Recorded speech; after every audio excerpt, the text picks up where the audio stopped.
Okay.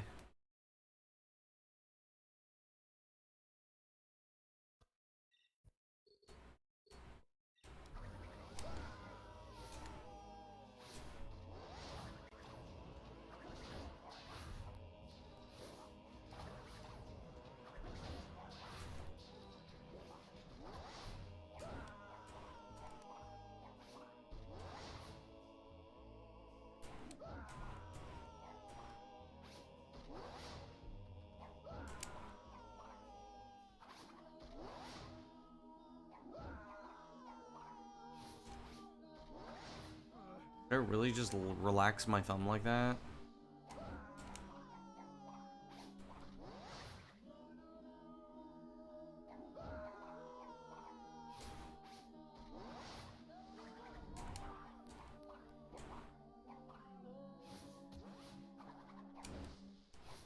That is the fastest. Buenas, ¿cómo andas?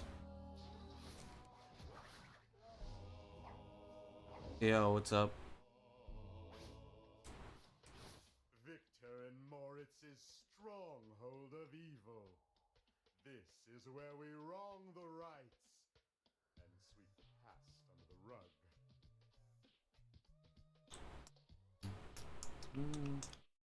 You know what? Display settings.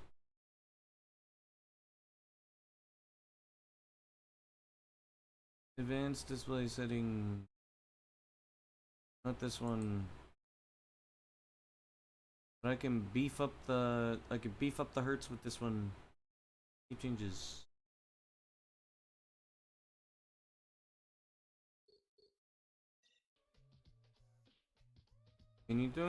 Todo bien.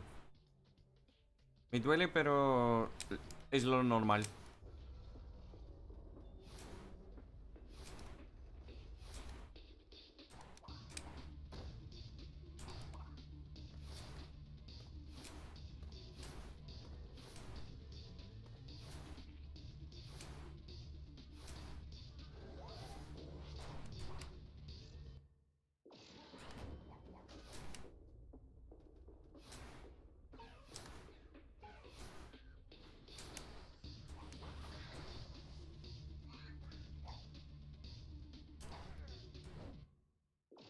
Today is most likely not going to be a PB day.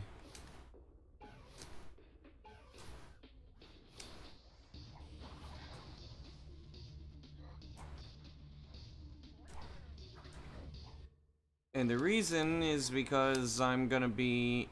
and by we I mean me, Axel, and Hyperblue, and Cratchit, last night were cooking Giganut. And while I don't think it's actually in the,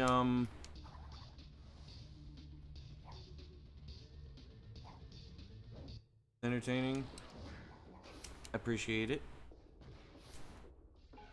Oh, damn it. So...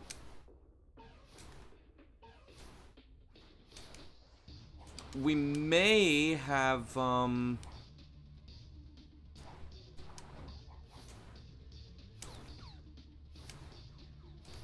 cooked Giganut. Well, it's not that I'm gonna be using what Axel was cooking, or what Blue was cooking, but I used what their findings were to kind of come up with my own thing, as I often do.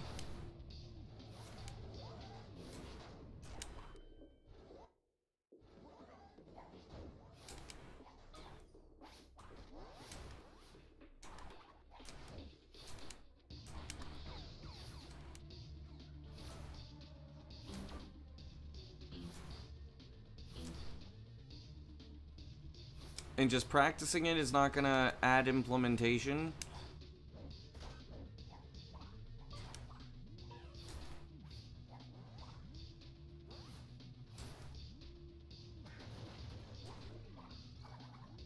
Oh, come on.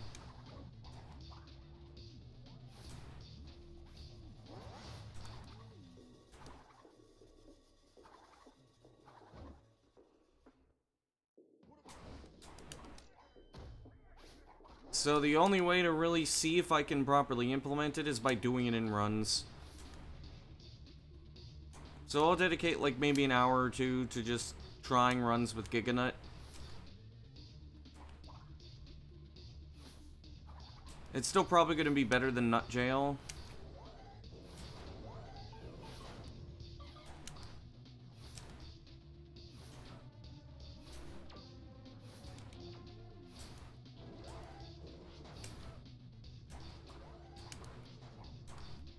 Nice. There we go.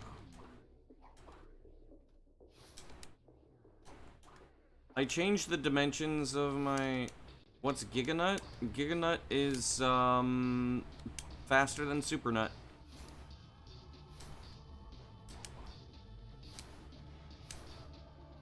You'll see it here in a second once I'm done practicing AA.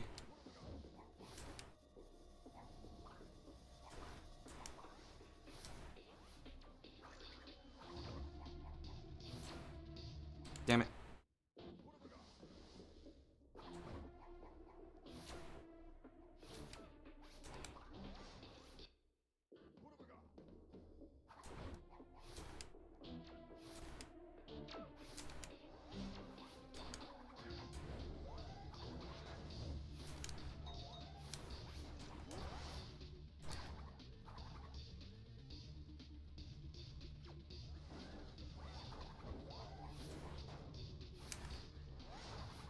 Will we see a 118 Hub 1 again?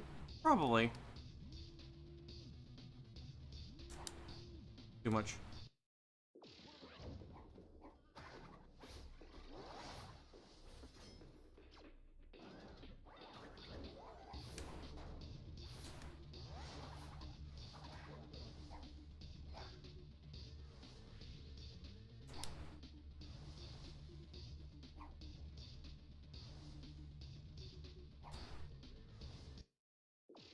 Damn it, I messed with the dimensions. And the visual cue was working, but now it's not. It was not faster than my segmented run, I was wrong. It was, 0.6 seconds slower.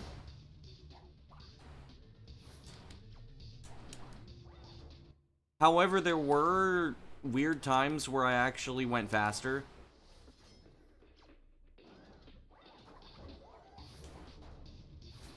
Like, there was a time when I completely caught up. Ah, there we go.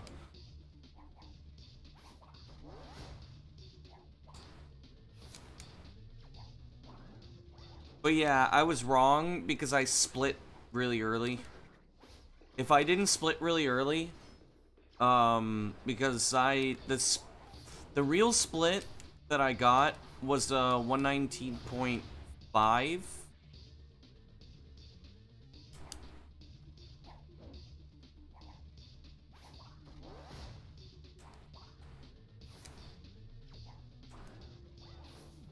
Which means like a...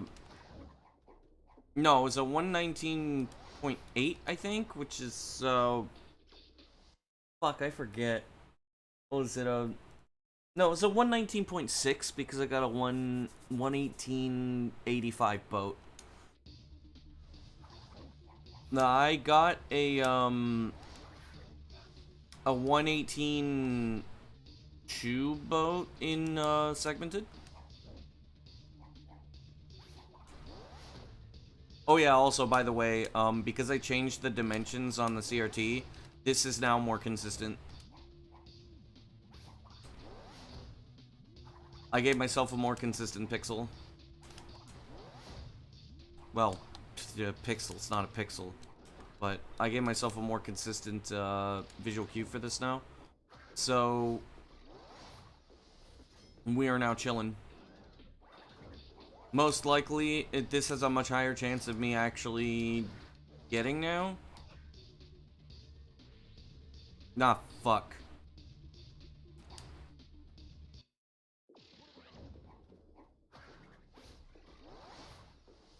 So this is more like an 80% instead of like a 60%.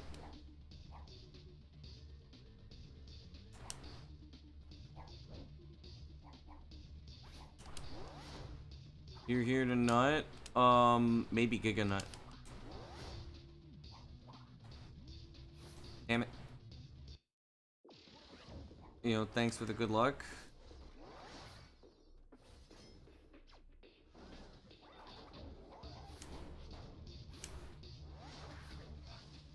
I'm gonna spend a little bit of time doing late stage labbing for Giga Nut.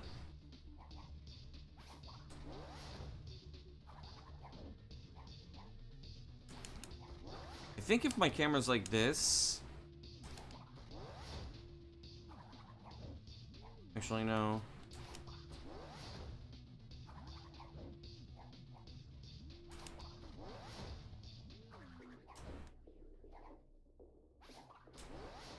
Dude, stop moving.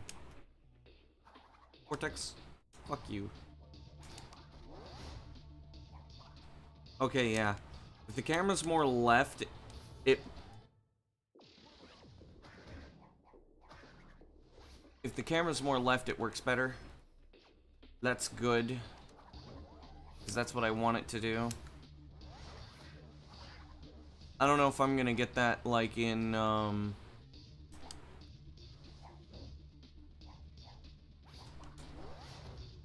don't know if I'm gonna be able to get that in runs, though.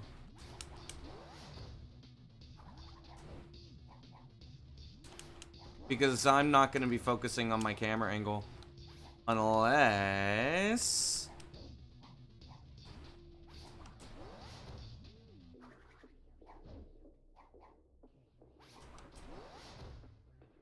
Come on.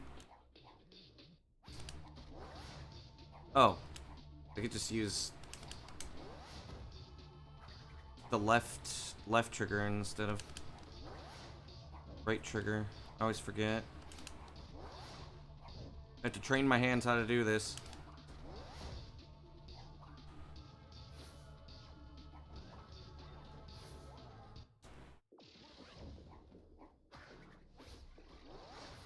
Yeah, we're gonna do Giga Nut for a little bit, and then, nah,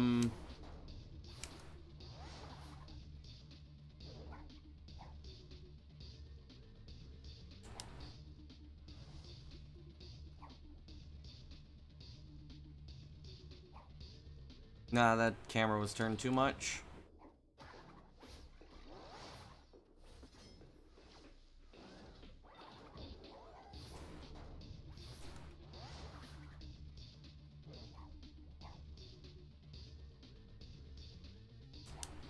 Camera wasn't turned enough.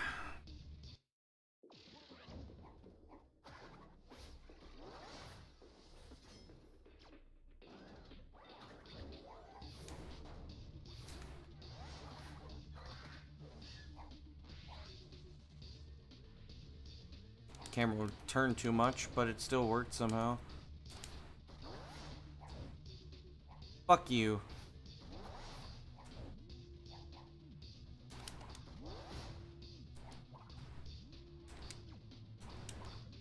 Why did I message you at 1 a.m.? I was up at 1 a.m. probably. Yeah, I think so.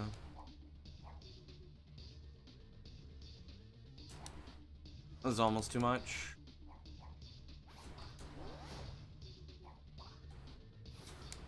Okay, I understand why this messes up.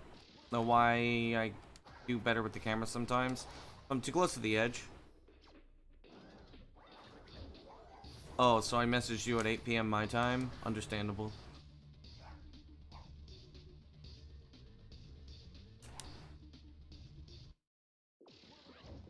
Camera was not turned enough.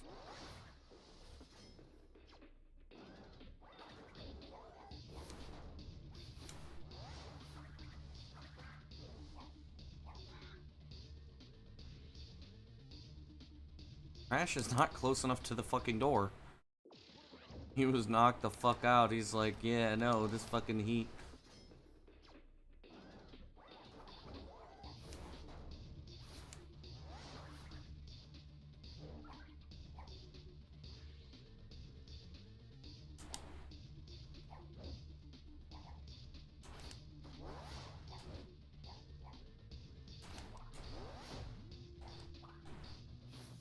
Okay.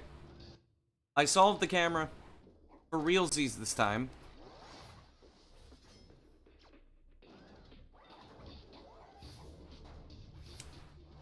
This is for real, for real.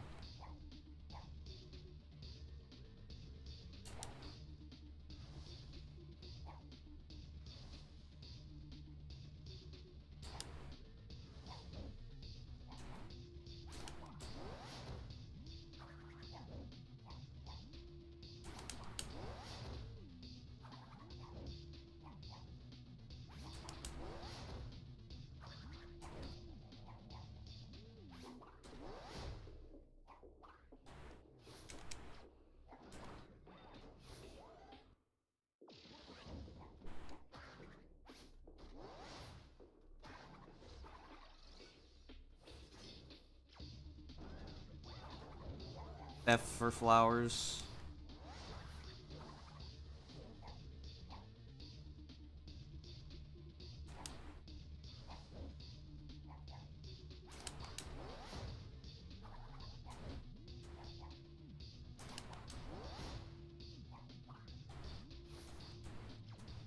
Okay, maybe it's not fully solved, but who cares? Alright. Let's get the Giganut out of the way.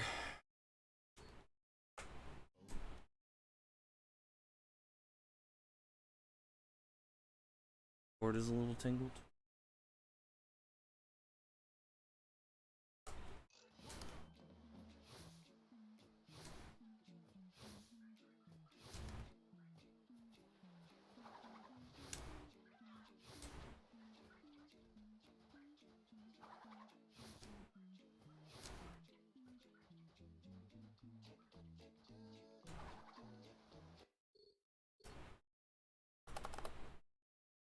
Can I actually add like an outline to my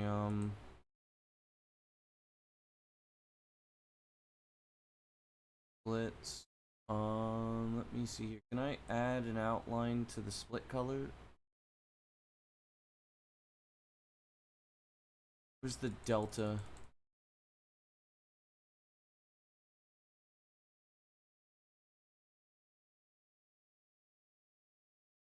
You highly rate the Curse Splash tutorial? Yeah, I figured.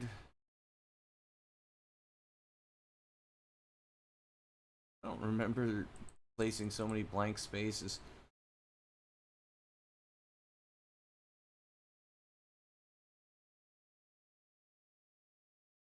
Best segment. Shadows.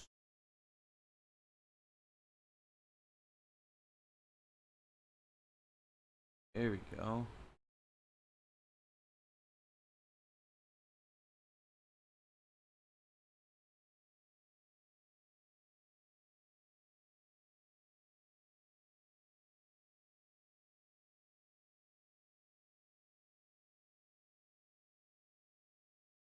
Add anti-aliasing.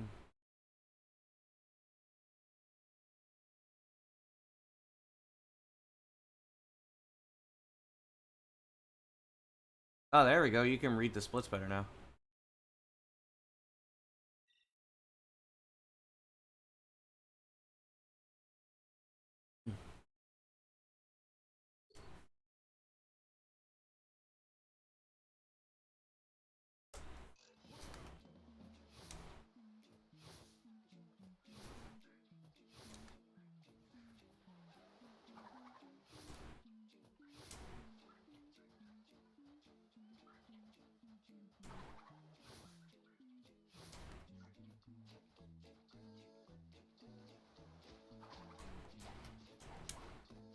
Damn it.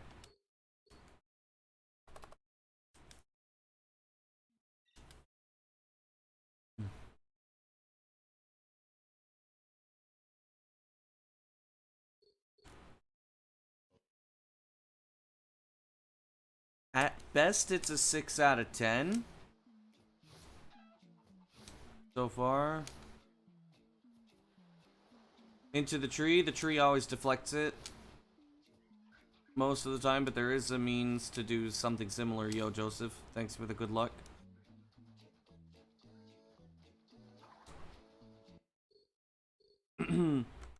But we weren't able to really get something that wasn't super hard from that in particular, but we did gain some knowledge about that.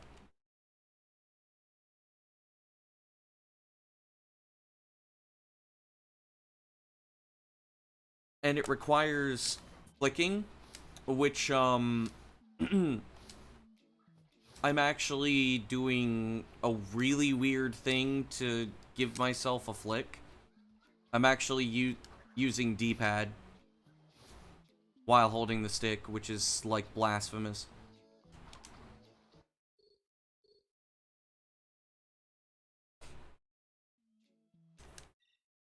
But the big reason why I'm doing this right now is because I'm checking to see, because I know from testing that I've done this morning that it can absolutely be done semi-consistently, but the thing is like I can't just cook it by doing it over and over.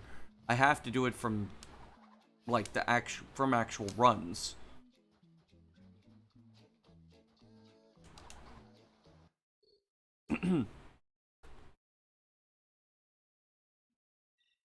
So basically, like, the first hour or so is gonna be me trying Giganut this way until my brain figures out a way to make it mostly consistent, and also, like, I'm gonna be in different spots all the time, whereas when I was labbing it,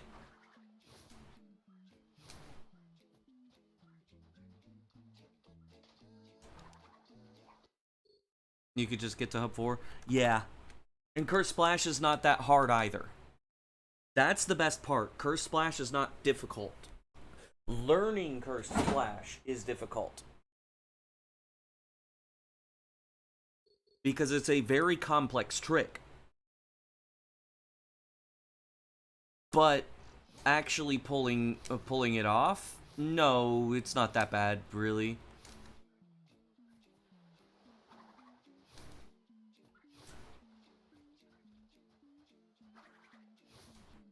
For what I'm doing, it is absolutely the easiest trick in any percent.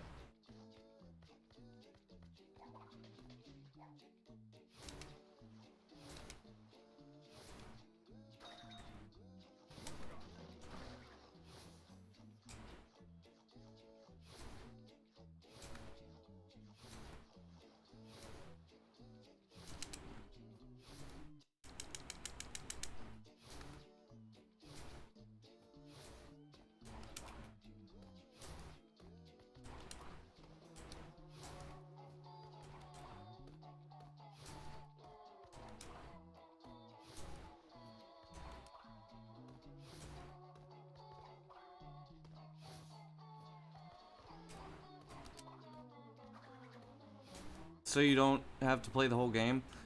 Yeah, if you're using the NTSC version, you can...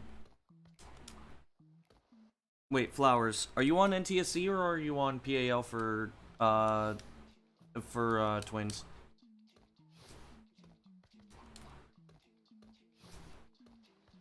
I know your 360 isn't set to NTSC. But is your game like is your game font? Okay. I'm gonna teach you how to make the save file that I have, okay?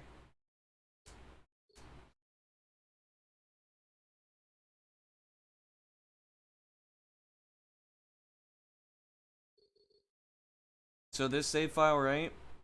I'm gonna teach you how to make this save file. You can only do this on the NTSC version.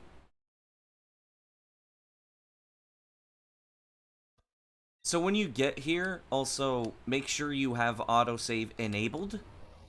I'm gonna have it disabled because I don't want to ruin my save file. Do not grab Cortex. What you do is you walk outside. If you have Cursed Splash,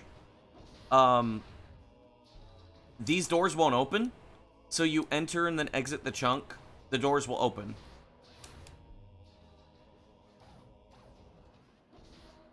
Then you grab Cortex.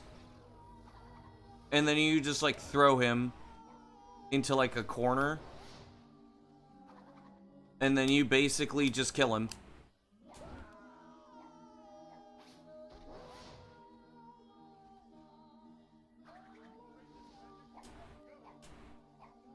I usually kill him by just, like, throwing him into a corner here, and then I grab him while aiming a specific way, like, say, here. And then what this'll do is it'll save the game, and then you just, if you're in Cursed Splash, you just quit out. And then, if you're in Cursed Splash, you reset. If not,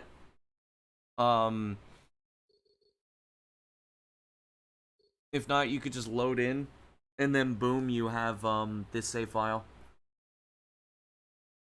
Then you can practice basically anything you want, because you're starting here.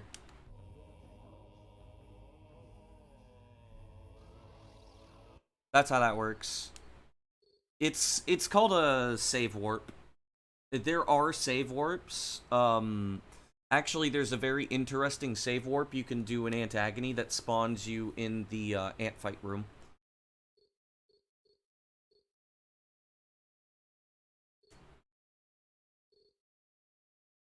It's really cool. Yeah, the NTSC and PAL versions are different. Slightly. And I have learned that the PAL version loves to drop inputs. It has a different frame buffer, and the camera moves slower. So it has caused an optical illusion that makes it look like you're moving faster in the European version, when in fact you don't.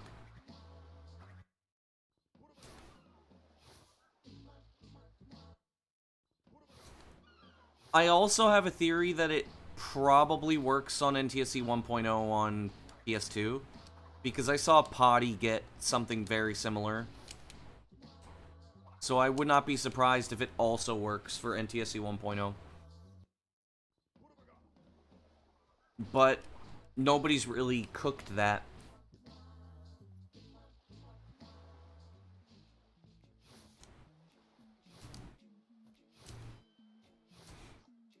Also, I believe I fixed the colors. The colors should look pretty good now.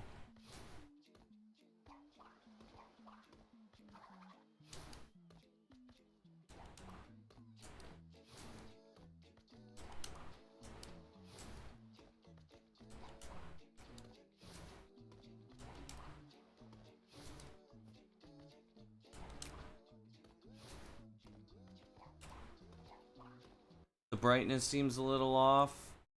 Makes sense. I did add a little bit of brightness. Didn't I? No, it was the gamma. You can turn the gamma down a little more. There you go.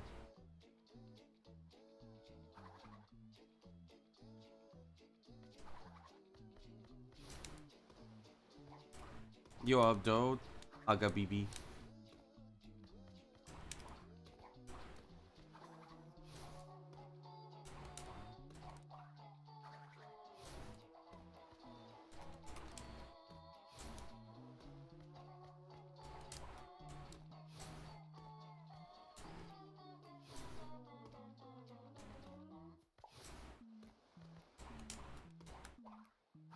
Could do that. Thanks for the good luck.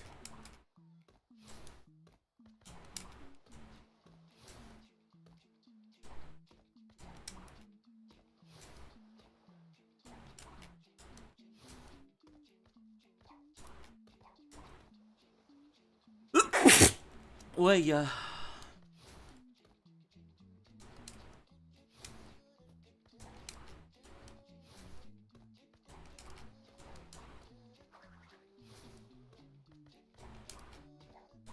When you sneeze into the fucking Lion King intro. Ah, Savannah!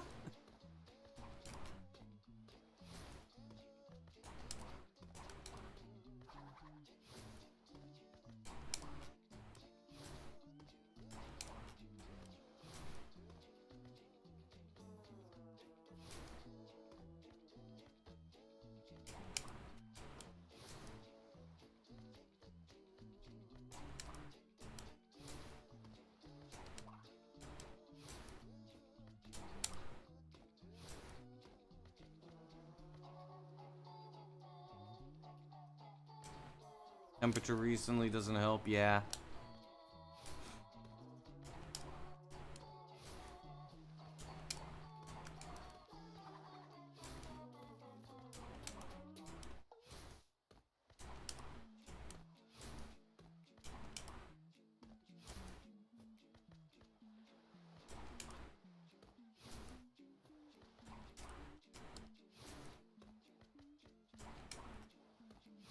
Hang on.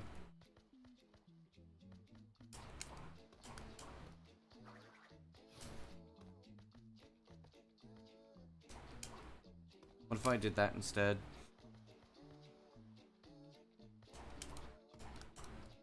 Nah, there's no way, right? Oh, okay. That might be, the extra secret sauce. Looks like that might be the extra secret sauce. Which is really dumb.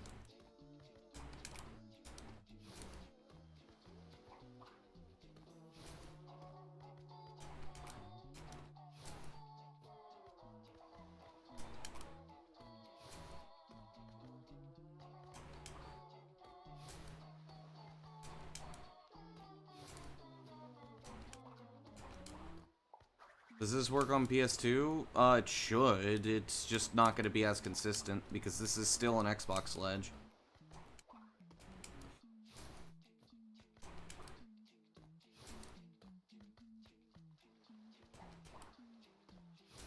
But it's not like the other one. The other one is, the other one in PS2 is, like, really bad.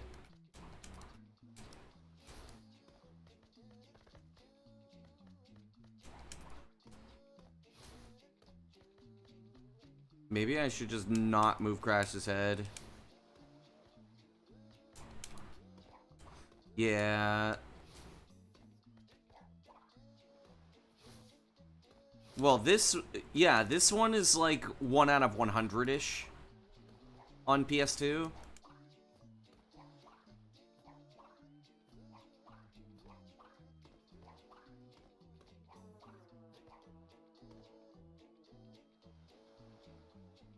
On Xbox, it's like 3 out of 4.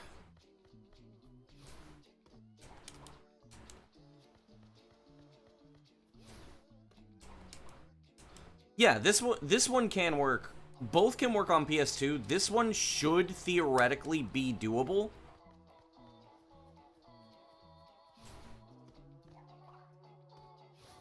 I don't know why anybody would want to try to do that other Xbox ledge on PS2. You're basically just being dumb. There's a reason why I say every time you should not be doing what I'm doing. Can you BLJ? I wish.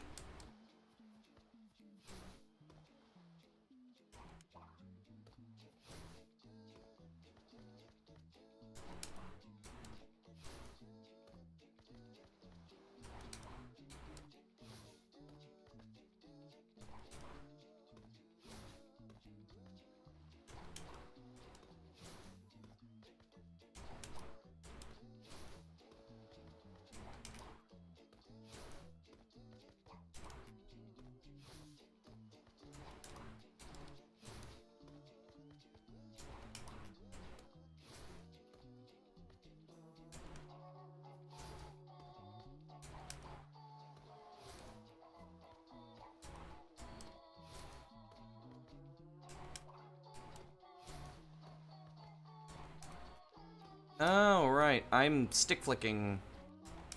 Why am I stick flicking? I shouldn't be stick flicking. Okay.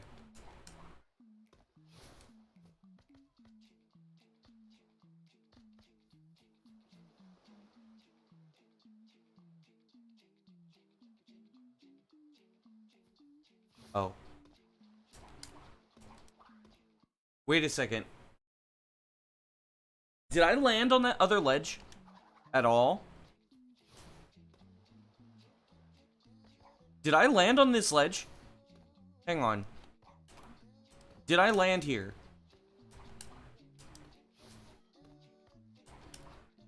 No, I didn't, right? Wait, I did? Yo. I think you're right.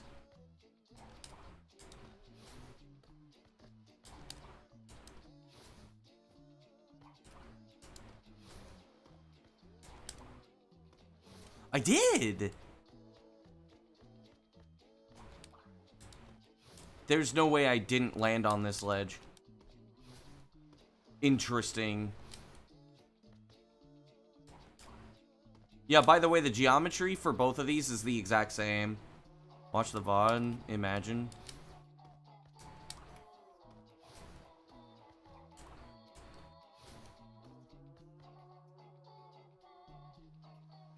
Yes, it would.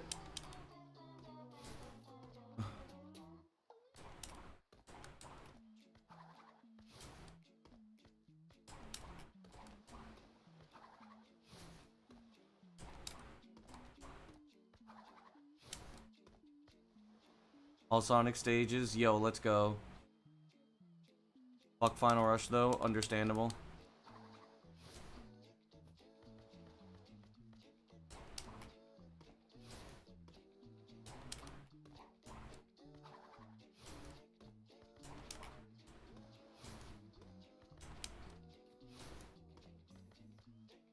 It'd be a worse spot to traverse. I wouldn't say it would be a worse spot to traverse. It just doesn't fucking work.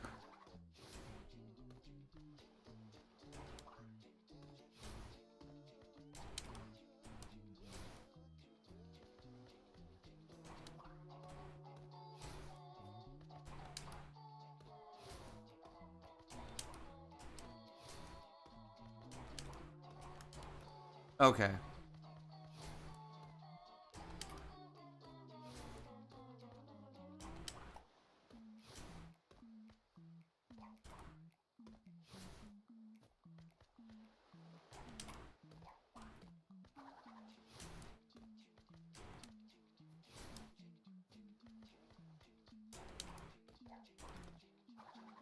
Okay, the secret sauce for this is not to have Crash's head turned.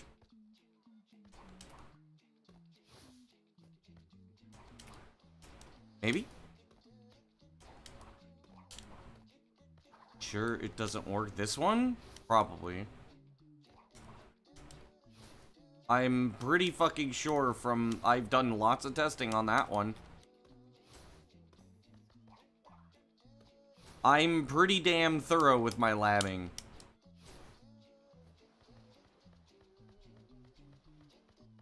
Even if it does work, it's not worth it. And then it's gonna come the billion questions of, well, if it saves time, why don't you go for it? It's only a minute into the run. That's not how that works.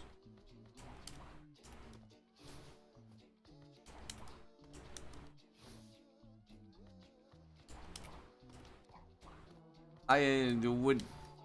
If I would have to reset 1,000 times just to get into fucking Antagony once, I'm not finishing Antagony.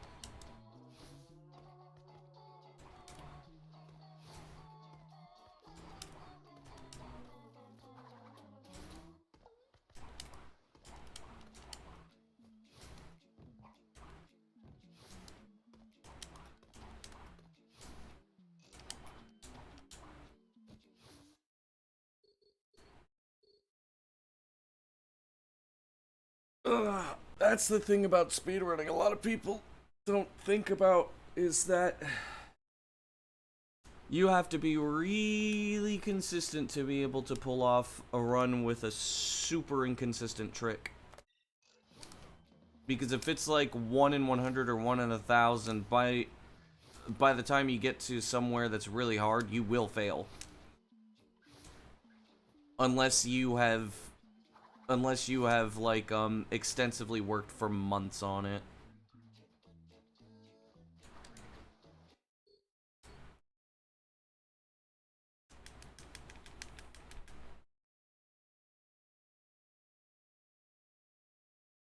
And I can tell you, I have not extensively worked with the current version of Antagony for months. It's only been about a week and a half.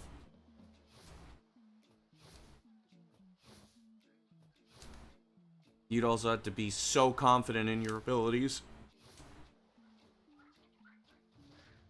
I'm decently confident in my hub too.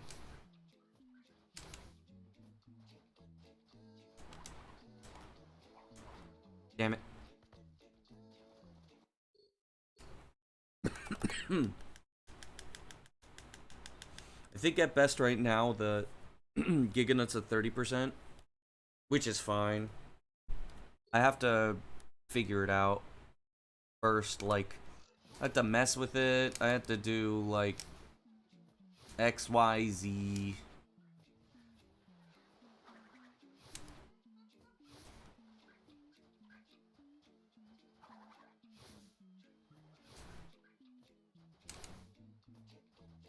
Damn it.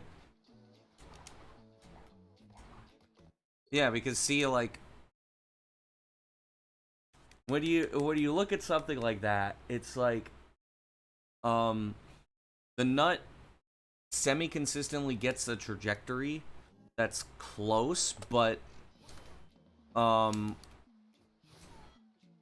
to need to, kind of figure out the little sweet spot may take a couple of, hours or something.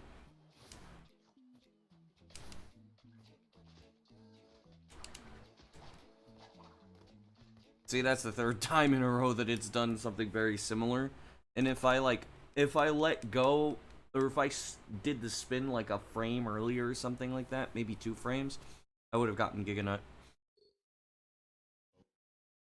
I just need to be approximately in the same place at, every time, and judging by how I was doing nut skip and segmented versus how I was doing it most of the time, I like do this stuff like around the same frames at about the same time. Which basically means that I could probably do nut skip very consistently to where I would assume it would be an 80%.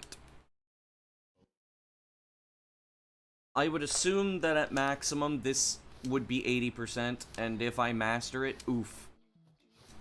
Like, imagine if almost every single run gets out of nut skip, dude. Oh.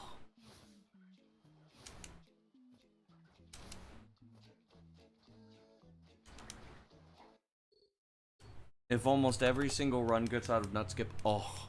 Like, we're living the dream at that point.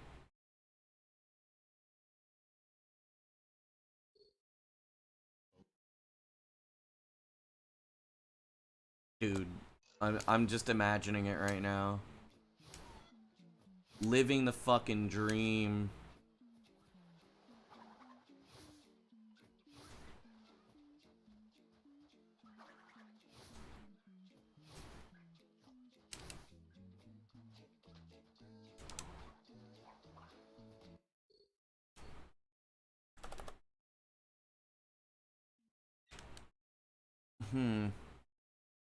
If I do a tap, I wonder?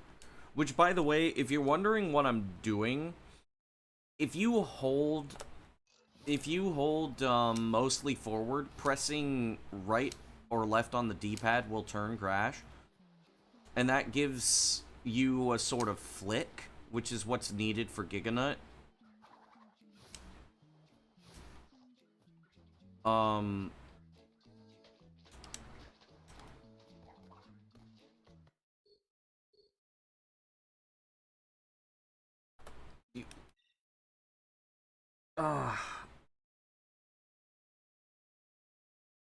Yeah, so what I'm doing is I'm actually, like, stretching my right hand to tap the D-pad.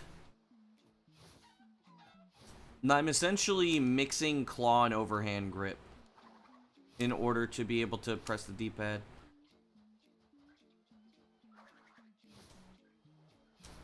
Yeah, Joseph, it's the same... It's the same shit. It's like... a remake of a game, whatever. Aiming left is better, yes. Mostly. It's weird because, like, I need to figure out where to aim the camera and when to start holding the D-pad and when to spin. I'll give this about a couple hundred tries, I'll most likely get it.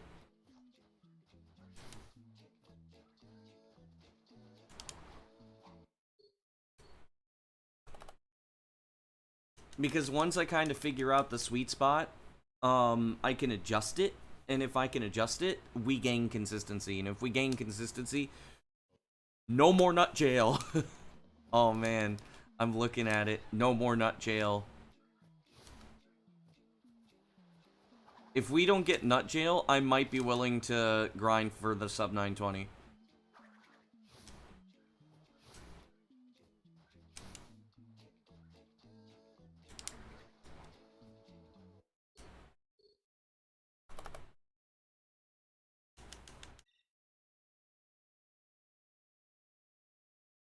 Yeah, the thing is that when I was labbing it, yo, Jet, thanks for the good luck. When was Nutskip discovered? Like a decade ago, almost. Further away is the idea. I think being further away is good.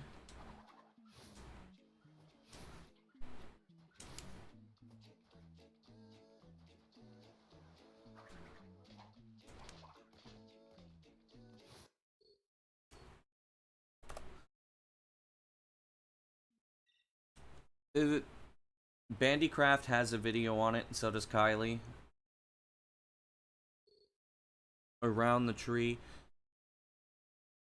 My visual cue in quotation marks was the dune right after the tree.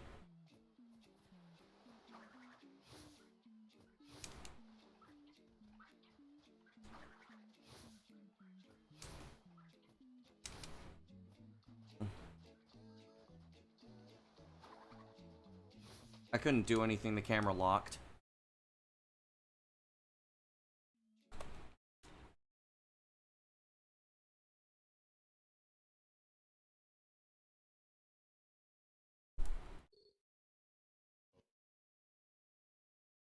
Bing.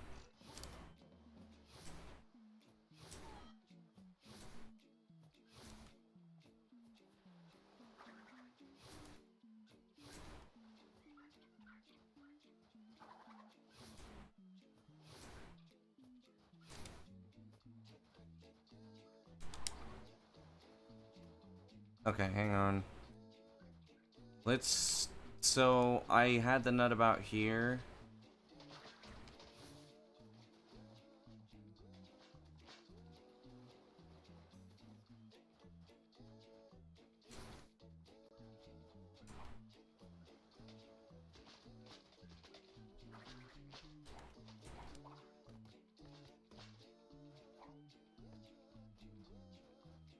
You might be onto something, Flowers.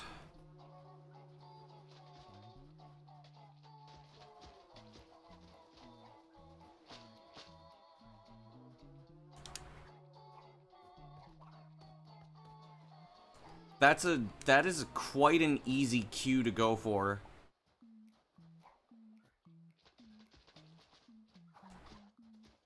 It's an easy cue to go for. And that was quite consistent. No, I wasn't holding the right direction on the stick.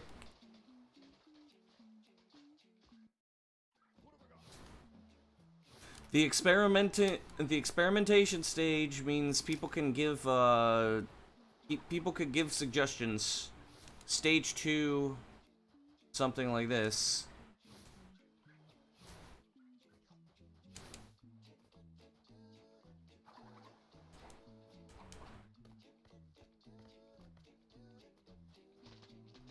Very close.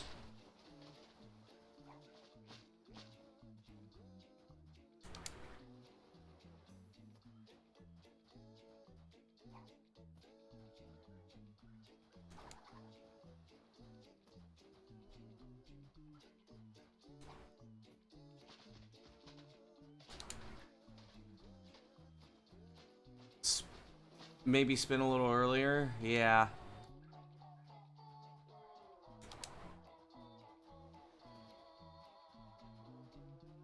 I spin like 2 or 3 beats.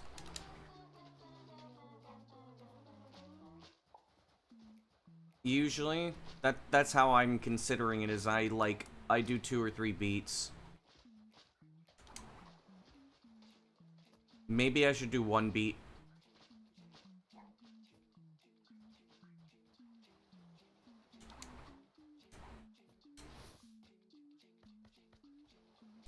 Ideally,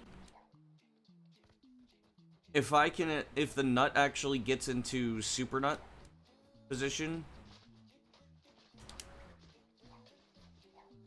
What if I let go? I don't think letting go is a good idea, but what if I just let go of the D-pad and then I spin? I was trying it earlier, but that didn't really work.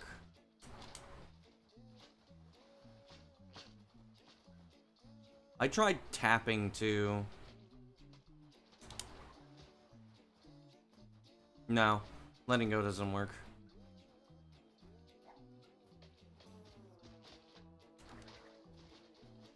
By the way, the reason why I'm not spinning early is because I'm waiting for Crash to turn. Unless I watch how Crash turns instead of watch the nut. If I watch how Crash turns instead. I was not holding the right angle. Dude, come on.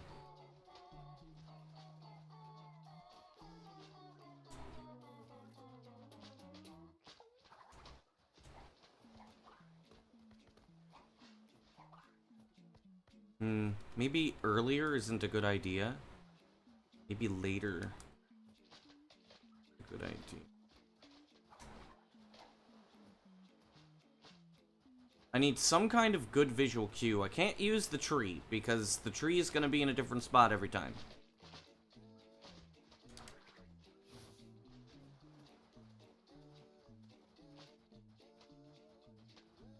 Zion.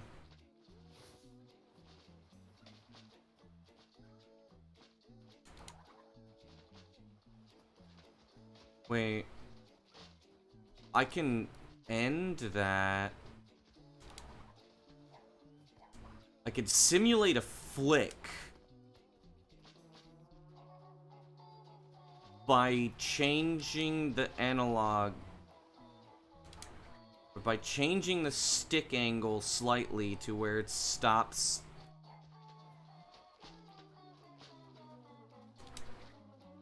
Feel like a kid with the graphics card? Yo, let's go. Unless I gradually turn. If I gradually turn, I want it to go up the curved slope. It's weird. The way that the triangle works is it goes from down left to up right. So you generally want to hit in this area, but it's really weird how it hits it. Because there are times where it just will not hit it properly.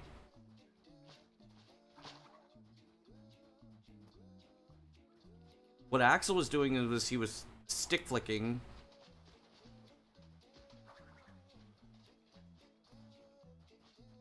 But I'm not sure if I can just do a stick flick exactly.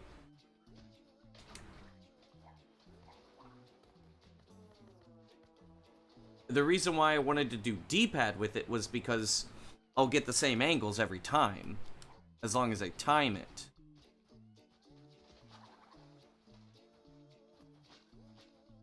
But with the stick, it's a little different. There's too many angles, too many variables. But yo, let's go, Sion.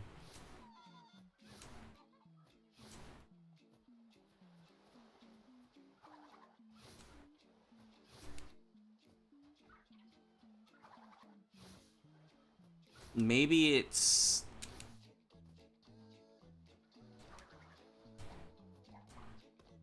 I mean, that time I got the flick. It might be a 1/16.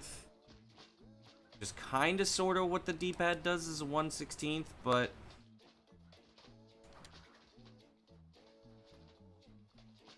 unless, wait, hang on.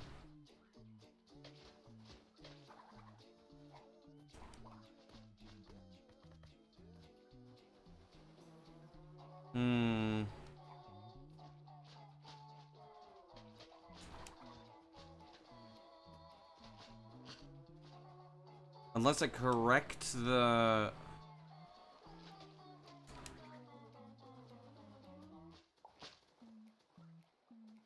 It's either I correct the angle, or I'm going up left.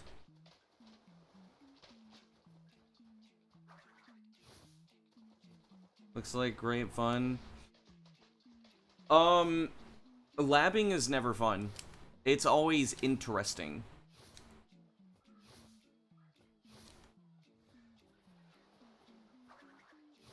For a lot of people, labbing is extremely boring. For me, it's exciting.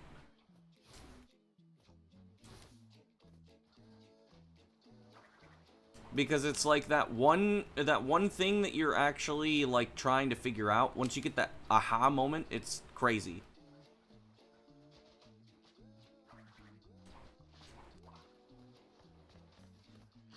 But where you can be isn't bad. Yeah. Hello.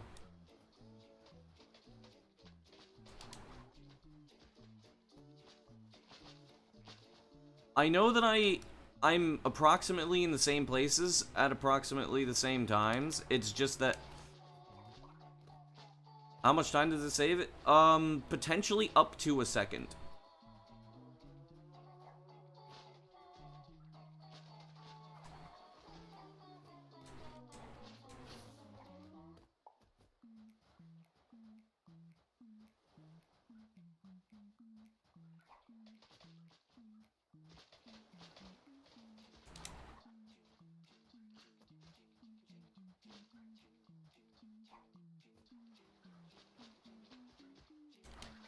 But the time save is not what I'm looking at. It has the potential to be consistent.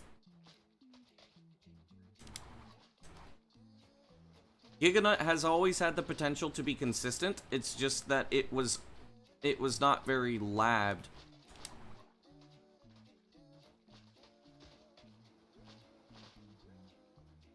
And like I'm not smart enough to actually build something that works.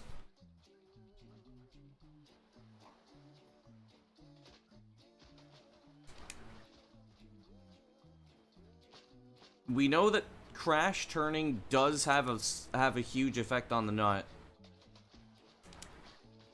The only thing is I need to find some way to give it the to make the change.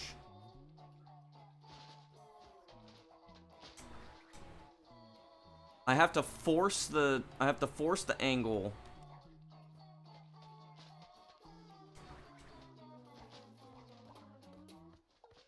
Somehow, and I don't know how.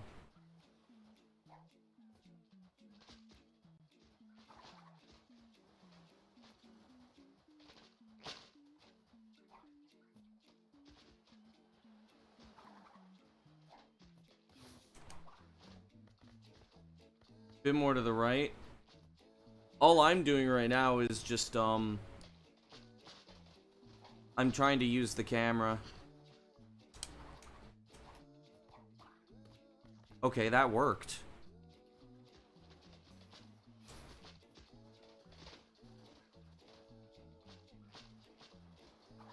And then the camera was just off.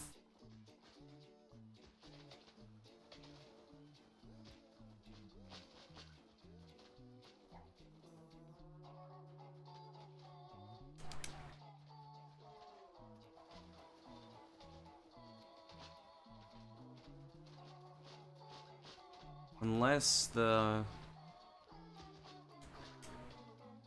Nope.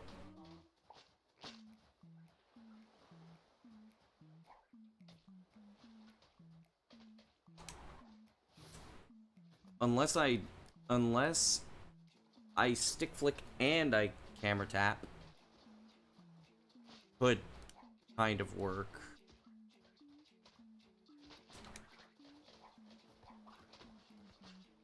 Gives me more height.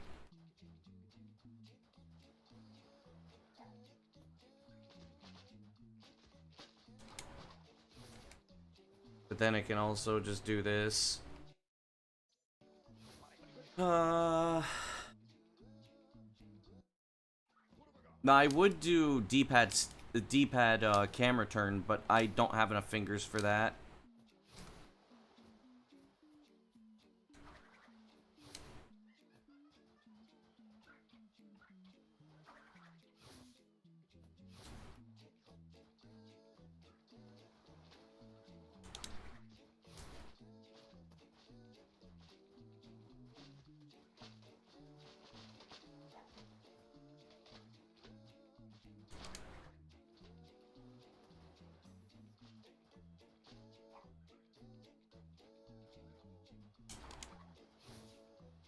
Please don't lose the nut.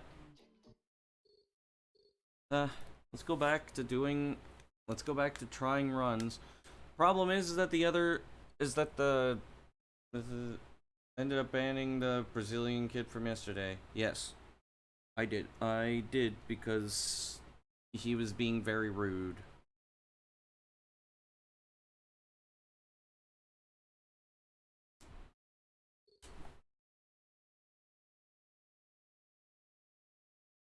Bro thinks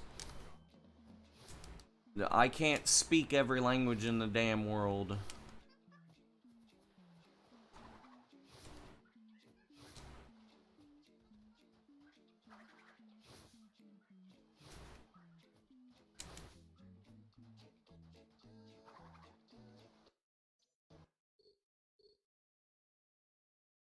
You're kind of cooking?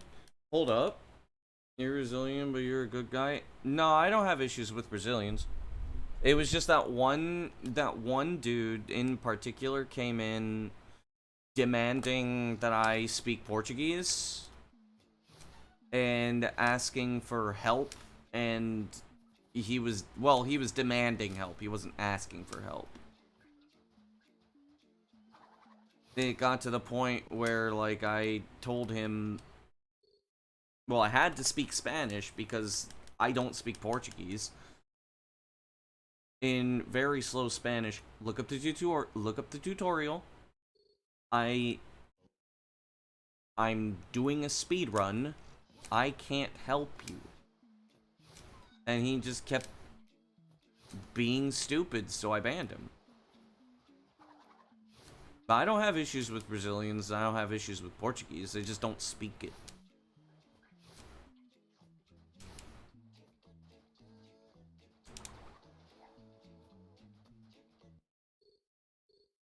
Listen, Flowers, if you figure this out, you're gonna be the GOAT. Like, we got closer to something. Cash Banuka, true.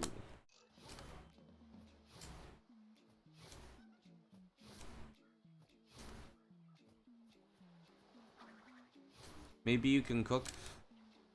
The thing is like, this is more cooking than we've had in a while.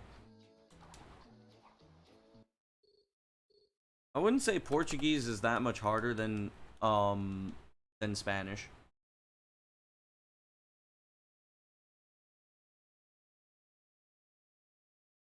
What's up, the sky? Yes, I'm going for Giganut. We have done some cooking. I'm trying to figure it out. It needs a certain speed to get up. Yes, and usually further away is better. Does this mean Hub 1 can be consistent? In theory, yes. That is the whole reason why I'm doing this. Essentially, like, it's just like 2 days ago. I was not expecting to get a PB because I was cooking fast shit. Right now, I am basically in the stage of I need more information doing runs to get this to work.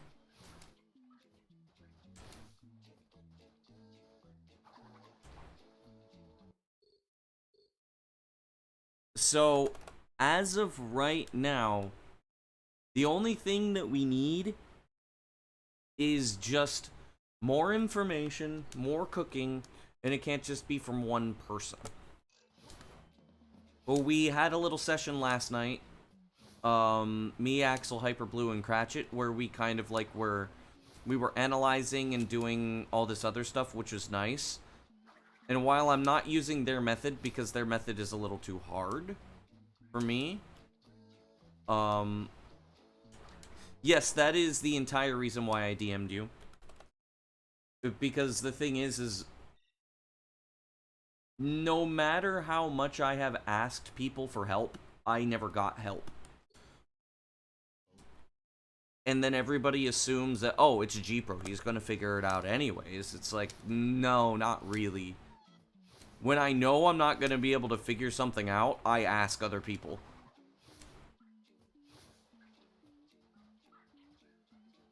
I am not that much further,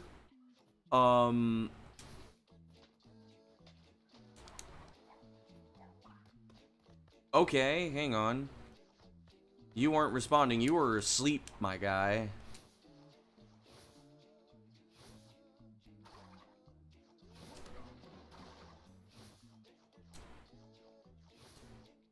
Yes, I have the record in 100%.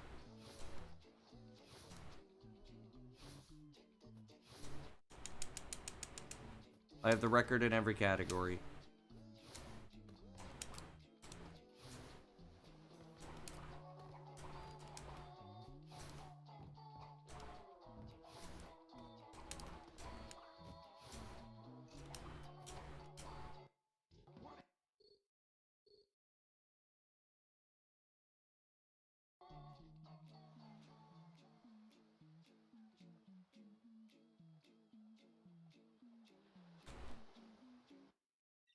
But yeah, like the whole idea of yesterday and today hopefully is to get more information to figure this out. Axel got this, like, what happens when you don't flick?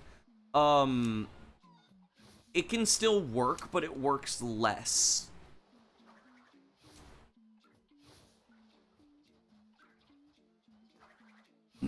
One of the ideas that I did was, or one of the ideas I was trying to work up was, camera. Because the camera can work as a flick. My hypothesis is that the reason why the nut is doing weirder things is because crash turning affects the rotation. With the D-pad going into the nut. Yes, sort of. What it's doing, I'll show next reset what the hell's going on.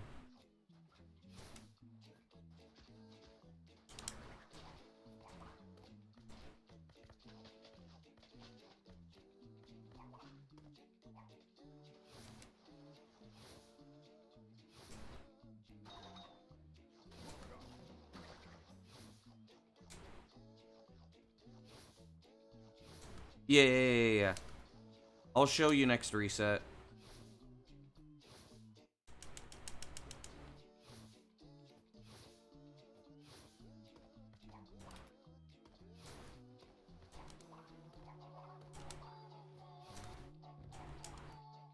How new? Not very. It's pretty old.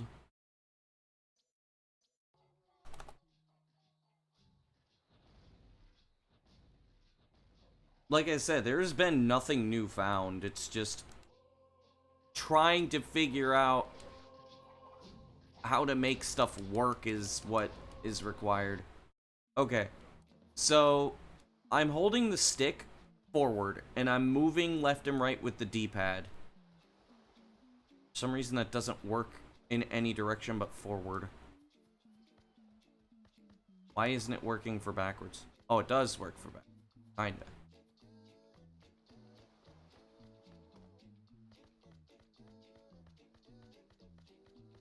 So as you can see, Crash is turning.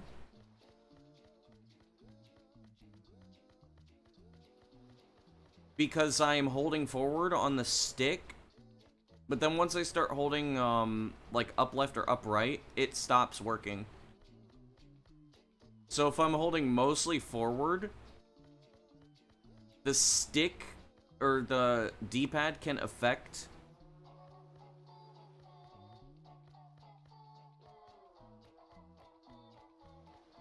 Yeah, it happens with left or right too. The game seems a little darker. Yes, I changed the colors a little.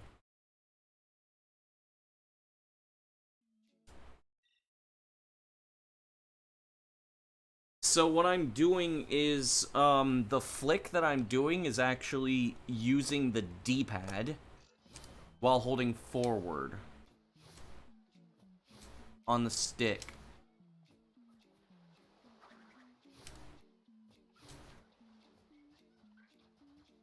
But I may do some checking with that last run because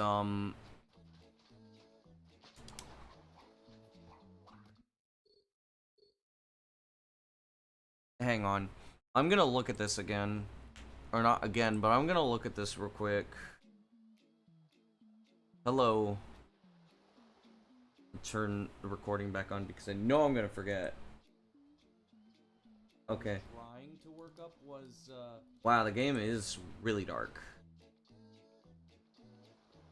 Okay, yeah, I need to turn up the gamma. I'll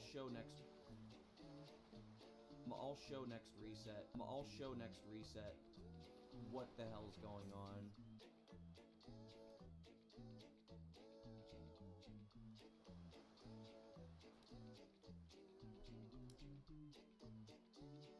Okay.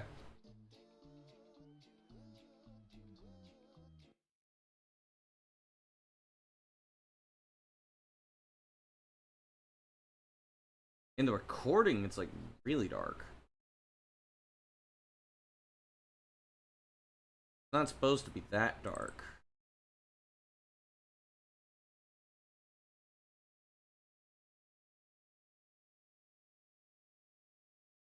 Let's see what it looks like in the recording now. Now that I like changed it.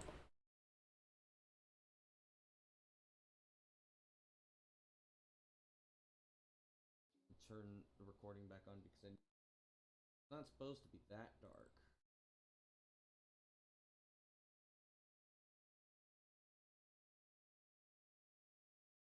In the recording, it's like really dark. It's not supposed to be that dark.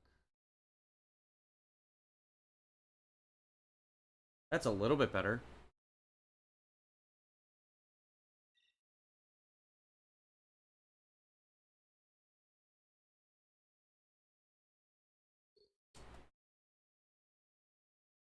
I have a little bit of a better visual cue now. And I think that's gonna work.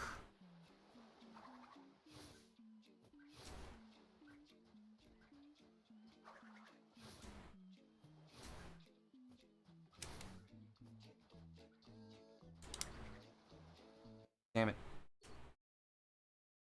Hubert? Who's Hubert? And before, whoa, bro doxed my name, which somehow it's Hubert and not Thomas. No estoy yendo. Estoy sentado. Whoa.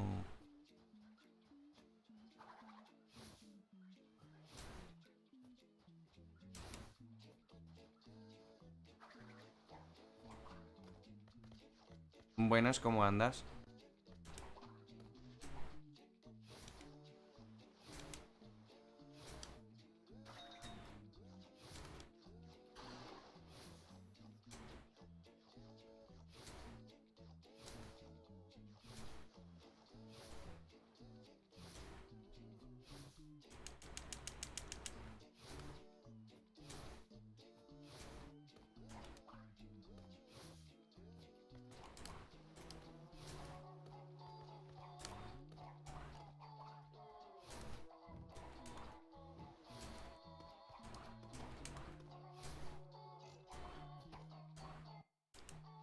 I'm not jumping at the right time.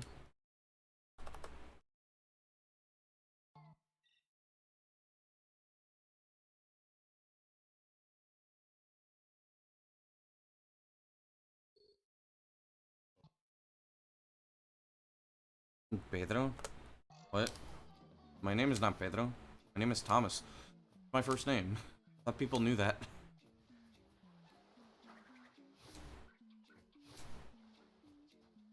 Not that anybody here, has the permission to call me that. But my first name is Thomas.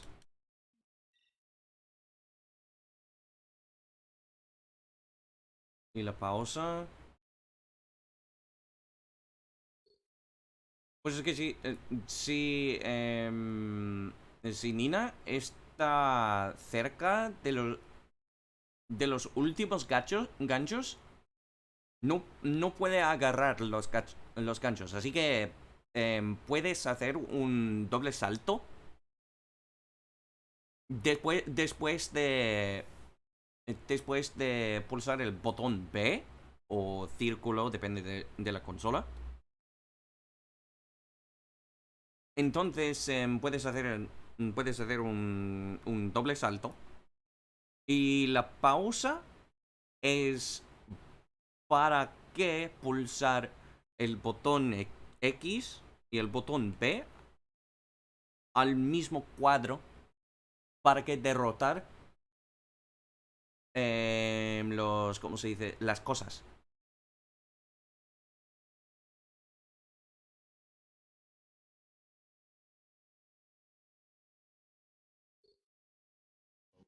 Alberto. Apparently I'm Alberto now.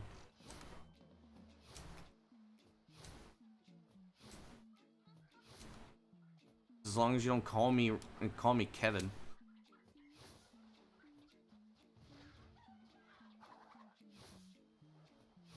Apparently my name is Alberto now.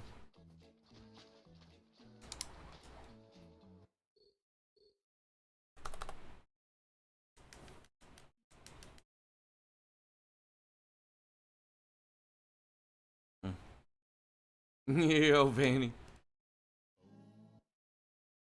Yep, that's my name, Alberto.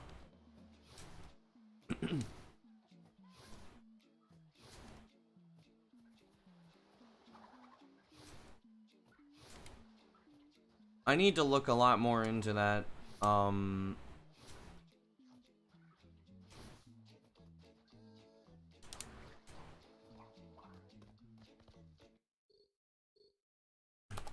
Yeah, like, look at that. Patroclo? ¿Cómo? ¿Patricio? Hola, soy Patricio. Hola, Bob Esponja.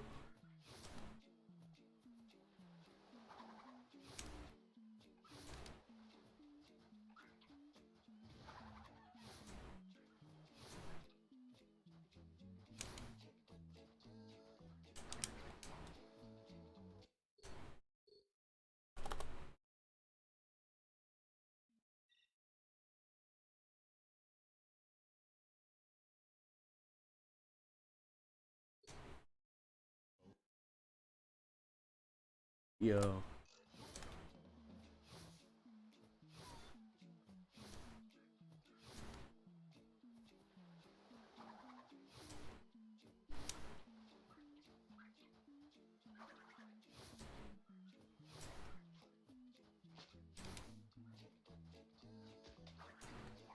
Damn it.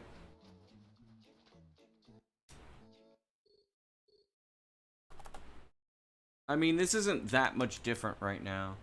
But I do need to check to see...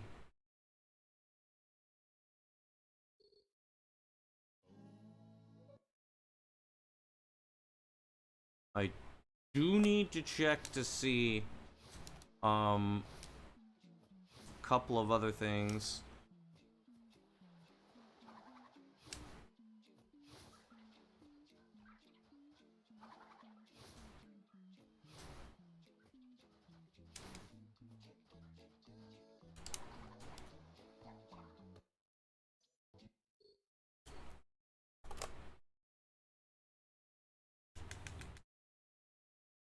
So yeah, most likely for at least another hour or two, this is how most attempts are gonna go.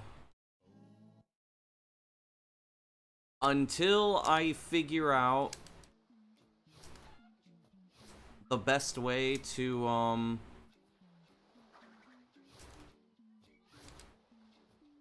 the best way I can do this. Ah, crap.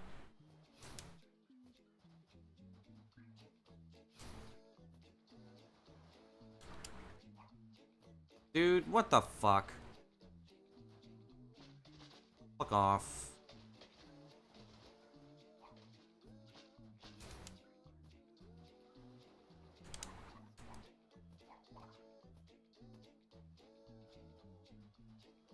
Unless I just don't use the D-pad and then I just use the stick. Sí, gracias. Tengo un récord de hace 10 años, una década.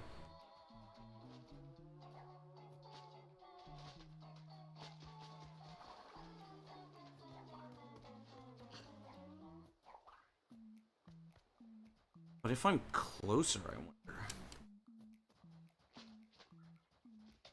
Hold on.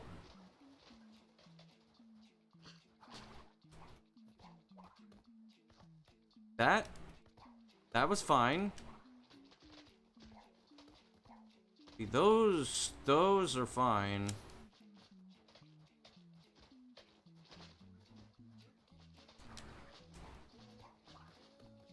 Okay, there we go. That's what, twice in a row? Something like that?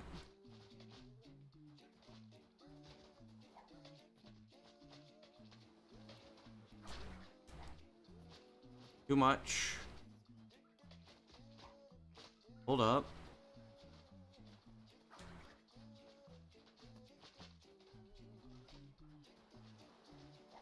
Claro.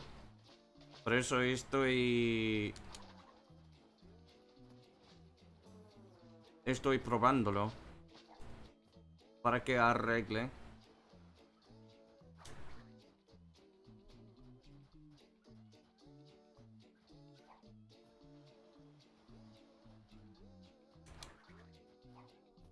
That was too much of a flick.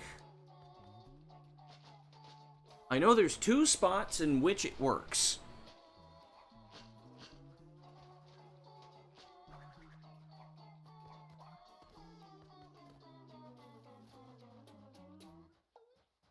Which is good because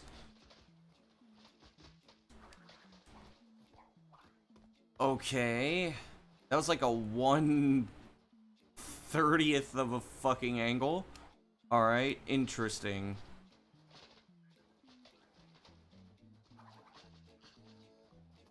There's a really tiny change in angle.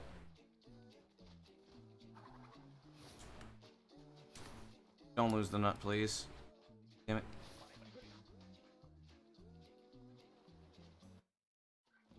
Until we figure this out. Because now I feel like I'm actually getting somewhere.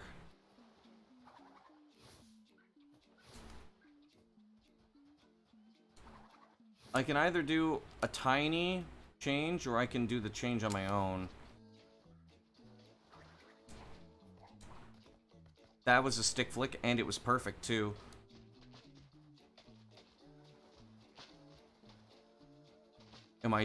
I might be doing it just too late. That's 2 in a row. Okay. Nice.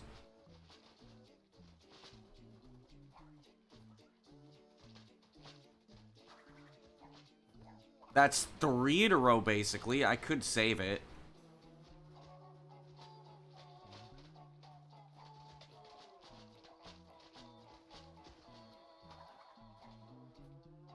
Okay.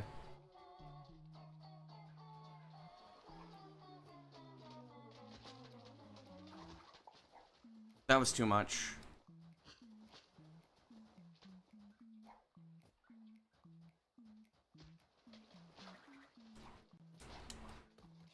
Okay, good.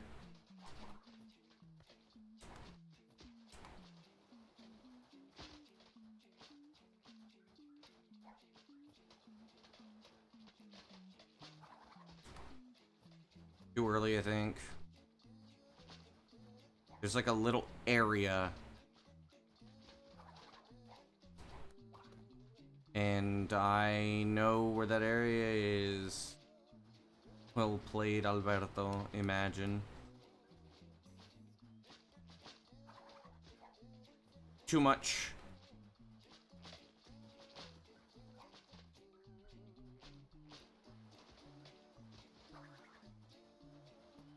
Too early.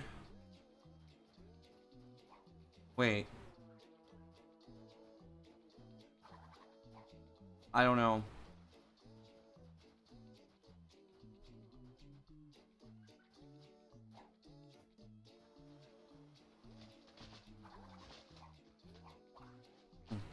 Well, bro, yo, Pete.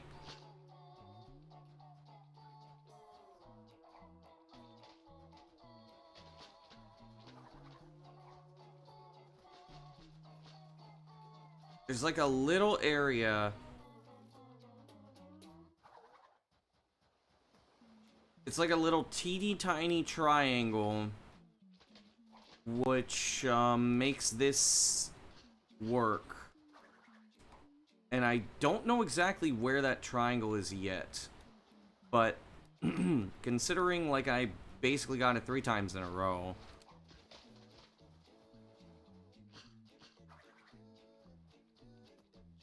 There's something going on here.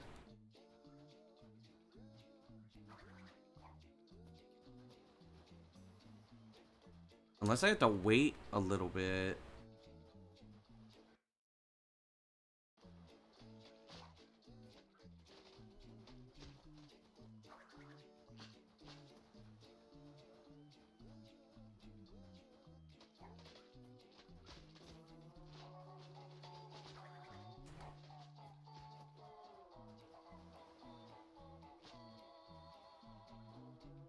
It's like a single notch.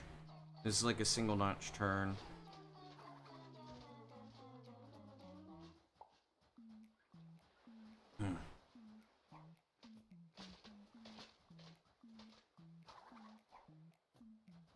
That was a correct turn.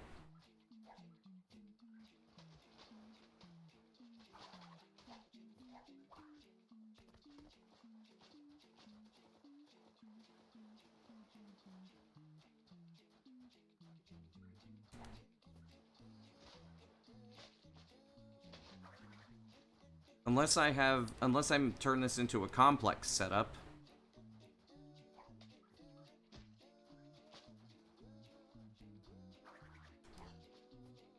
No, I don't think that's gonna work.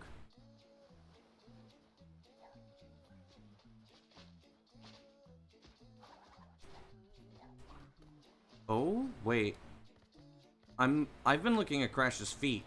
What if I use the nut instead?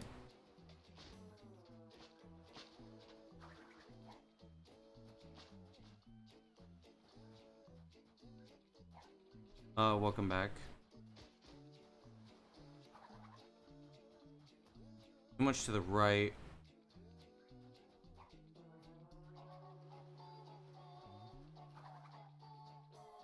Maybe not enough to the right. Or I'm not close enough. Ah, there we go. Now we're getting somewhere.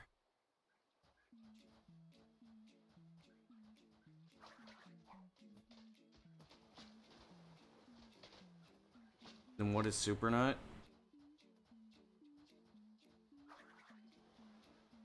Super Nut is this. The thing I always do. That's Super Nut.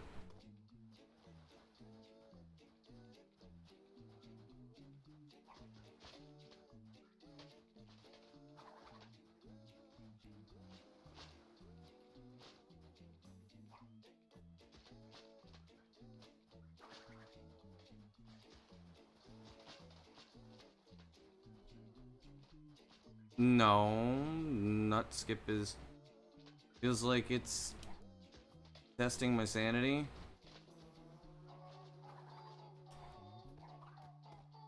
I don't know.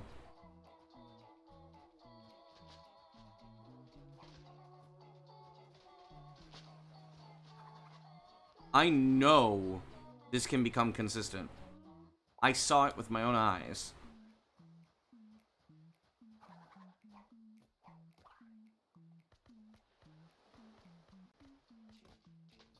I know this can become consistent. I know it can.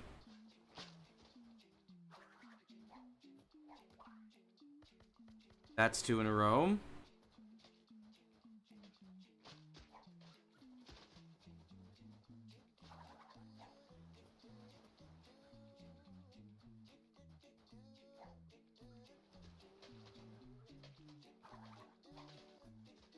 Is when Bug gets all 7 Chaos Emeralds and becomes Arbiter... Bluebiter. Hello.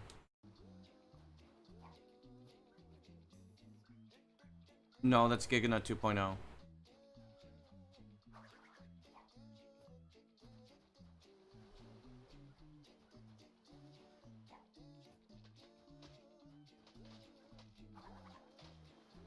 Too much of a turn. What if I just used the D-pad thing like I was doing before? There we go. Hang on. Hold up. Cooking? Real cooking?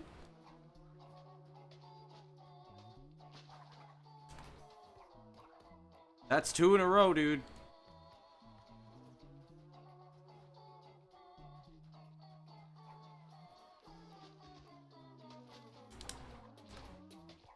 That's 3 in a row.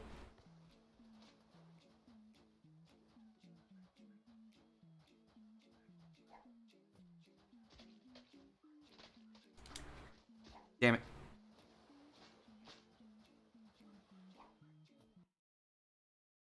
I don't know.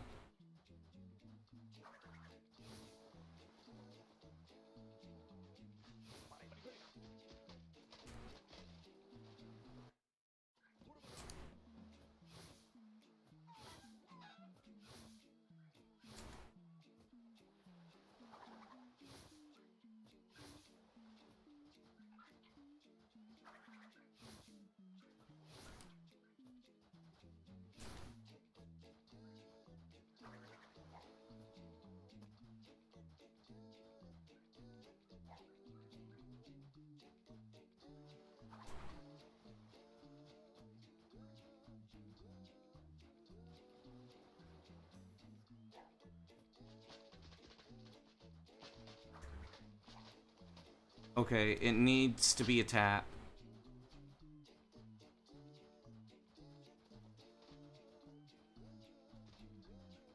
It's a tap and then an X input. It needs to be timed as long as I have been trying for it.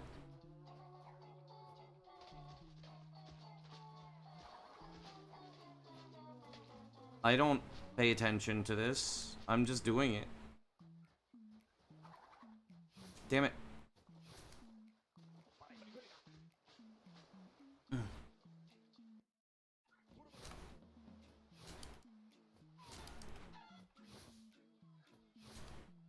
Yes, I do.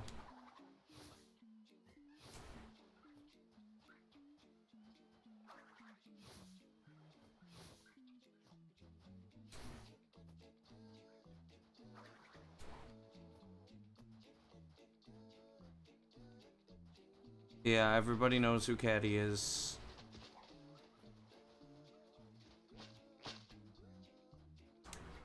There we go.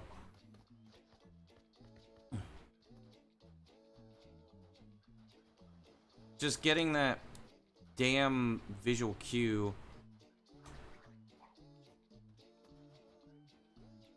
And getting the timing. I think it's 1.5 beats.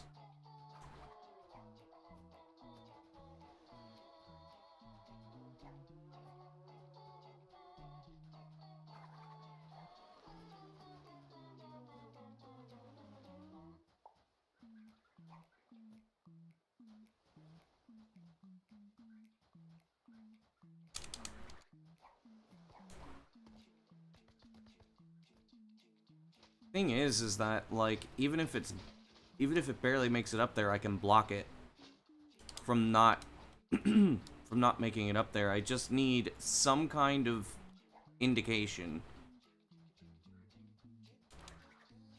I need some type of indication of when I'm supposed to do the inputs. Buenas.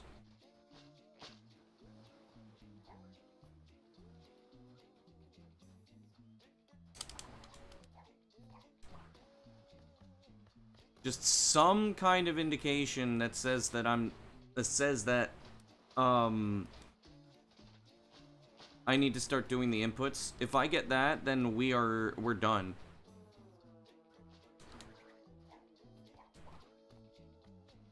That's twice in a row.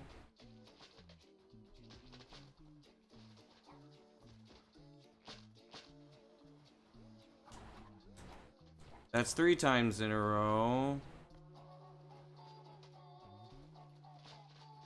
Should make a mod where you could play Crash in SM64. That's 4 times in a row.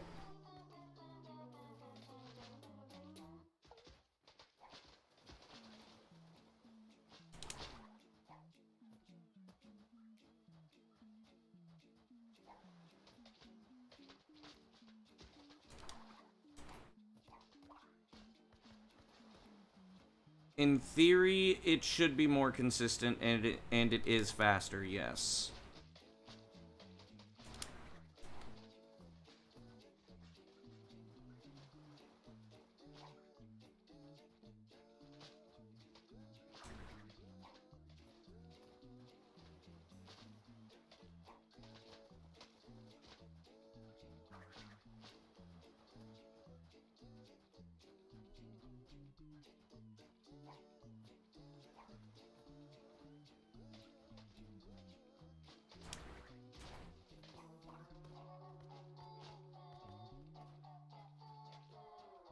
All I need right now is just like a real visual thing.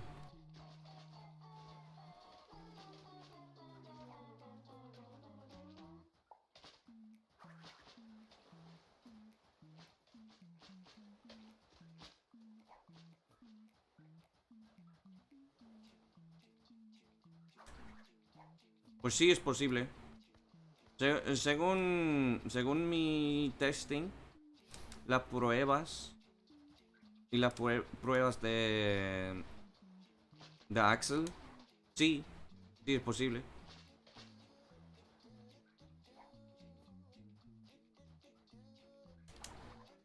Too much. Okay. What's causing the difference is the camera angle.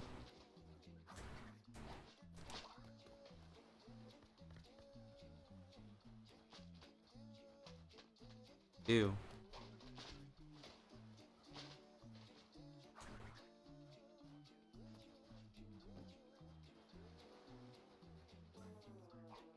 How do I feel?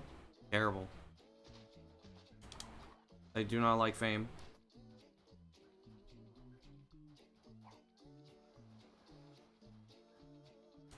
I've already been internet infamous once. I'd rather not have that happen again.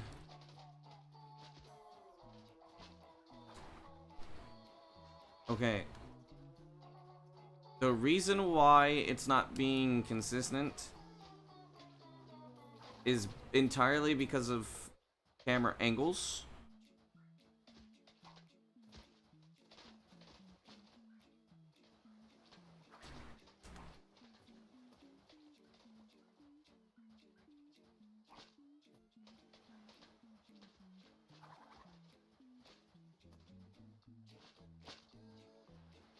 Which means that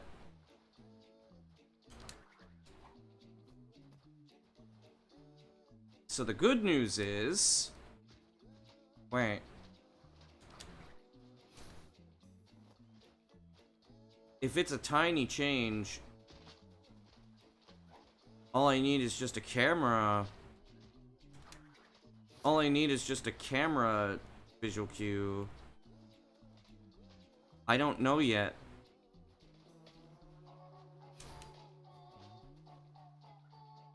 We're still in the labbing phase, dude.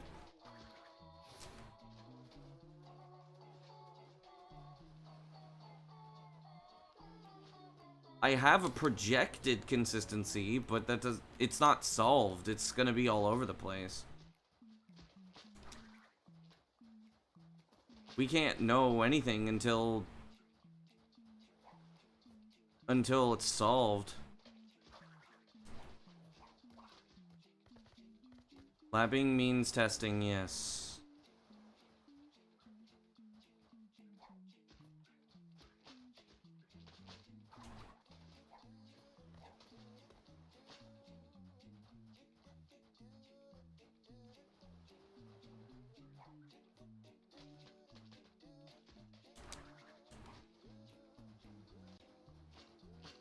Okay, if I hold for a little bit of time and then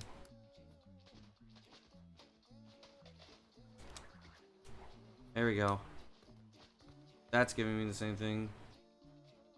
Yes.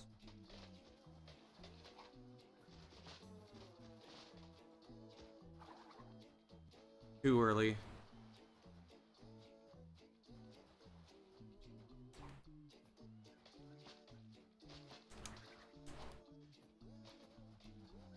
Too late.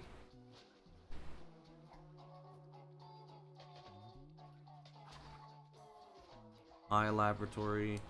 You laboratory. He, she, me laboratories.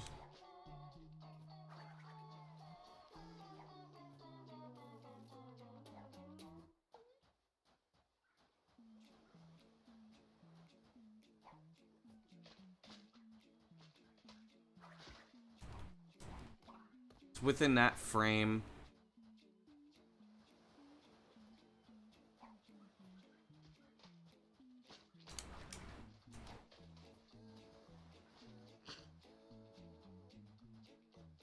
I get a visual cue.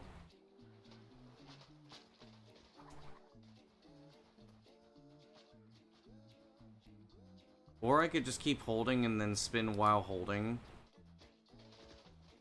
And that would probably make things a little better. There we go. That way everything is consistent, and then we probably have a strat.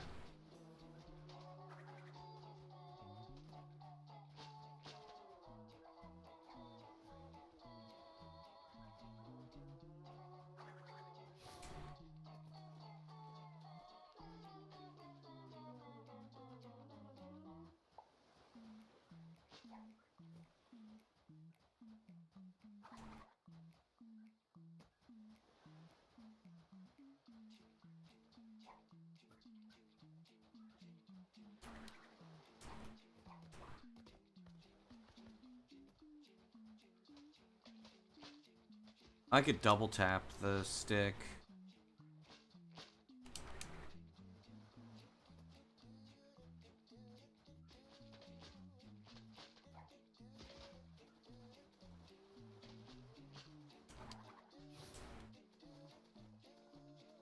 Palm tree. That was the one thing that I was really not hoping for.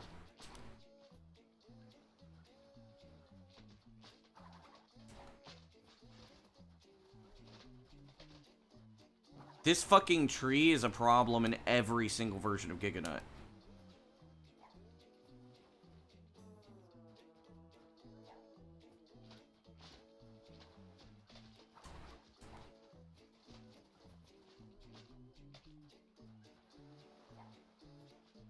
Why would it be OU? Okay, that worked for some reason.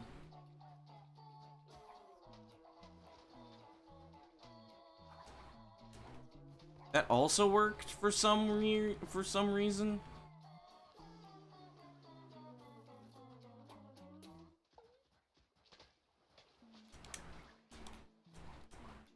Okay, that's basically 3 in a row.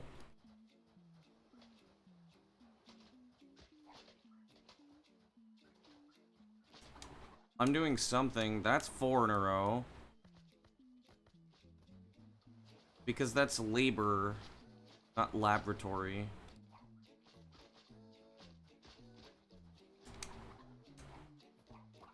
That's 5 in a row?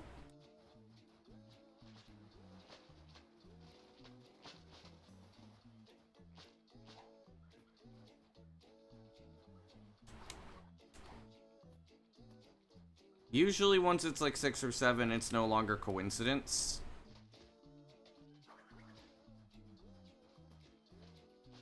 But 5 in a row is pretty fucking...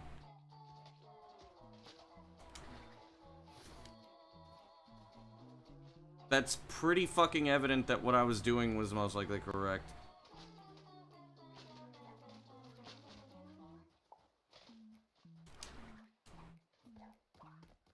Okay. I'm doing something.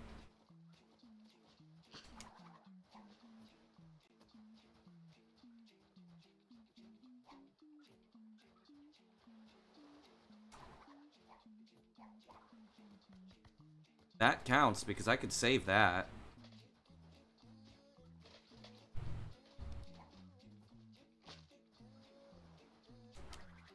Damn it. Turned too much.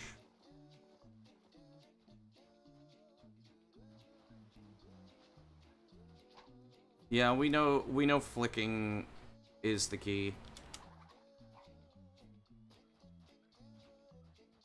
That was figured out yesterday. Well, last night, rather.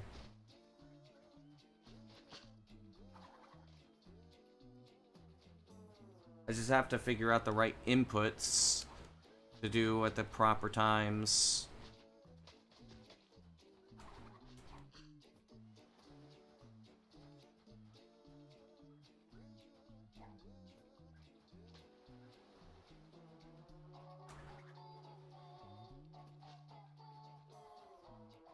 Maybe it's camera flick, then stick flick. Or maybe it's stick flick, then... No, it wouldn't be camera flick. Unless... Nope. Okay. So camera flick, stick flick. Bing, bing.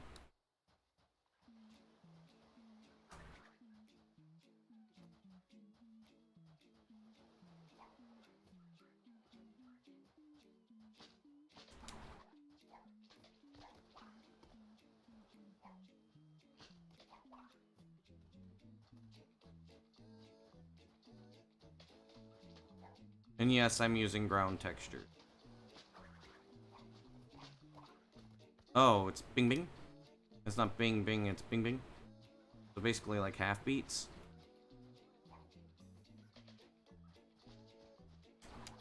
Yes. Okay.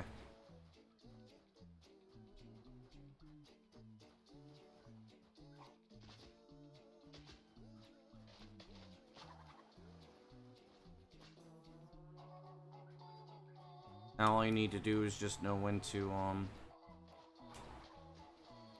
spin. I think I'm spinning too late here.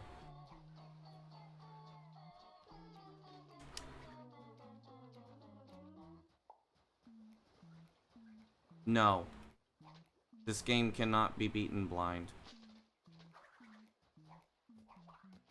There's no possibility of normalizing. This game is nothing like SM64.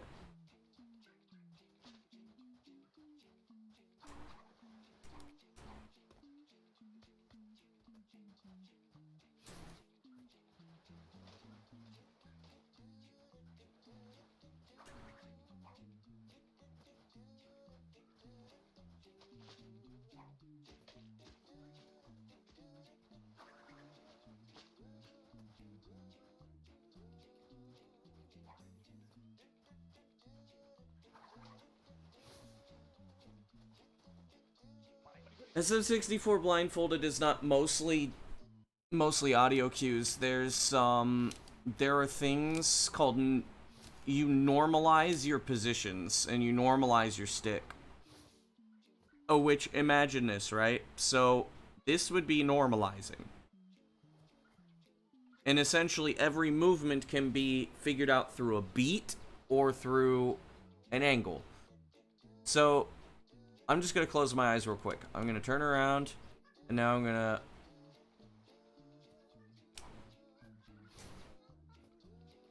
I'm gonna basically like move around. Now I'm gonna normalize. I'm not going forward. That's not perfectly forward. Now I'm going perfectly forward. That's why you can't play this game blind. It is impossible to normalize your inputs. It is legitimately impossible. So, I'm holding forward on the D-pad here. I'm not going forward. I'm holding forward on D-pad. I'm not going forward. I hold left on D-pad. Holding forward on D-pad. I'm not going forward. I'm going up left. There is a 0% chance this game can be beaten blindfolded. It is impossible because there's nothing to normalize inputs. This is one of the reasons, also, Yo Colty, this is one of the reasons why I say, like, this game's movement is very hard. The reason why I do so well is because I know how to counteract most of the issues with normalization. Most people don't know how to do that. Most people don't know how to deal with that. I may be the only person that actually knows how to properly deal with it.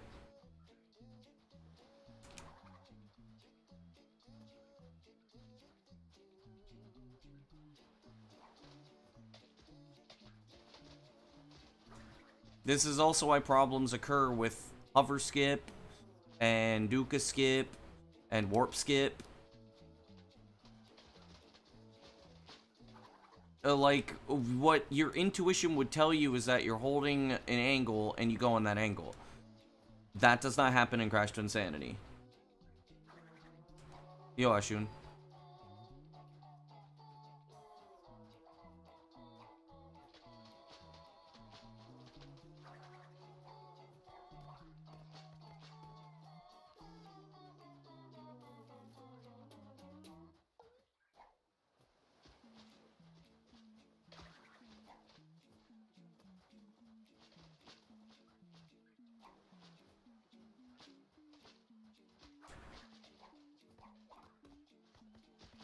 The only time an N64 controller is helpful, N64 controller would not normalize the position.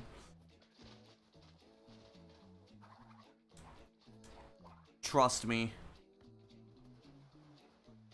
Just because you're holding forward doesn't mean you normalize the position. Oh yeah, SM64, yes, you'd be correct.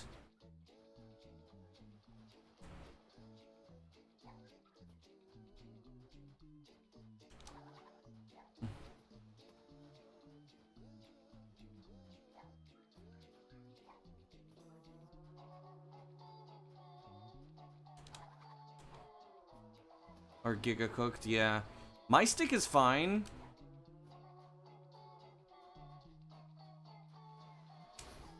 The buttons on this controller are a little cooked, though.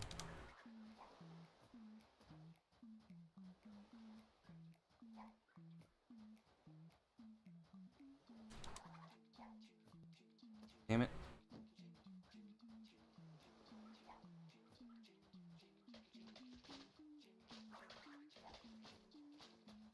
Towers of Mario Party? Interesting.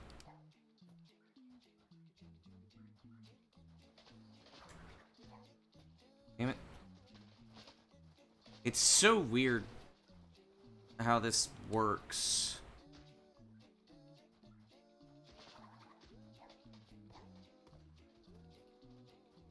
See, the reason why that didn't work was the tree interfered with the camera.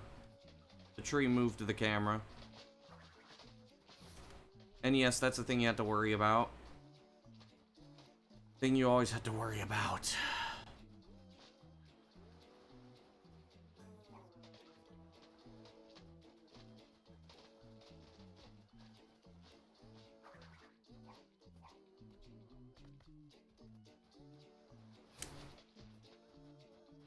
Unless I do it this way. No. Doesn't work.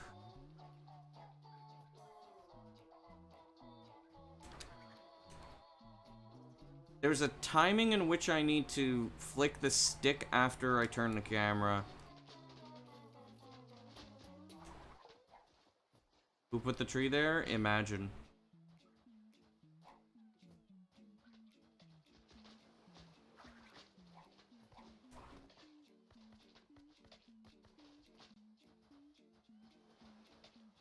Unless, wait a second, hang on.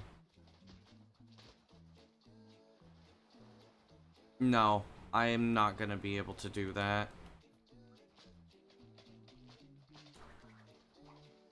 Unless? Wait, I don't want to do that.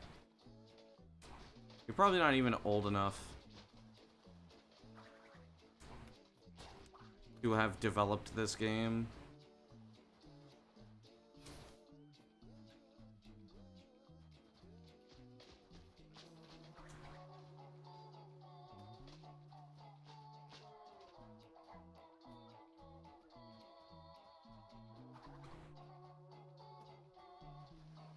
What if it's a tiny tap instead of...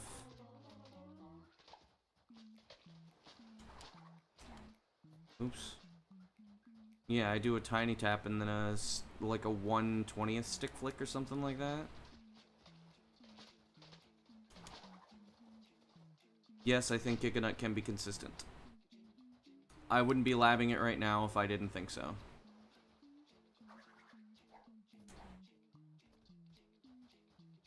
We had some good results last night.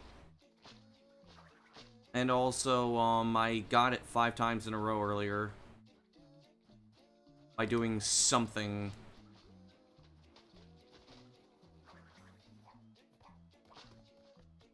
There we go.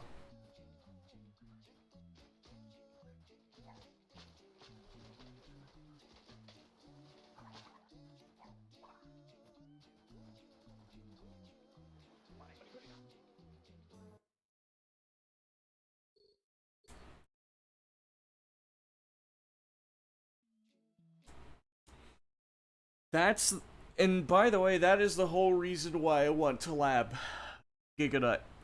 It's not because it saves time. I don't care. I want something consistent, and I've had this idea that Giganut can be done consistently. I don't care if it's hard. I just want it to be consistent. That way I know that when, like, I fuck up,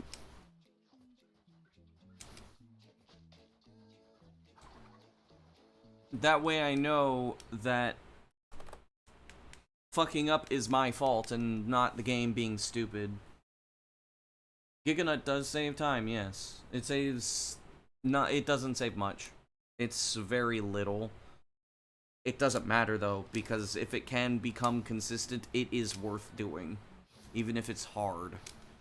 I don't care if it's hard. This entire fucking run is hard. If it's consistent, fuck you.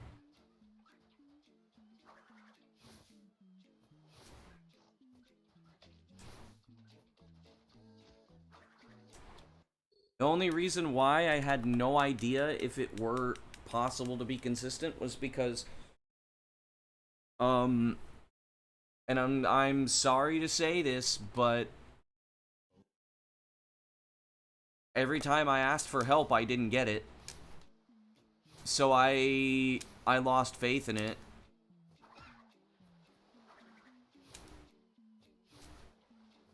I got faith yesterday because we did some labbing yesterday, and the labbing was like, the labbing basically said that there is some level of consistency, which means this will work eventually. Axel got it like 75% consistent, but it was it was 2.0 by spinning it against the rock instead of doing what I'm doing. But what he found and what Hyper Blue also kind of found was that a stick flick is the key to getting the nut to actually work the way you want it to. Like here.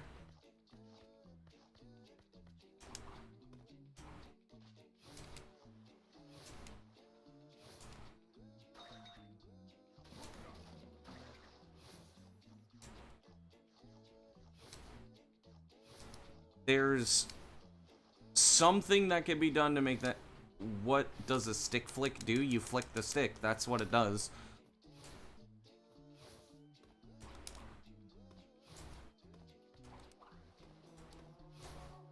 It is not pixel perfect.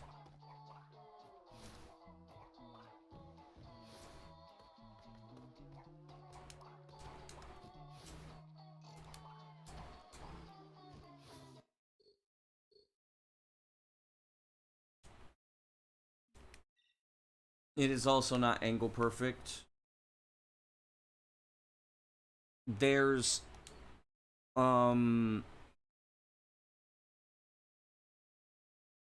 there's something to it that makes it possible. I don't know what it is. Giganut Strat is becoming real right now, and I'm labbing it out of spite. Somebody else was helping me yesterday.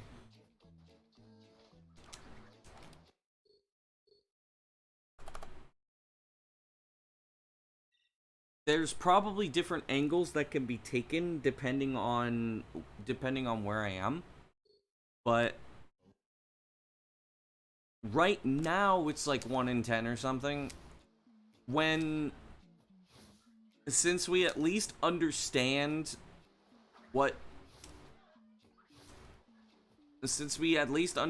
that there is a means to make it more consistent, it's all about just doing it until we have enough evidence to go off of. Now, if anybody wants to try to actually find the way to make it work every time, or almost every time, I encourage you to mess around with this, because, like, the thing is I'm only one man. We got much further by having somebody who's never tried labbing before, and then somebody who is an expert in labbing yesterday. We got much further yesterday than we have with the labbing I was doing.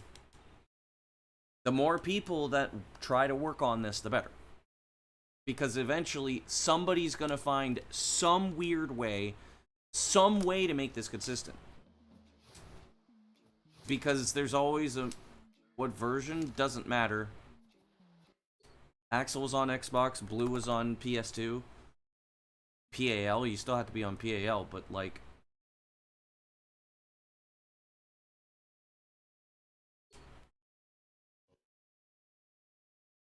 There's gonna be something. Every single person that tries can potentially find the missing piece to the puzzle.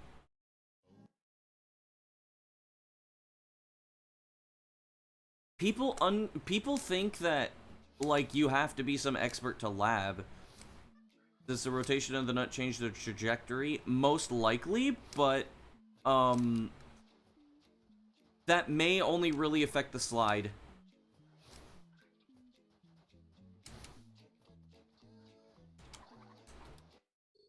Yes, you could do it on emulator as long as you're playing on the European version on PS2, or you're playing on 50 Hz on Xbox.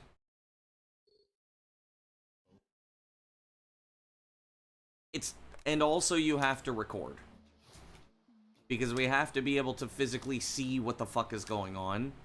You can't just say like, oh, do this.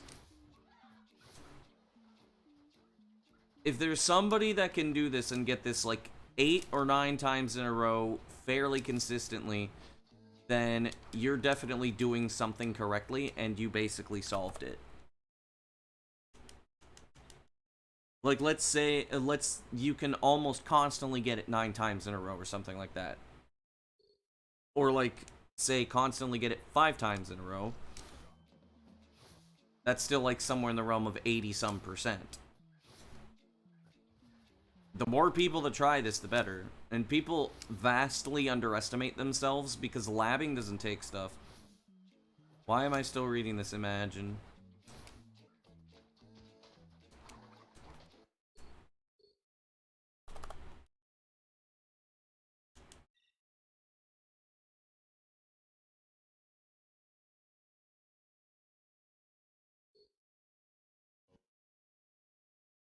I think a big thing was that everybody thought, oh, he's G-Pro, he could just lab it out. And it's like, this is not something one man can lab out.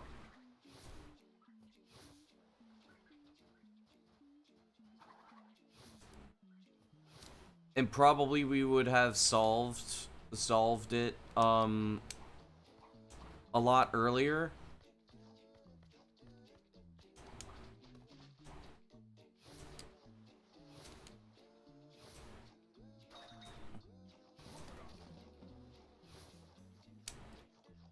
Had I gotten help. I did get help. I got help yesterday.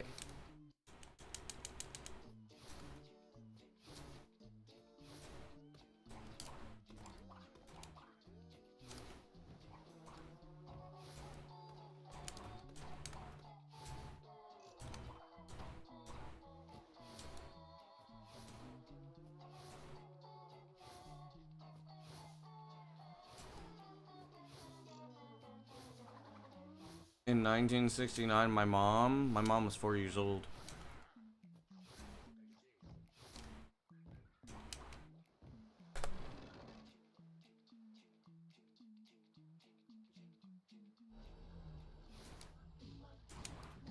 That was another 118 boat.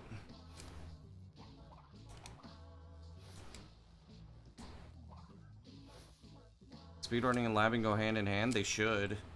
Not a lot of speedrunners know how to lab, though.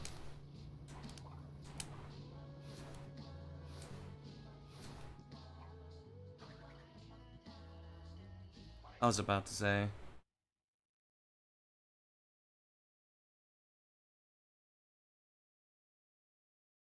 Okay, let's see.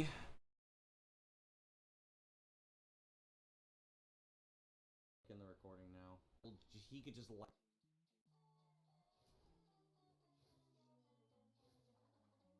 In 1969, my mom was 4 years old.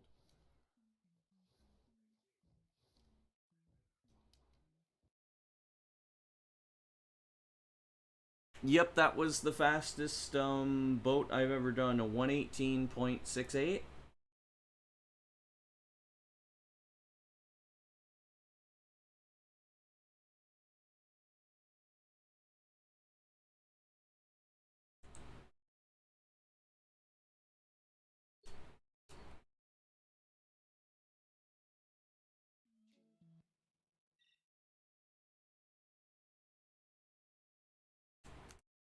I mean, Giganut does save a little bit of time. It's possible I can beat Segmented because I go a little faster in a couple places. No new things discovered, no community, dead games. Yes.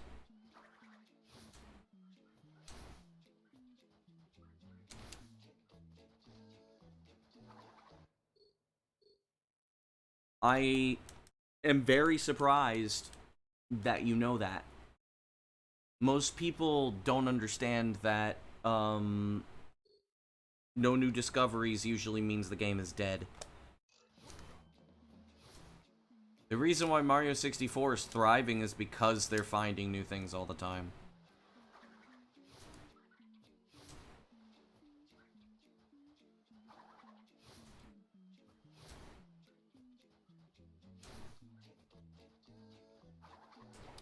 And if they're not actually finding new things specifically, they are finding they're finding new new setups and everything. Like Super Mario Brothers 1 is not dead because of that, because Lakuki has been labbing other things. He's been refining, not necessarily like pure like discovery, but refinement. Labbing can also be a type of practice.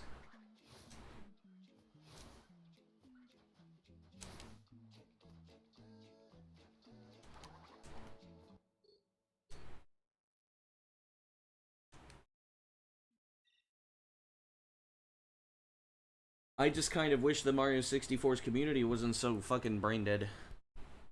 It's the hammer. Dudes, he's real. Mom, get the camera.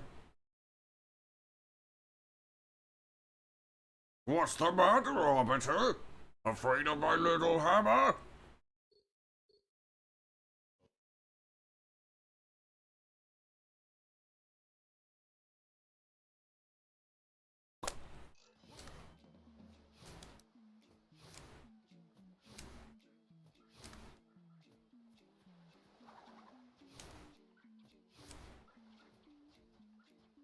And his pepperonis slap him. Crazy.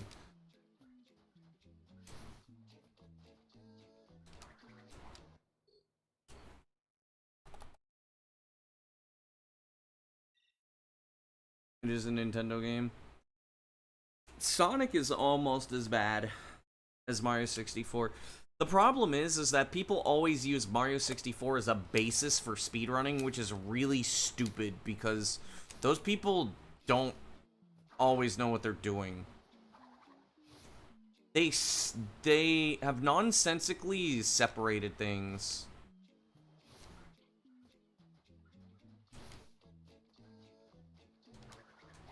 Mario, true.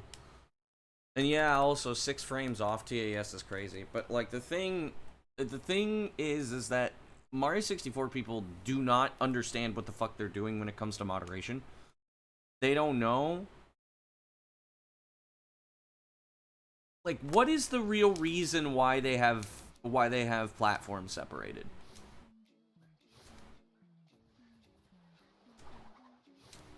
They are not different. The platforms are not different outside of maybe some frame data. All it is console purism. Which is understandable because, like, you know...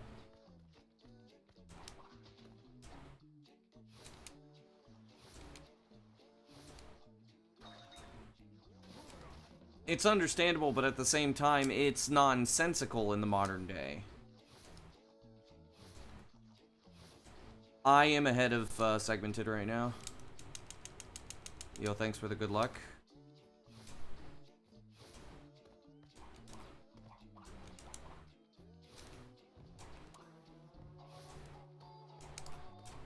Oh, that sucks.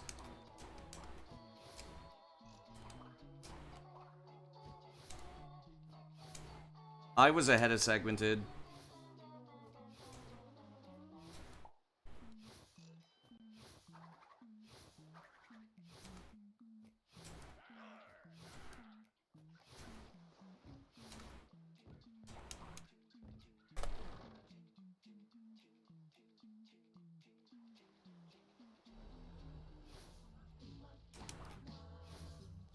Like, I think Doom does it way better. Like, they allowed source ports. Doom's been doing that for, like, 20 years. And the community thrived so much as a result of that.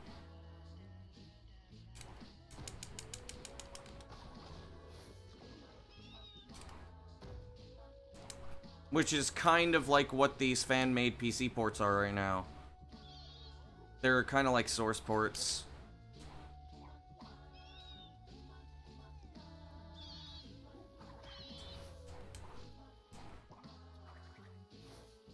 Proper implementation would be very healthy and beneficial, but for some reason, because of console purity...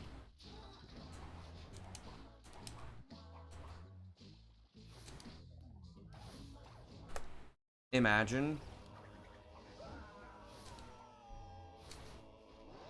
I'm just very against console purity nowadays, because, like, in 2026, console purity does not make any sense.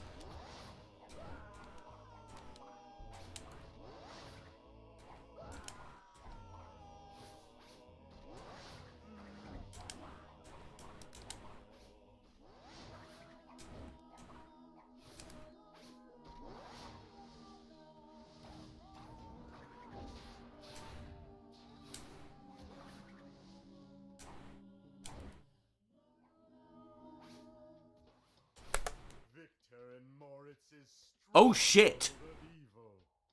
This is where we wrong the rights and sweep the past under the rug.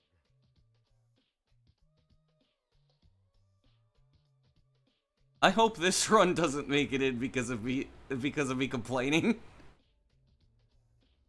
I will get so many people mad at me.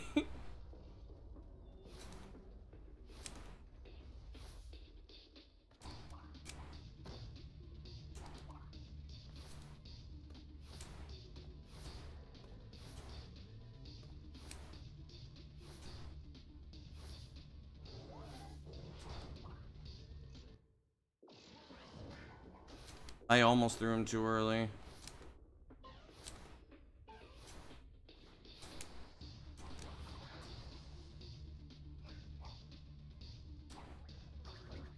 Oh, fuck. Okay.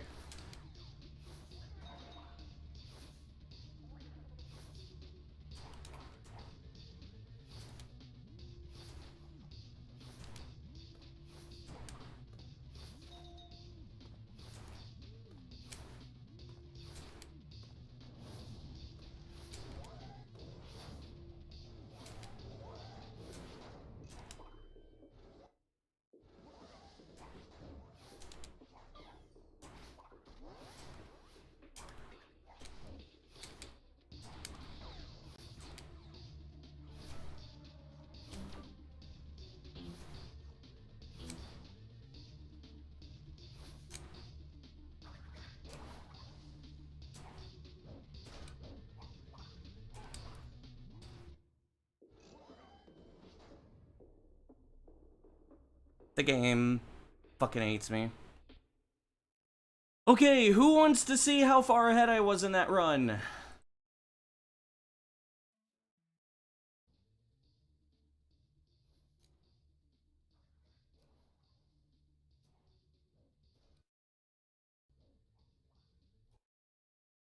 $508.5.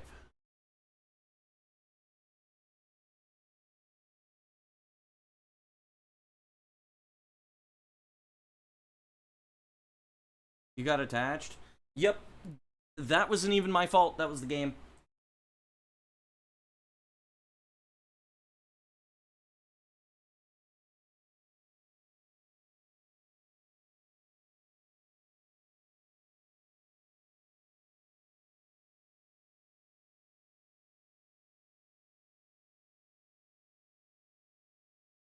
I was 10 seconds ahead.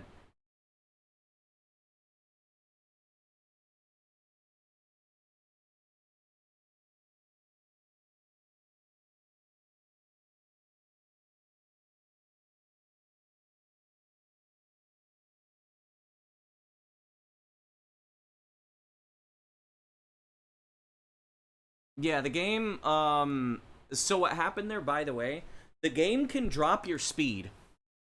The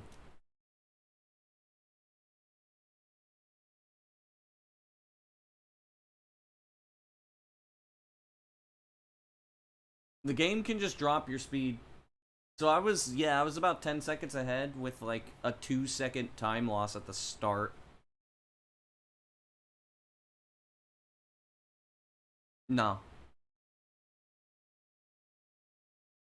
But yeah, that was like a 9:20.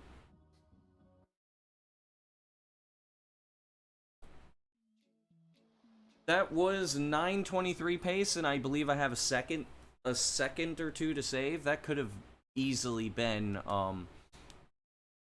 close to sub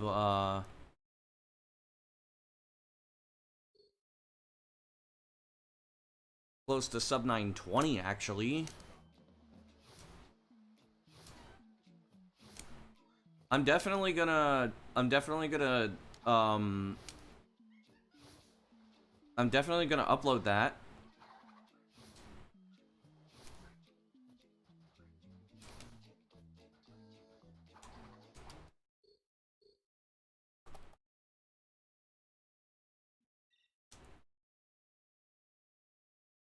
Because holy shit, that was sub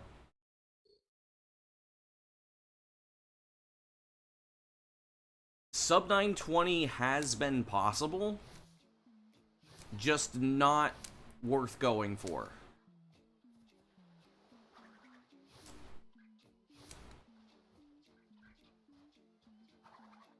Like, I have very little leeway. Like 2 seconds. It's like 2 to 3. It's like 2 to 3 seconds, and that's based off of perfection, not based off of based off of theory. Based off of theory, I have 1 second of leeway, at most. So I would have to play about as perfect as I possibly can.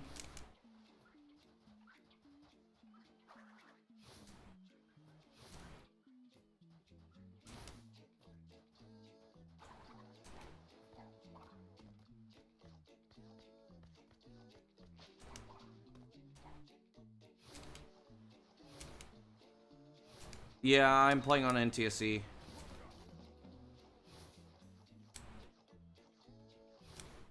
Still 50 hertz, but I'm playing on NTSC.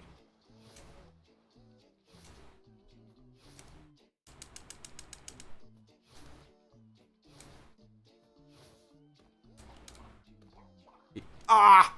Cock.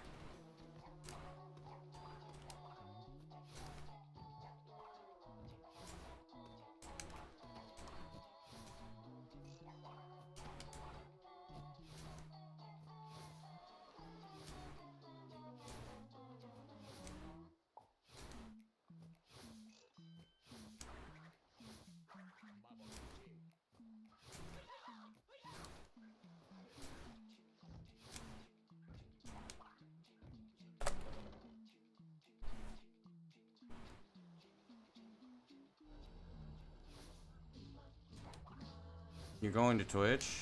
Okay.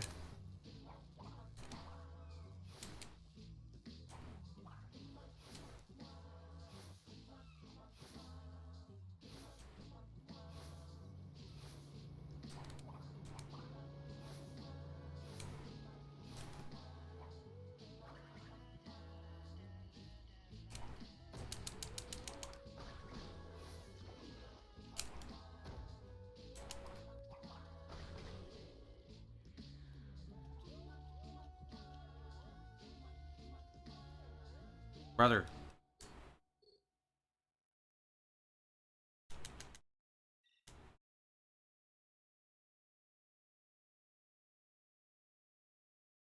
It feels like a consistent 20% that's going on with Giganut instead of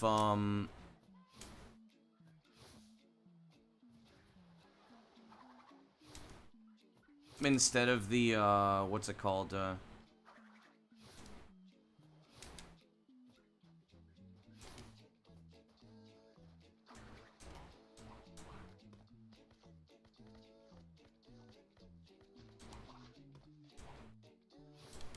Instead of the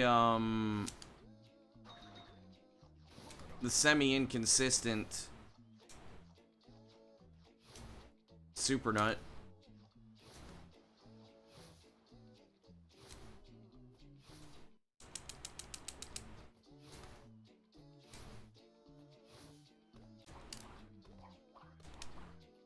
Here we go again. Now on Twitch. Let's go, dude. Ah, fuck.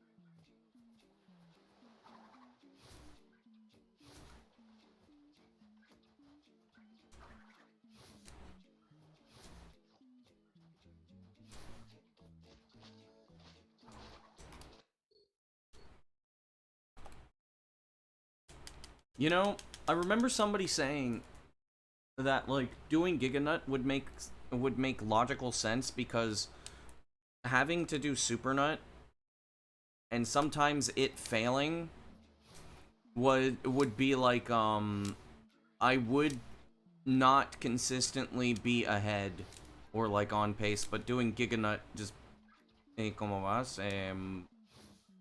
No voy. Estoy sentado.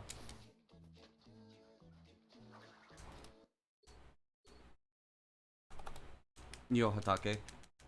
So it would be like every time I would actually get past Giganut, I would be on pace. And I don't know how much Giganut affects Fastnut.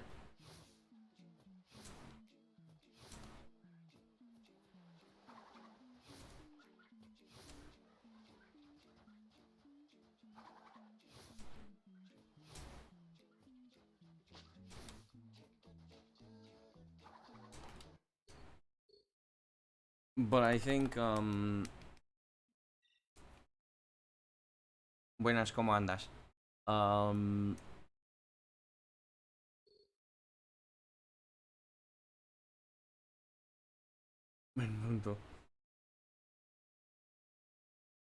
Different lighting? Probably, there's probably no specific reason for it.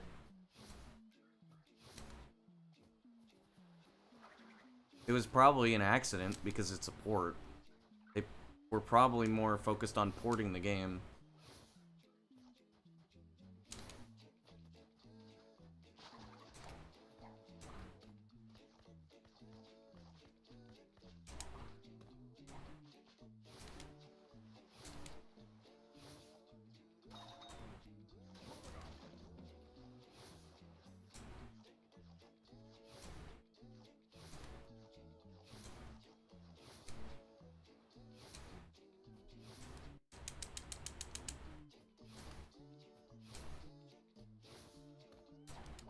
Damn it.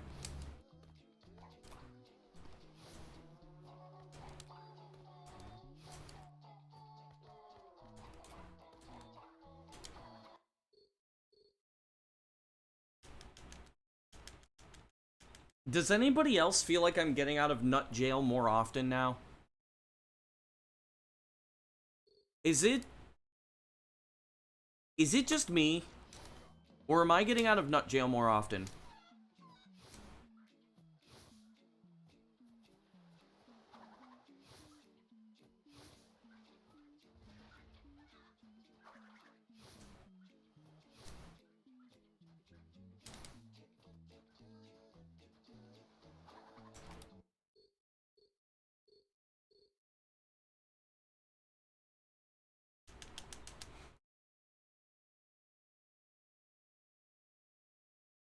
Like, it feels like I'm resetting more.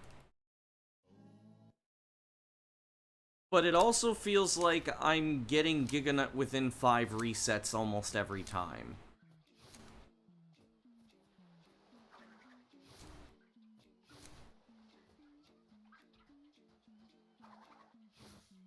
I also feel a lot less frustrated. Maybe I'll be more frustrated if I don't get it in like 20 attempts or something. But for some reason this is feeling like, wait, why is VLC still?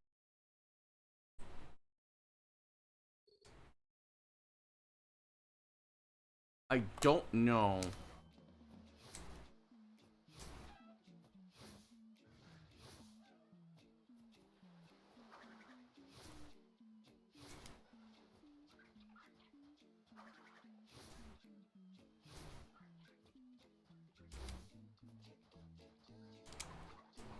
That should have worked. I don't know why it didn't. I also find it really odd people prefer the PS2 version because the PS2 version looks shit. I think the Xbox version looks a lot cleaner.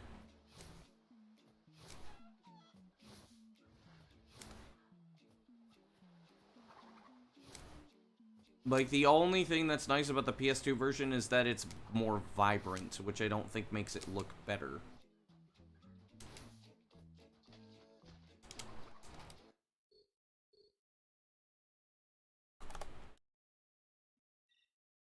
And honestly, I don't care about,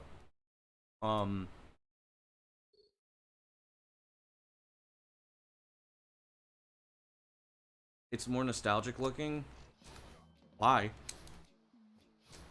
Same game.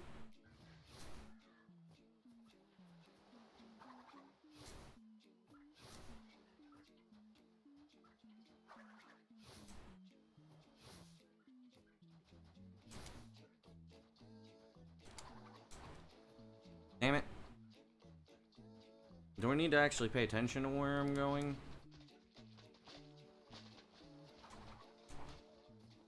I think so. In nut jail for like 7 hours.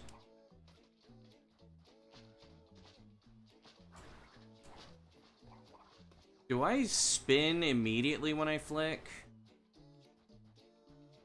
If that's the secret sauce, that looks like it's the secret sauce. Okay. If that's the secret sauce, because PS2 emulators are way better than Xbox, I don't think so.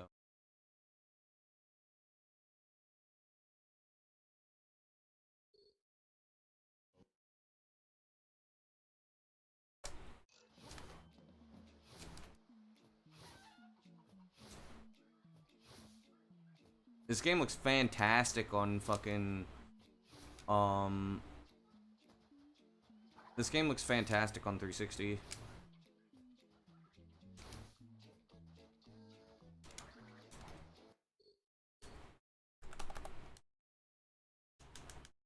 Because you have a PS2. And you're also in Latin America, so you can't really get an Xbox. Xboxes are really hard to find in Latin America and Eastern Europe.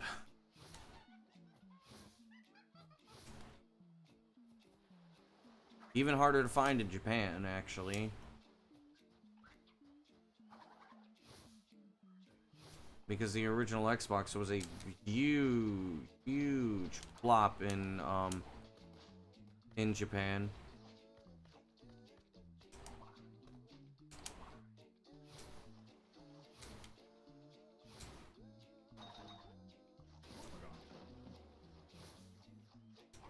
Okay.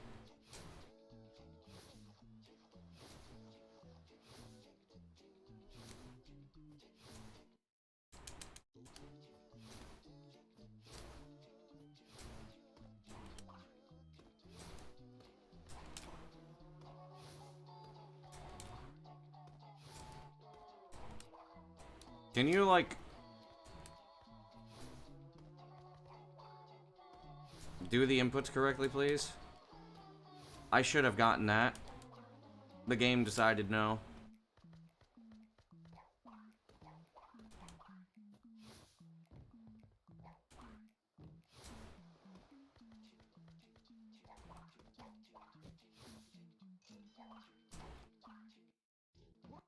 Why is it that when I... It's weird. Wall jail? Nope, it's not jail. Until we start getting, until we start being more than 50% consistent with Giganut, it will be referred to as nut jail. Otherwise, it'll be beach jail.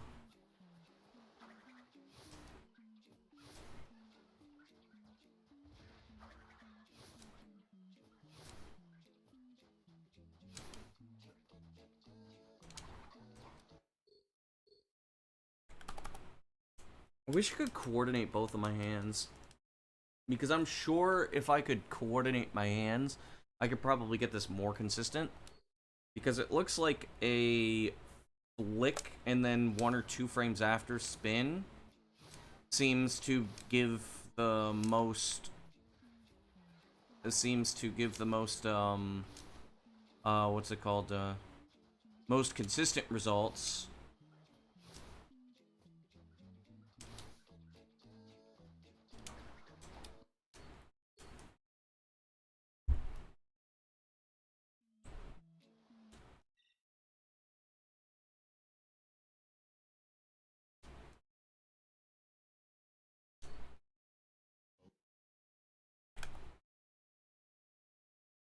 To be fair, I grew up with the Xbox version. I played this game a lot on my 360 as well. But I mean, Xbox is faster anyways. I was not far enough to the left. I needed to be more to the left.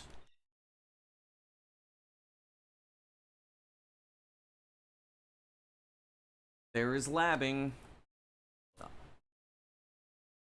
I am definitely not gonna get the sub 930 before I reach attempt number 20,000. However, I am going to stick with Giganut.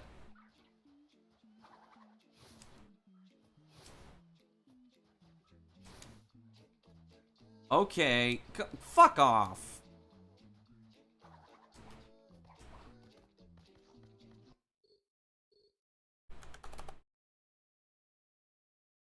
I'm gonna stick with Giganut.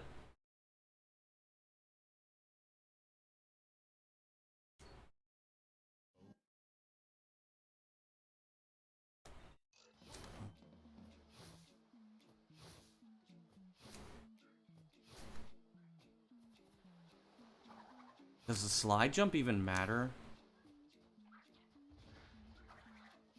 These do.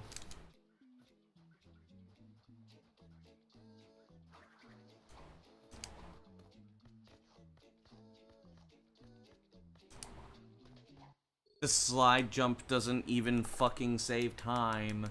Actually, I think it does. How are the runs? I made it into Antagony on a really good run.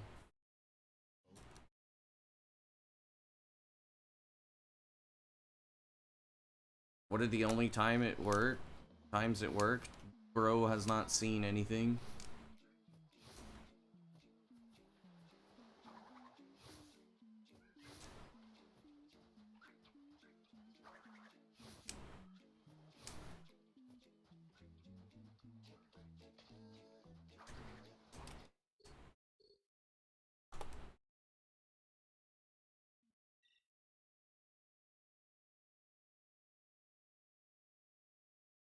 Ow.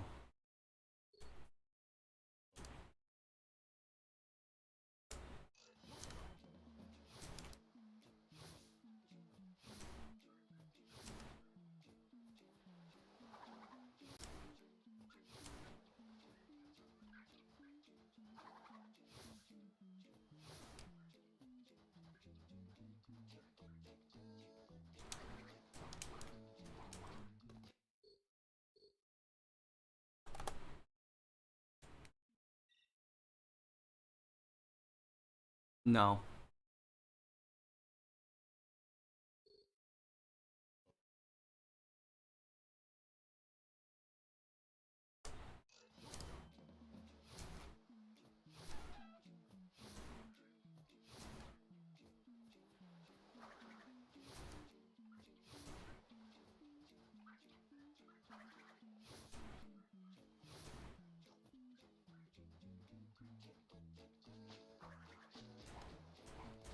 Damn it. A little far to the left. What the hell is sending me a message?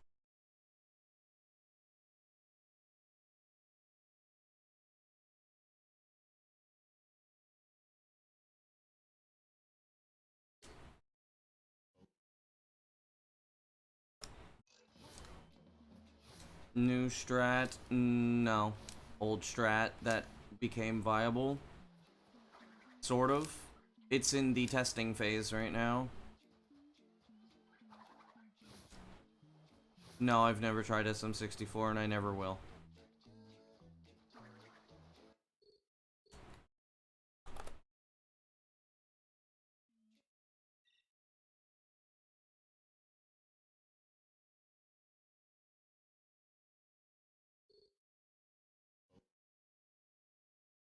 You're never going to see sub 9.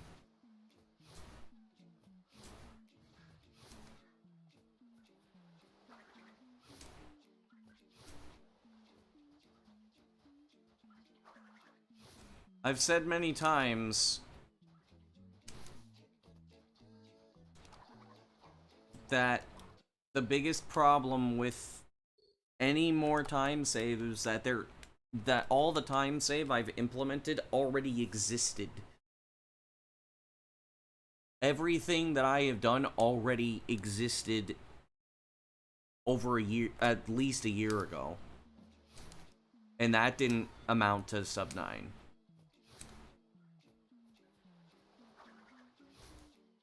All I've been doing is just finding ways to implement things that were not implementable before.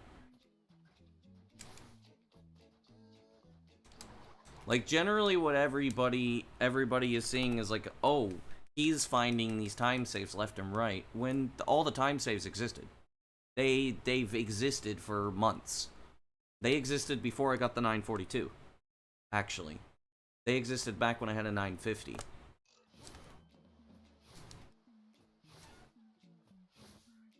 There has been not much change since then. The only change has been implementing stuff that would have been pretty much tool assisted only. In real time. It's the only thing. So no, sub 9 is not happening, and it will not happen. The goalpost of reaching almost sub 920 is stuff that already existed. We're not gonna get lucky. Unless somebody finds either a way to clip from the death in First Splash to the top, or find a way for Crash to die immediately when he spawns, there is nothing that can be done. Antagony is not workable. You can't improve Antagony outside of a setupless final door skip, which I still cannot get consistent. And that's not even that much time. It's like 1 or 2 seconds.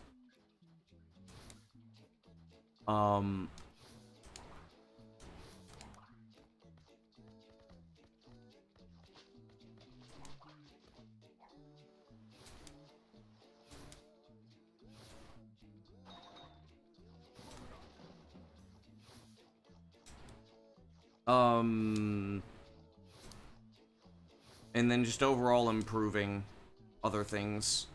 But still, like, it's not much.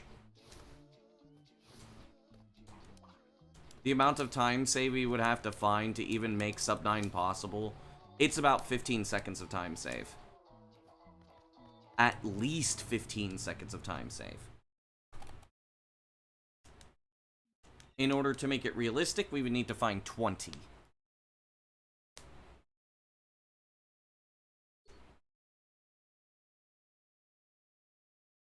I believe you can make it to the place where you take the nut in about 16 seconds. So if you found a way to just cross the gap immediately, you could probably save that. Yeah, it's so unlikely. Crash Twinsanity has been very... maybe we can manipulate the data, probably not. You cannot skip Antagony. You would have to literally change the game's code to make it to the final boss. It is impossible to do that otherwise, which would be Ace. You can't skip any part in Antagony because there's nothing that links to the final boss. Not even Iceberg Lab. Not even Iceberg Lab links to the final boss. There is just a script that takes you to Iceberg Lab after the credits. It doesn't work backwards. Now hold your horses, because Ace doesn't exist in Twinsanity.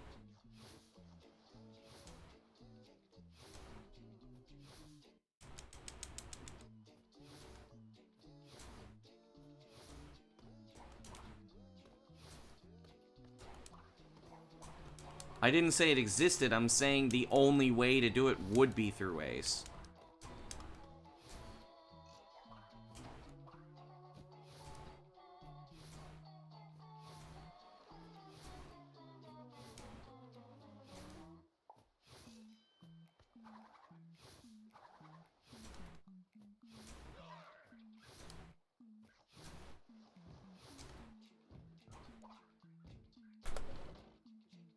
Twinsanity has been labbed to fucking death.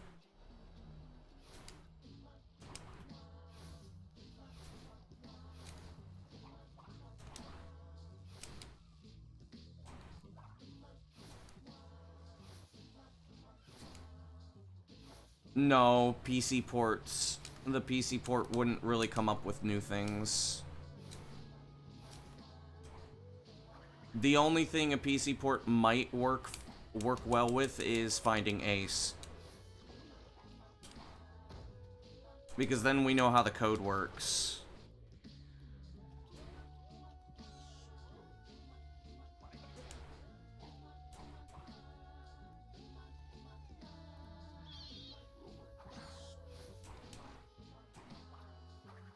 And you don't have enough, like, super smart people looking into Twinsanity anyways. Thought about speedrunning other games? I do speedrun other games. Not right now, but...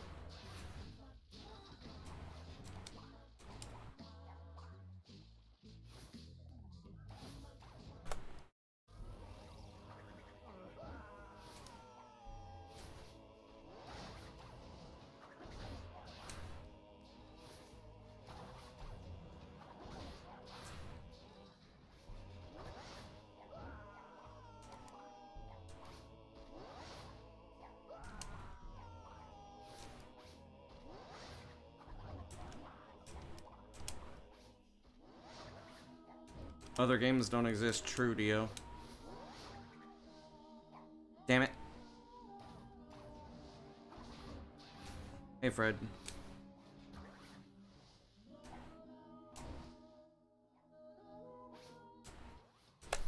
Victor in Moritz's stronghold. Thanks for the good luck. This is where we wrong the rights and sweep the past under the rug.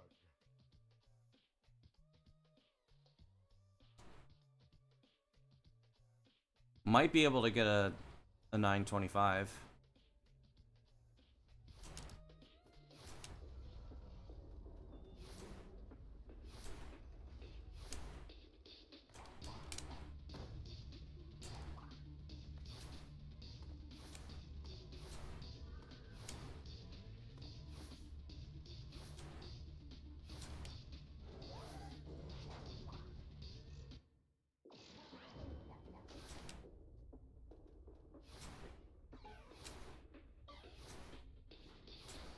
Okay, Pete.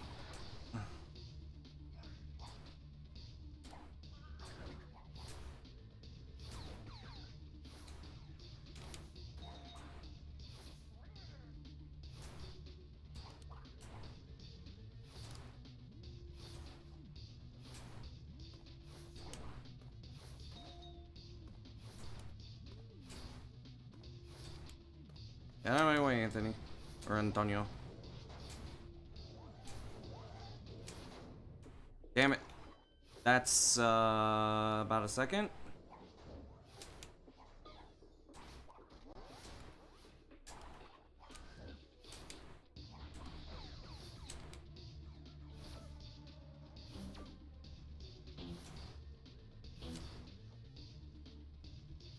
Not asking for perfection here, I'm just asking for good enough.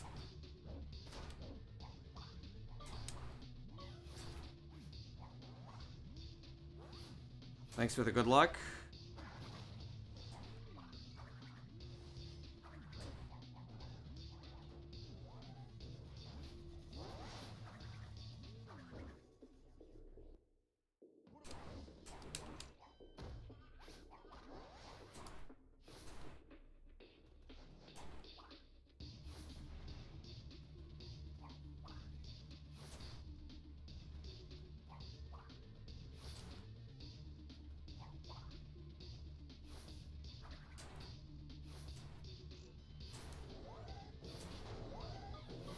Where's Anthony at? There he is.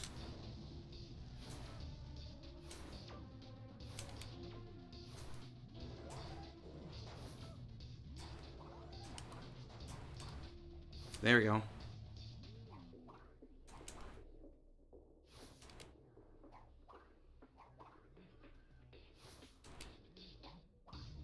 That was dangerous.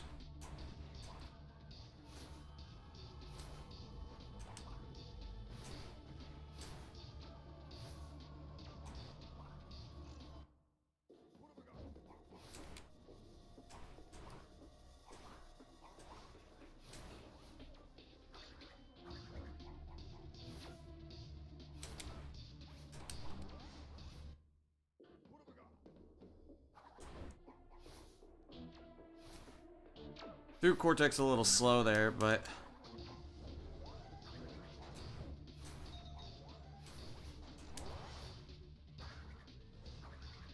Alright.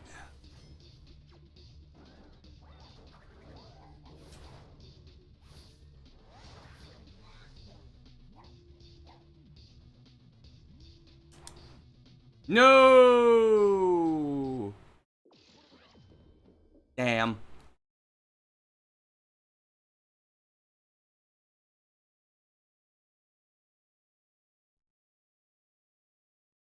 You should never say I was here until after you see me pass Spyro Skip. How far ahead was I? 11 seconds.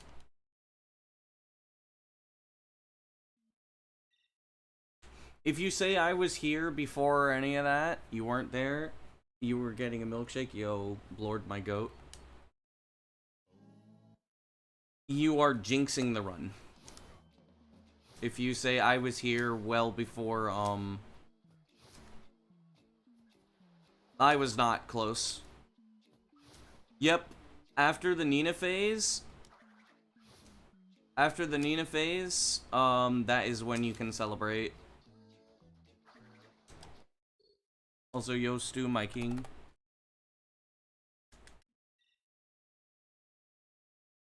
I was about 9-10 seconds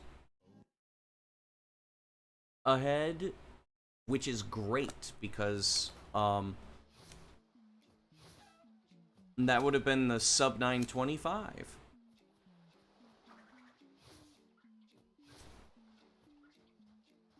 There were still like 3 things that could go wrong. Also, thanks for the good luck.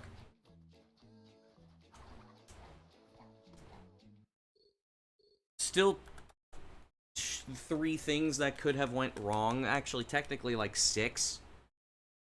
No, I wasn't even that nervous. I was a little nervous.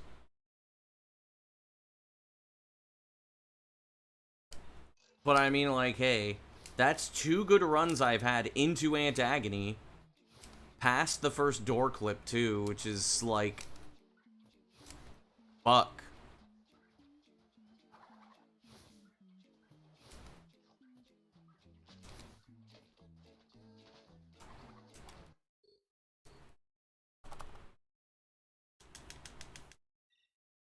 But yeah, I'm saying don't get your hopes up because, it's not a smart idea to celebrate too early with this game.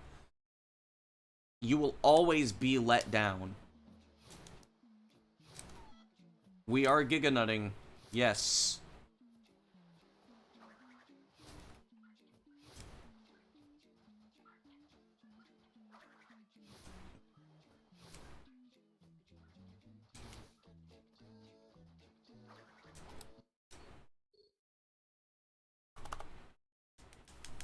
No, it's not really a jinx. But it's always to say, don't get your hopes up.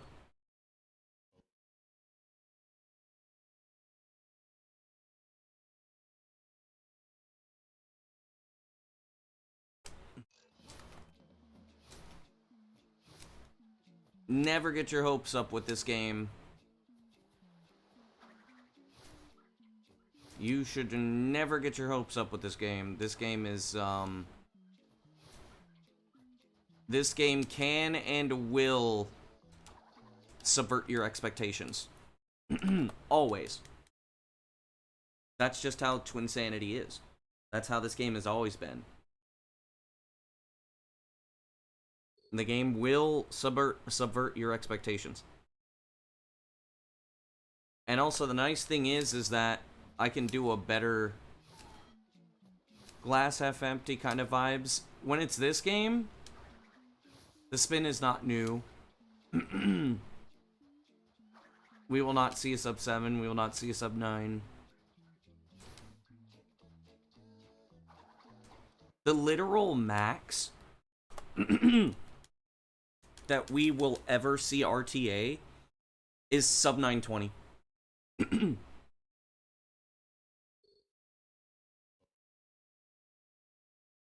but the sub 930 would be massive.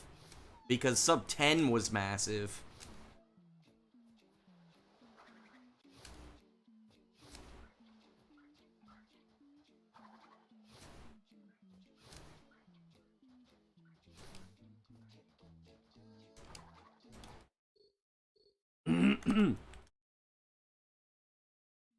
Really, I think once, I think that time passing equals lower world record. Nope. Unless a huge glitch gets found.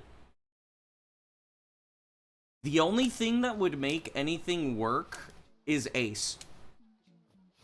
Ace is the only thing that would allow us to get anywhere near close to the credits.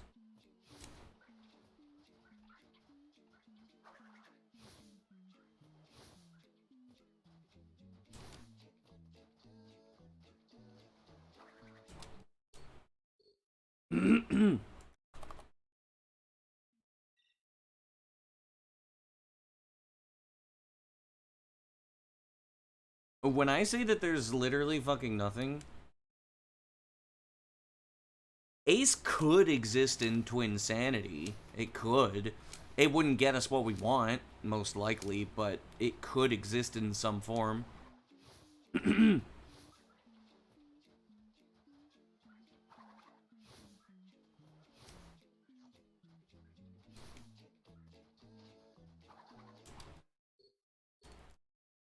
Technically, if we somehow figured out some weird way to do Ace, where Cursed Splash would give us the credits,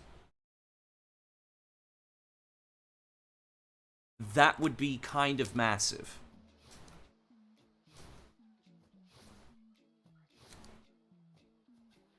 If it would also fix the cursed state. Ace is arbitrary code. Would this be any percent glitchless? No, it would just be any percent. And Ace would be Ace.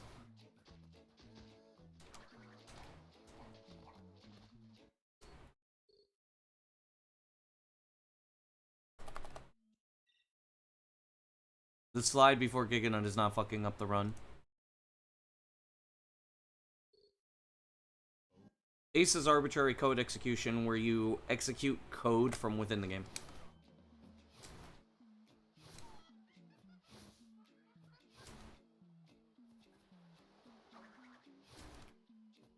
The thing is that going faster, I'm gonna do that slide jump. But I can do it without the slide jump.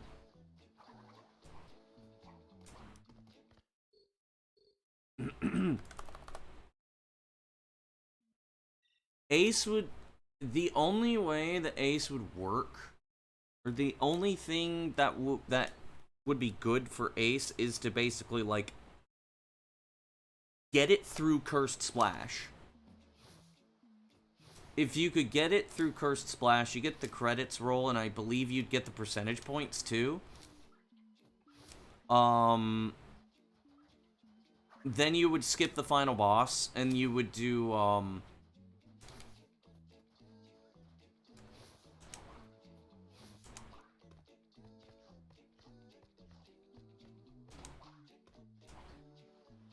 Then you would do,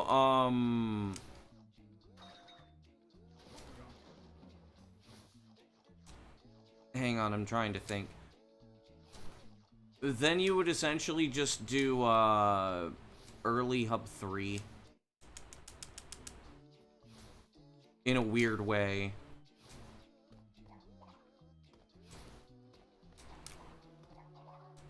What? So think about it this way. You would essentially, like, immediately after doing Cursed Splash, you would just turn around and you would do, Totem. You would still do the game in order. Which would be fucking, like, it would be freakish.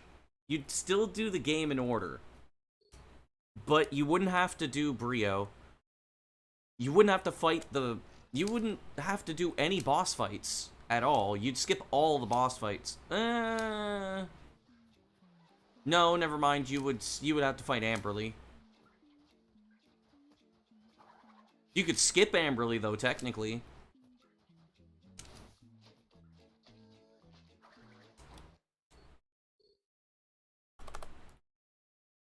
What you would do is you would do Curse Splash, then you would go back and do Totem. Then you would go through, you do Slip Slide, then High Seas, then Ice Climb, then you would go into Hub 3. You wouldn't need to see any cutscenes or anything. Then you would basically go, you do Hub 3, beat Amberley, then you just go into Hub 4, and you would end on the final gem in Antagony.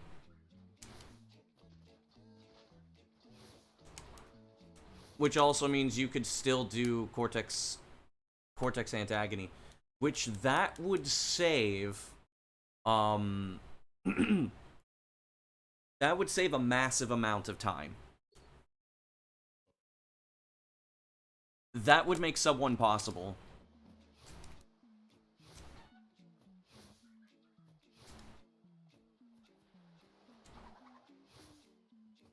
Yapping about, the only way Ace would work.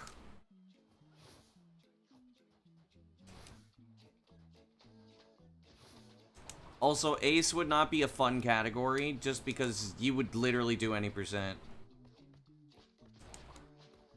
Yes, I've done 100%, I have the record. I have the record in every category in this game.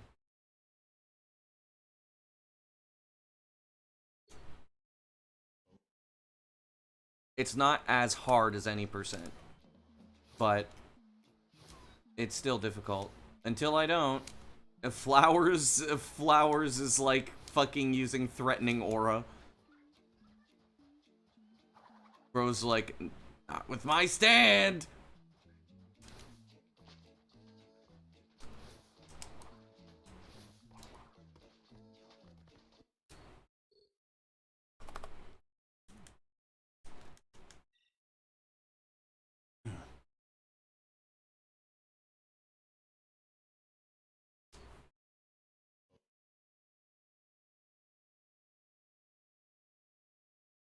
It's not that it would ruin it, it's just that if the only place where you could execute code would be with Cursed Splash, or... yeah, it would have to be through Cursed Splash, which means that you would just do something weird, and then you would just do Cursed Splash.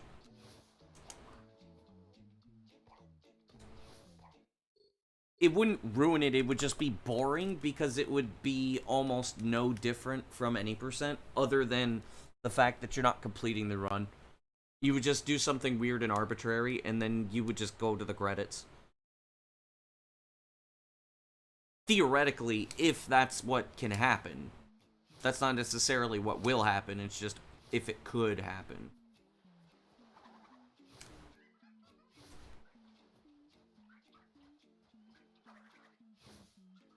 I'm going for Giganut. Nope.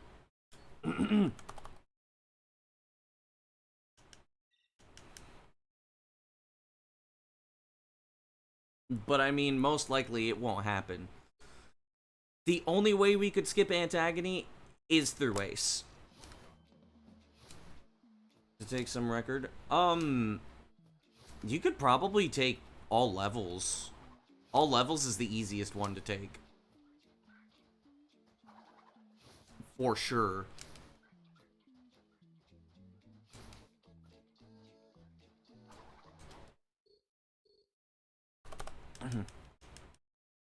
Hundo, as it stands right now, maybe. No Dimension Skip is pretty fucking optimized. Though, you can definitely squeeze another, like, 20-ish seconds out of it. You could squeeze another 30 out of it, really, but, like, you'd have to be crazy good at it. At Antagony.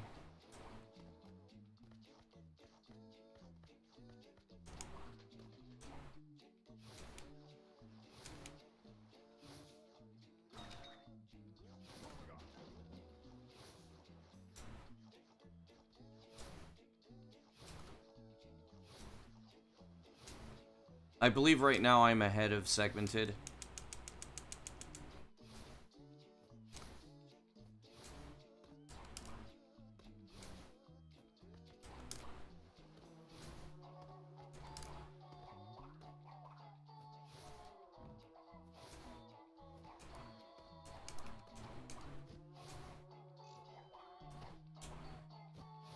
$230 isn't that bad for a casual playthrough.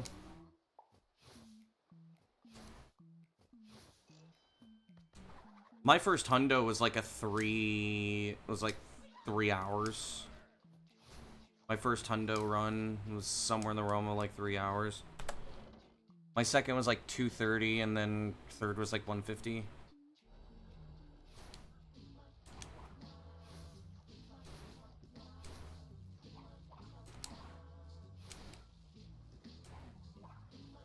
Though back then, I think the fastest run was like a 113 or something.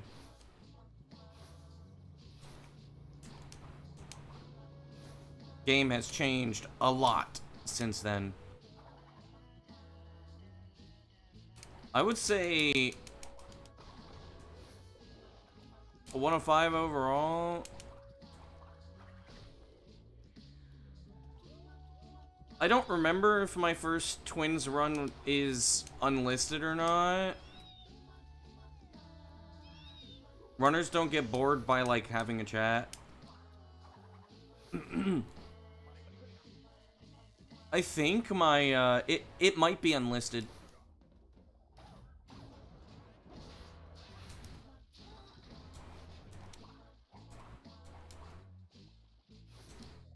Reason being, it might be a re-upload from a Twitch highlight.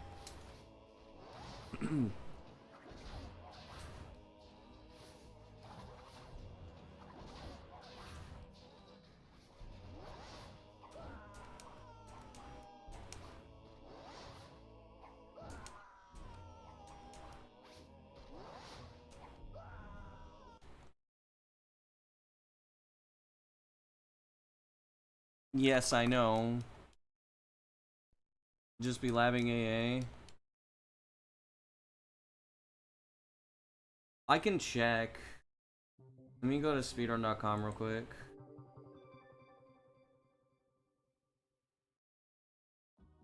I also don't like that when I get several runs, it deletes other runs, so you can't see Dio's PB on here anymore.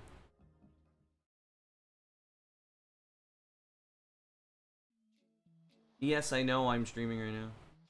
Show obsolete runs.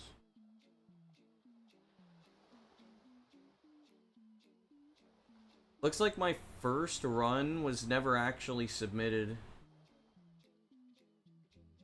My first couple of runs were never submitted, looks like.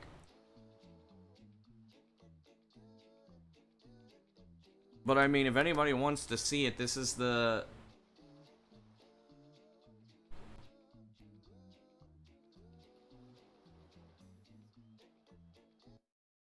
That was one of my first runs. Shiny hunting? Yes.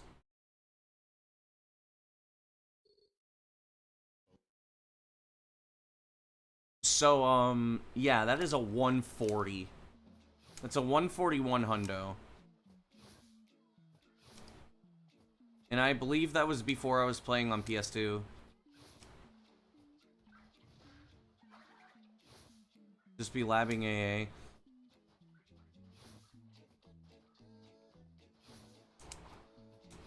Honestly, if you could do AA better than anybody else, other than me, you're already doing really well.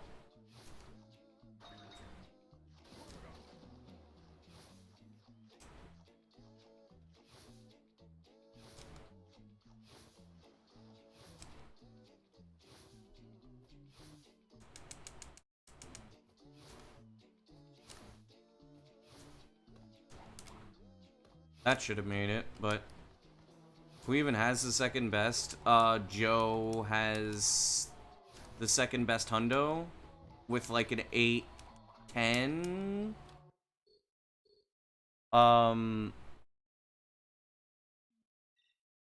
Noah has the best has the second best any percent one with a 721. No, actually, Dio would have the second best, I think.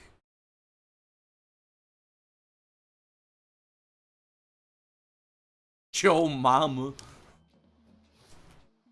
Who's Joe?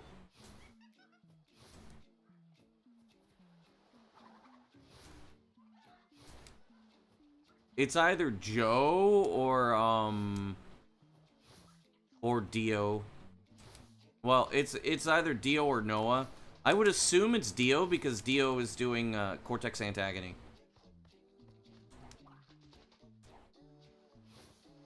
All levels path is the same, yes. The only difference is you have more lives, so you have more potential for mistakes.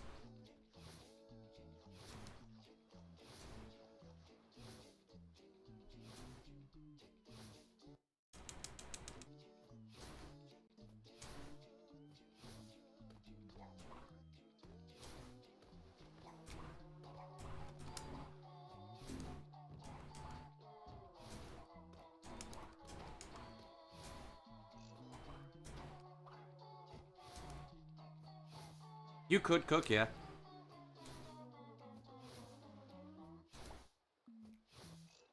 As it stands, only 2 people have ever really done Cortex Antagony and actually, like, completed runs.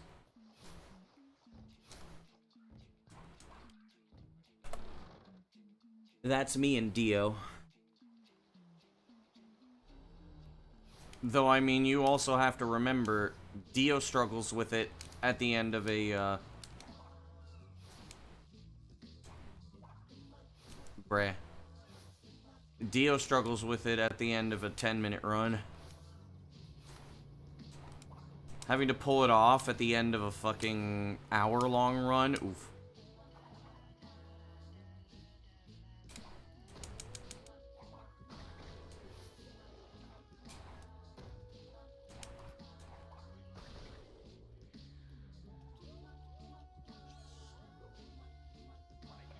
Not bad to get used to it, yeah.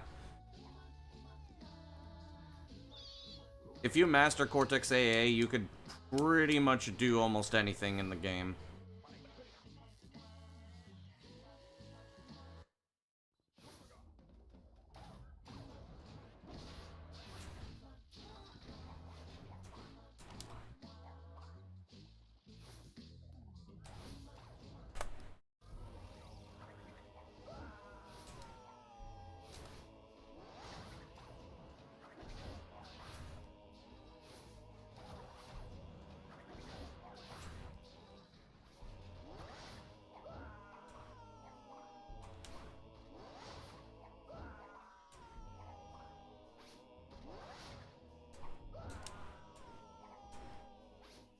I need to remember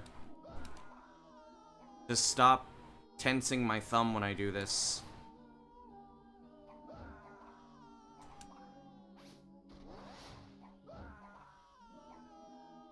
Okay, now that's just, now the timing is just not fucking working.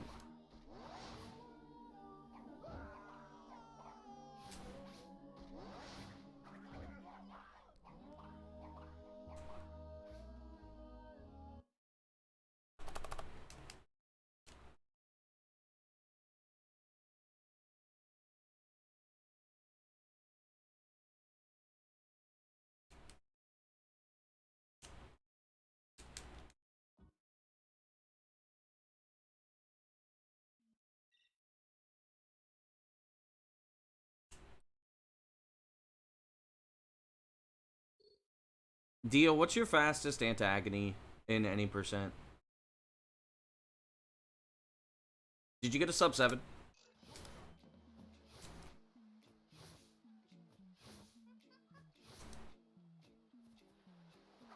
This is important.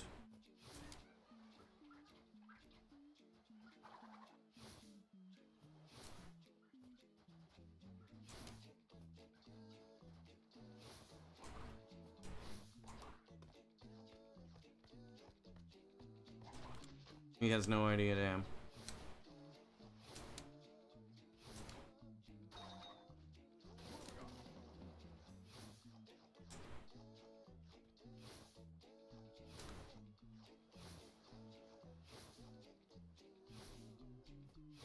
How bad are the door clips? First one sucks.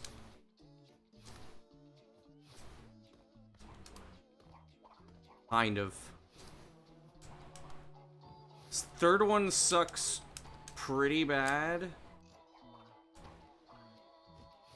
But, it's doable with a good setup. If you take your time to set it up, it's not too bad. They both suck. The first one's not worth it. Unless you do it setupless. Second one, or the third one, it saves a lot of time.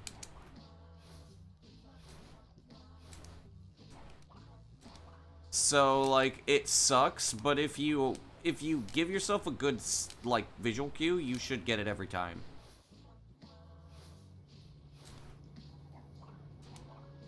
I did find a backup, too. Or not a backup, but, like, an easier way to pull it off. As in, like, less risky. Using Twin Split.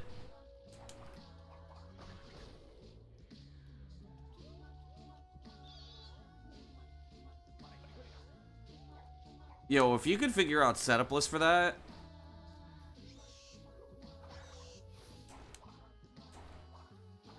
that would be sick as fuck.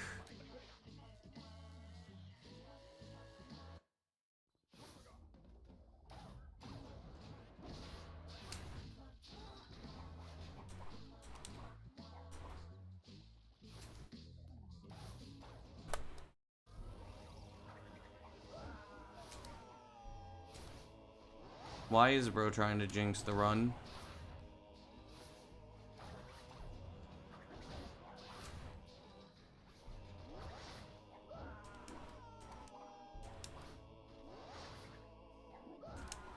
No, seriously, like, don't do that.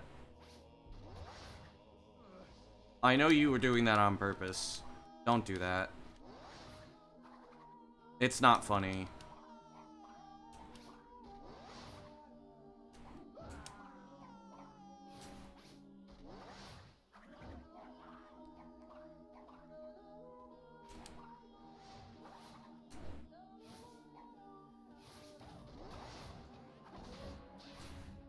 Wasn't that busting?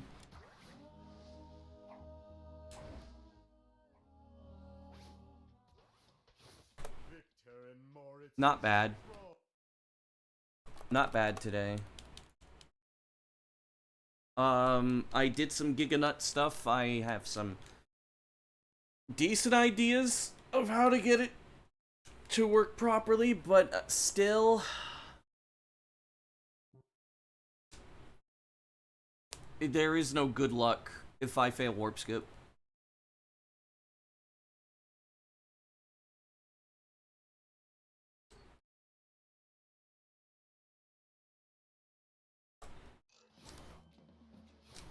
But Giganut is kind of consistent now, kind of, but not great. You push the nut midair, technically, yes. You can spin it in midair too.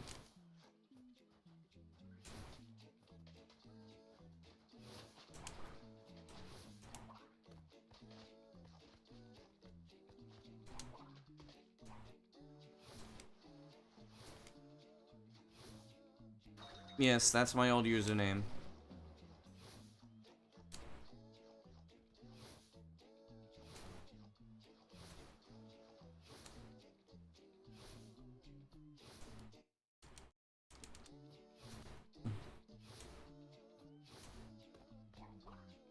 Damn it.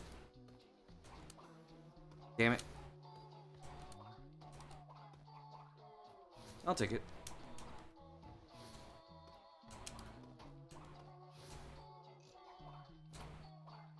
It means I'm out of hub 1, I don't care. You have enough time to do that? Yeah, it's unfortunate.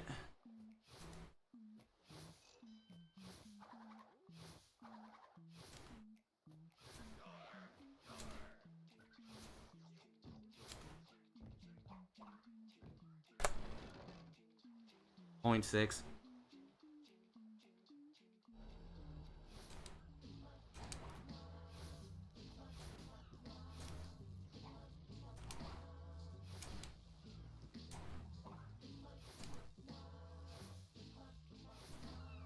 think you save time here on NTSC due to less lag.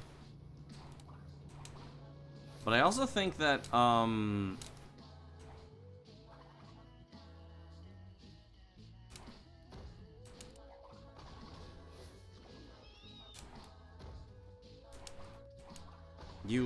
you might lose a little bit of time to the, Antagony cutscene.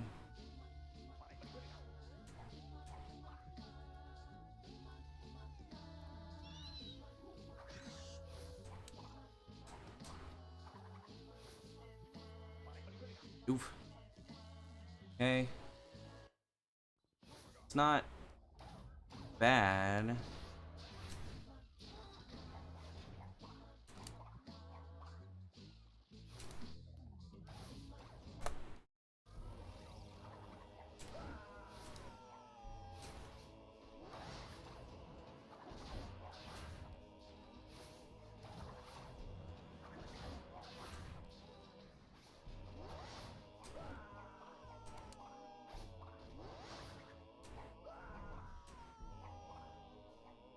Stop skipping the Antagony cutscene. It's not worth it.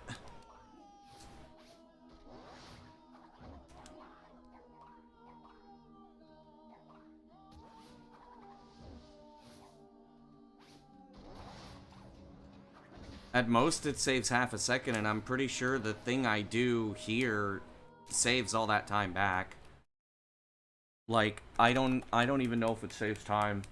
You have to go for, like, TAS shit to make it even faster. Not worth it. I stopped going for it because it's not worth it when you don't have to death abuse to get Cortex in Bandicoot Pursuit.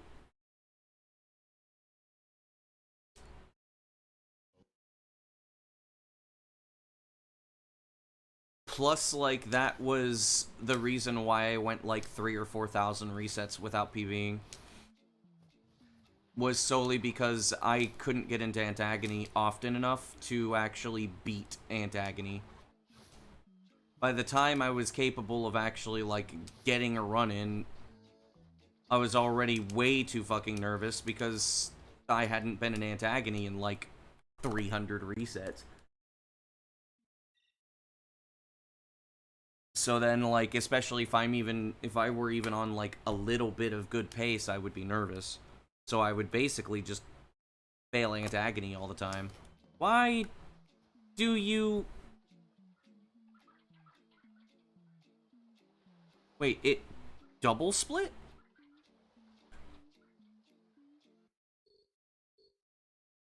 So it was never worth it. Once Neo Warp Skip was found,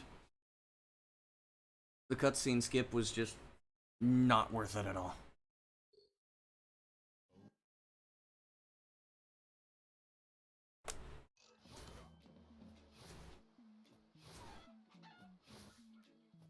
I might go for it, but I'm not focusing on it right now.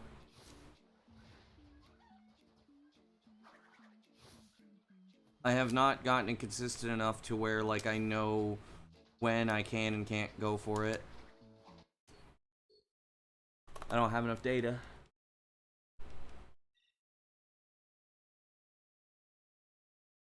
Over the next few days, unless I get the run I'm looking for, over the next few days I'm going to lab it more.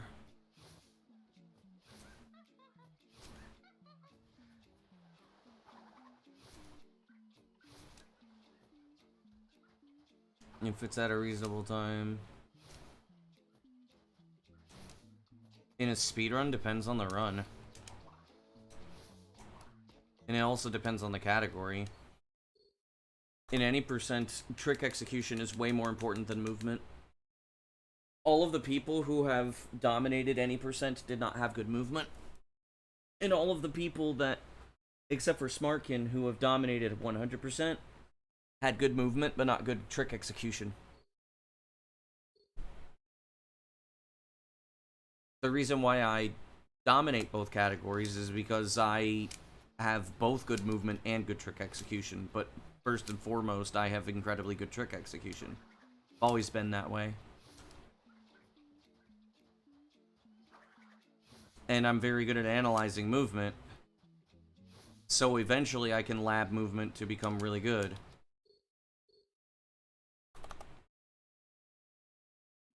It depends on the game, depends on a lot of factors. Sometimes movement is part of trick execution.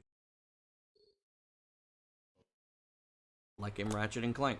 There's so many different factors that get into being a good speedrunner that the better question to ask is, what am I better at? And what you can do to fix it.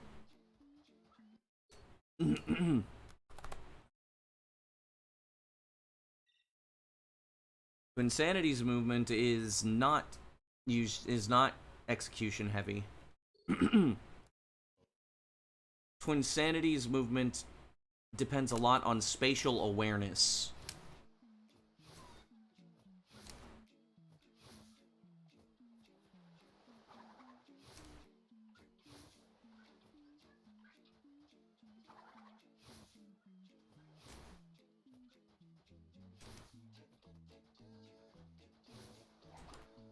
Crash 2 is also very similar. It requires a lot more spatial awareness.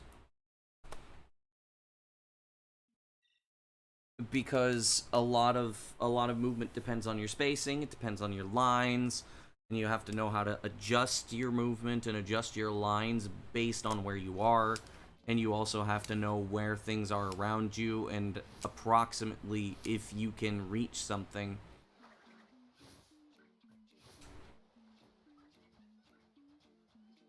And then you have to be able to identify when you're on a line or off a line.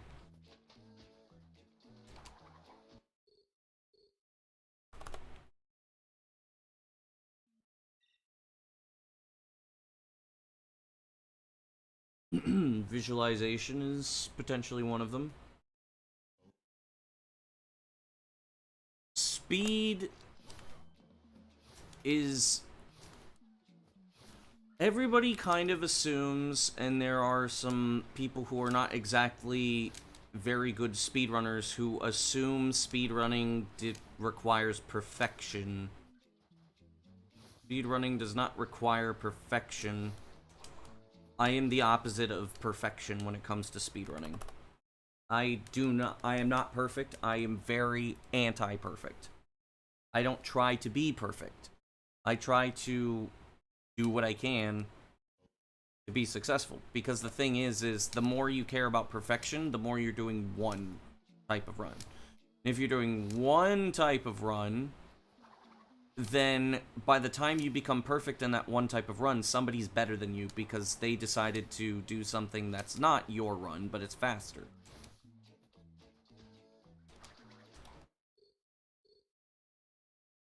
How much you PB'd that one time, Drew? Perfection is not uncanny, it's just literally, like, it's inoptimal. Because what do you consider perfect? You could take strats from 2016 and become absolutely perfect in them, and you wouldn't beat me.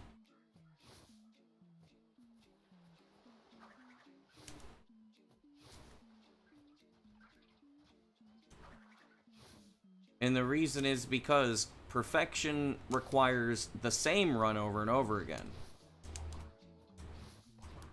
And that doesn't always amount to good.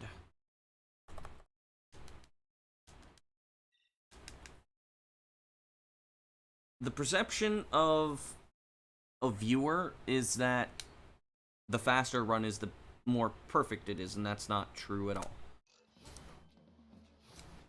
The 933 that I got is, well,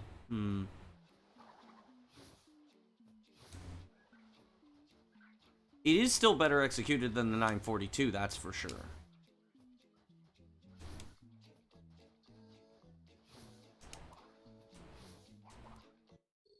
Someone that is slower could be better in some ways. Yes, or someone that is slower can utilize different strats. Or they could be more consistent. Wouldn't a run demand perfection? No.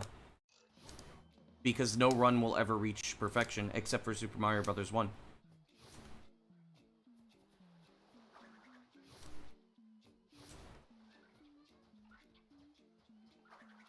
speedruns are always changing.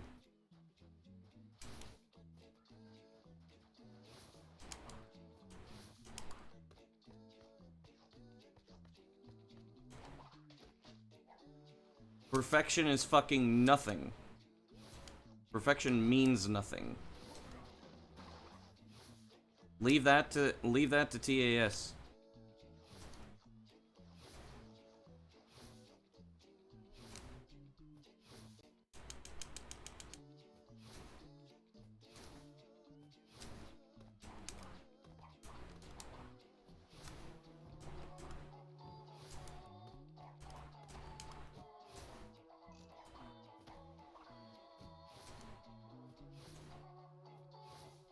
Damn.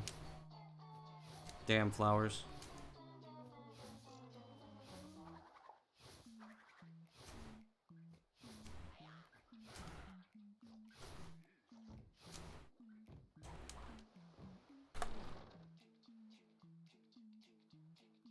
That's really good.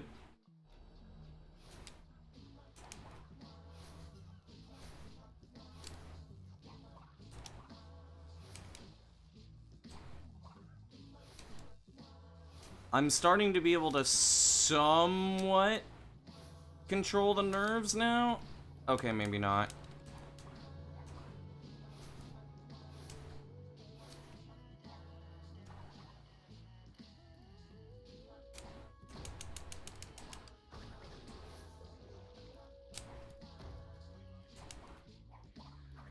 No. Because either Sustain has to make it, or we need to get TASing on Xbox.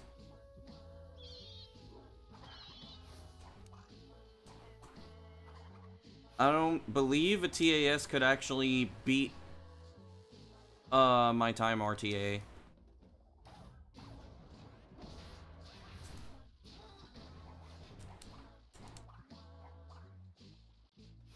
Damn it.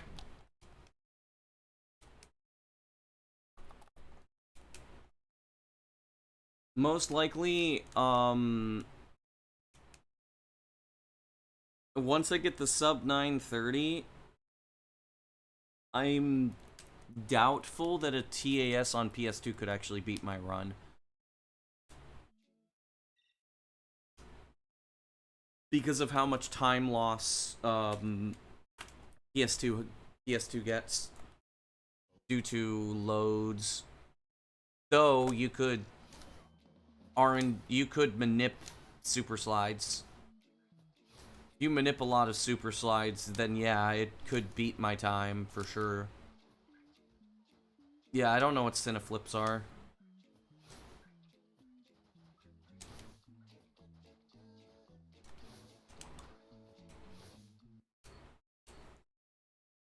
Yeah, fucking slides are RNG in this fucking game. No, there's no TAS software for Xbox. At least nothing true.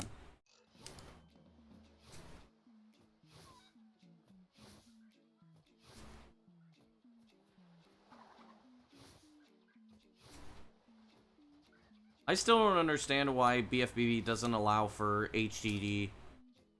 It makes no damn sense.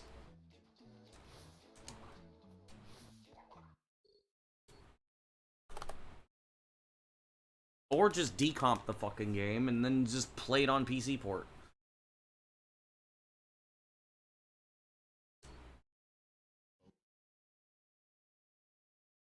There's so many fucking solutions to allow more people to play games.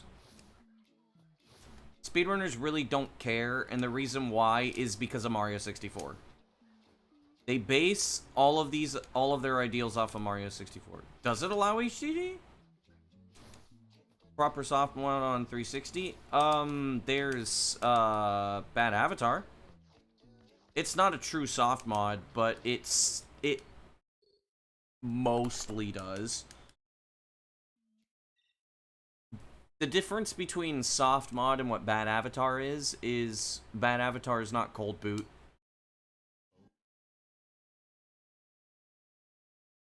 But Bad Avatar acts basically is a soft mod.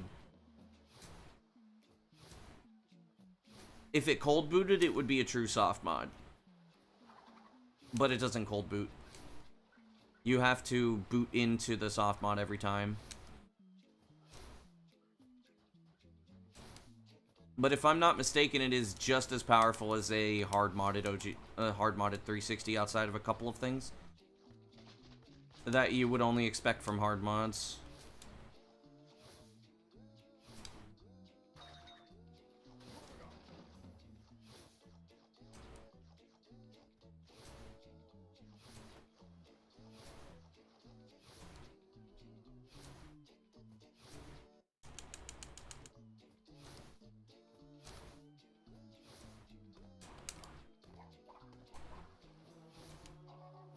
Fuck. Fuck.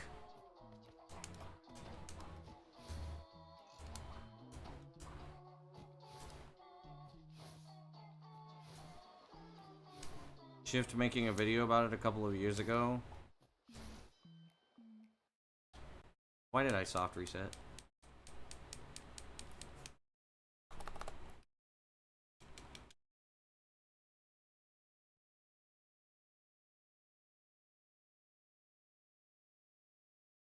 Yeah, the stupid thing is a lot of the purism comes from Mario 64.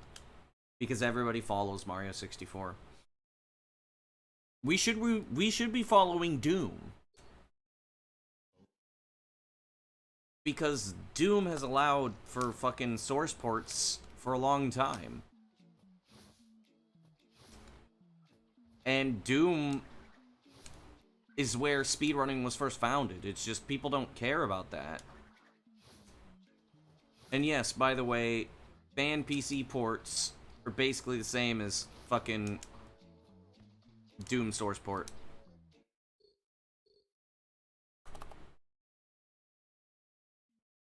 And it's like, nobody knows how beneficial it was for Doom to have source ports allowed. It was extremely beneficial for the community.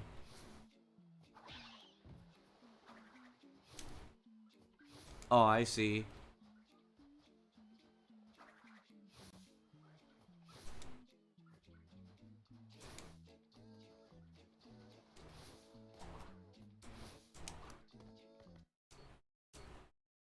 But yeah, like, if we followed Doom, we would allow fan PC ports. And they would not be different.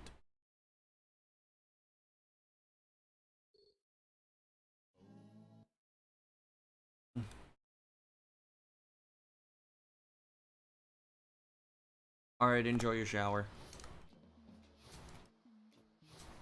Which is entirely why I always tell people, when it comes to fan-made PC ports, they should just be fucking allowed. It's better for the community. It's better for the speedrun. It doesn't delete the history. It doesn't delete anything. Because, like, the thing is, I'm gonna be 100% honest. If you're upset that the console that you spent your money on and spent so much time getting good playing on, if that's the reason why you're upset that somebody with a better port gets a better time than you, you don't deserve to have the record. I'm sorry to say. Speedrunning has always been like this. It's just that instead of allowing the console, you're allowing a PC port and allowing more people to play the game. And if you say that it's deleting history, the thing is that most people that are dominating the categories are still playing the game. In most cases. Like, say, if Spyro 1 PC port came out, it was 1-to-1, and it were allowed for runs, Jordy might play it. You know, you might also have Composer, and then Lumi Laura, and whomever else, Deo Man. And then if they decide not to do it, somebody else is gonna pick it up and do the same thing that they did. I could give an incredibly good example for this. Crash Twinsanity. The only thing is Xbox is not very accessible. But the thing is Joe, who was quite passionate, wanted to fight against Xbox. Once I got the 106, he quit because he said, what was the point? And the only real reason why I have gotten to the level that I have, honestly, if Joe switched to Xbox, I don't know if he would be as good as me, but he would definitely be second best for sure.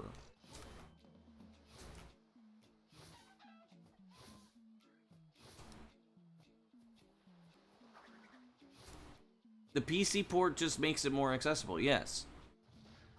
The thing is that the history is still there. You're just changing the goalposts, and then more people can actually have access to the ability to play at a high level. And then there's going to be somebody that's like, well, look at Drasher, what about cheating? It's like, cheaters will get caught. And it doesn't matter if somebody cheated unless they're in the top 5. Like, I'm gonna be honest with you. If you cheated to get a 13th place, congratulations?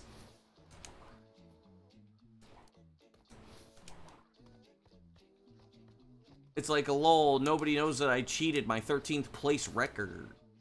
Huh? Who cares?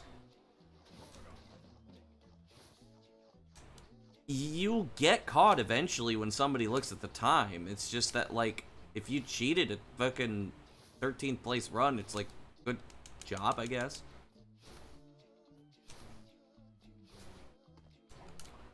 You're proving to nobody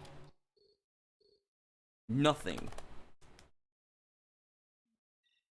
You're just pulling an elaborate prank that eventually is gonna be caught, and you look like an ass. If you cheat a top 5 times, somebody's gonna know. Because the thing is top runners only care about integrity, and those that care about first place, yeah, maybe they'll like cheat, but they'll get caught.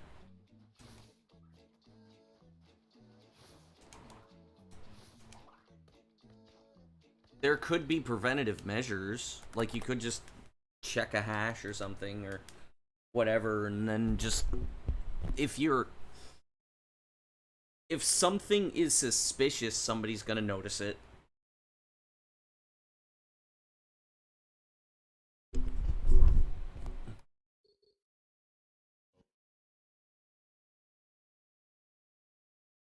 So PC port cheating doesn't fucking matter.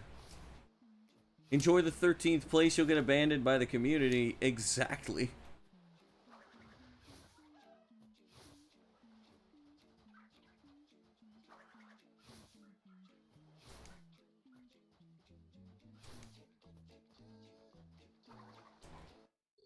So, like, I don't understand why people are so worried about cheating.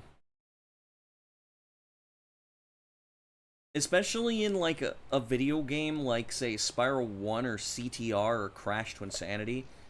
Cheating is not exactly easy in these games, but they're also very easy to detect.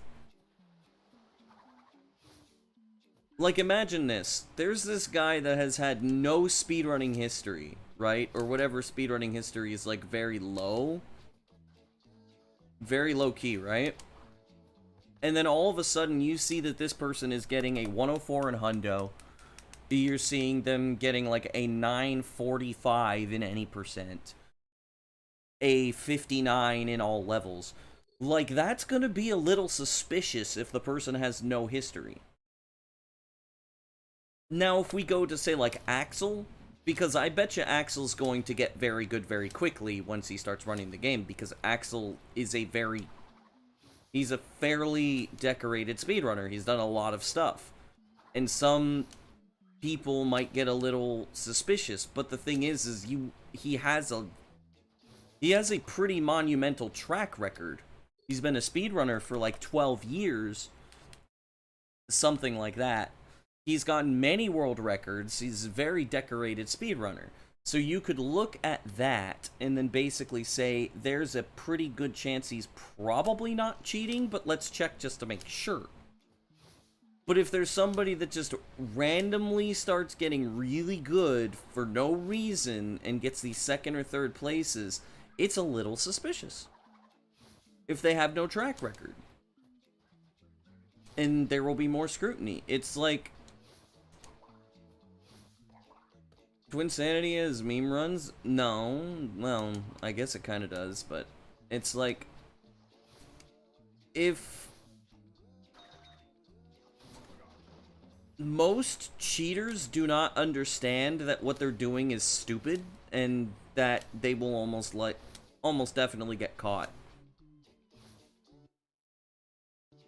Because the signs are very obvious, and most cheaters do the exact same fucking things. They hide the evidence, they use these weird arguments, they don't show habits of top runners.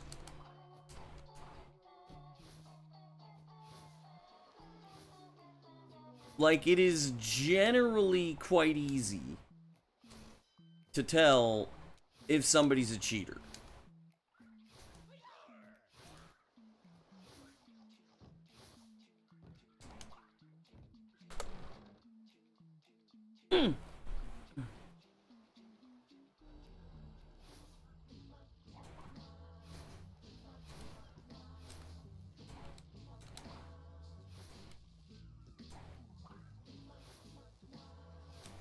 So, everybody kind of is scared of cheating and, like, integrity loss or whatever. No, it's pretty easy to catch 99% of cheating. Because the biggest indicators, like somebody getting an insane amount of times, or like having insane progress and having no speedrunning track record to speak of, no streams,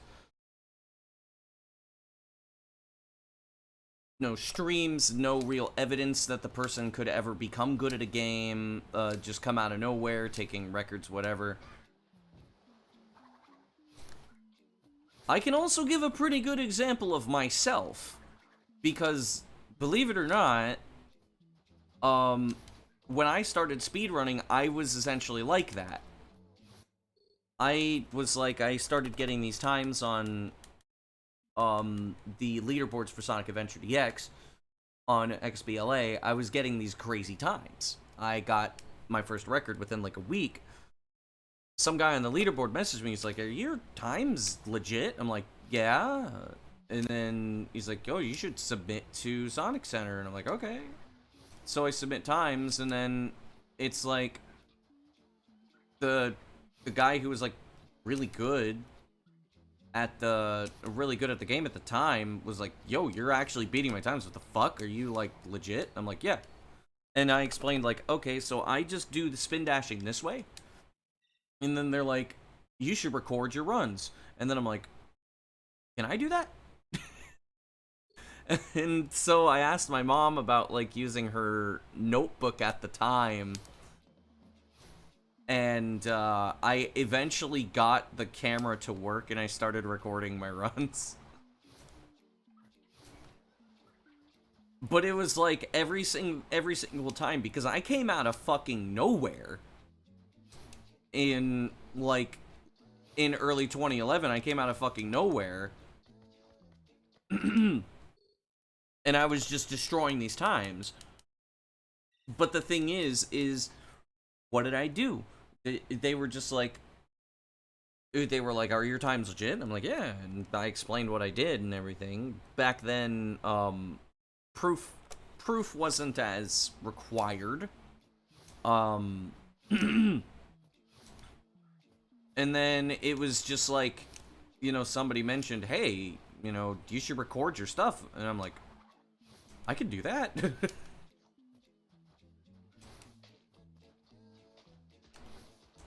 it took me a little bit to kind of figure out how to get my stuff recorded, but then I started recording my stuff, and they were like, "Oh shit, this guy's legit."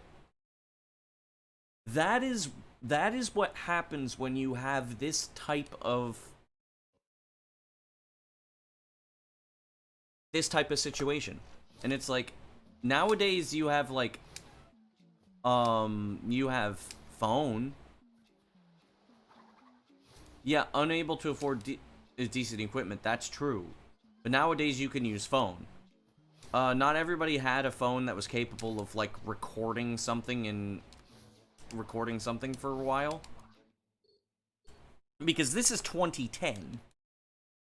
So reminder, 2010 was right around when smartphones were starting to take off. But it was like very difficult to get the equipment. Nowadays it's like, well, if you want to prove you're legit, record with your phone. Now, this isn't going to work for a full game scenario, because that's a lot of space. You're going to have to figure out some bullshit to get that to work.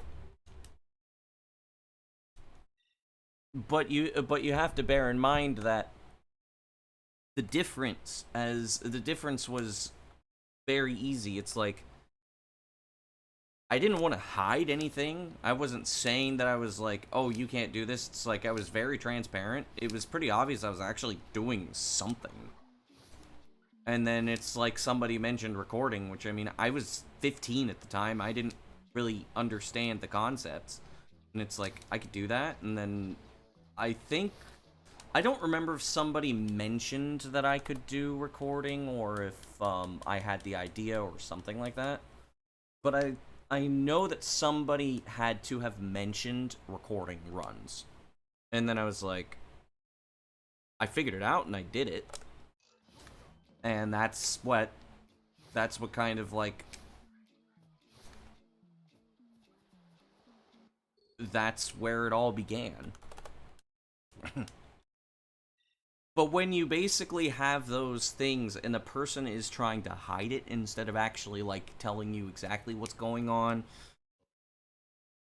And nowadays it's very difficult to say I can't record because most people have phones. But you can't record quality stuff. But again, the other interesting thing is that you don't have to have good quality. But most people are not going to be incredible, like crazy good, if they have shitty equipment. Because the thing is most people who decide to dedicate themselves to being good at a game will at least be able to dedicate like money and resources towards that hobby. This is just like one of the things. It's weird. Basically, this is a really long-winded explanation saying like people overblow cheating and think that cheating is a way bigger deal than it actually is. Because they hear about these stupid cheating scandals in like these big ass fucking games like Rocket League. And it's like, if you were top 5 on the game you're running, would they not view you as suspicious for poor quality? It depends. It depends on how good you are, how fast you got good, and also if it is very clear or clear enough to know what you're doing. Because if it's difficult to discern what the hell is going on, then yes, it would be suspicious.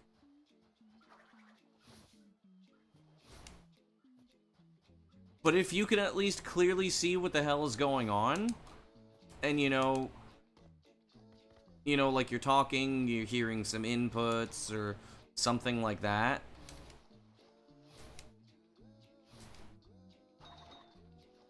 like, clearly you're doing something. Now, maybe if that were a world record run, yes, it would be suspicious. Close to 20k runs. Yep.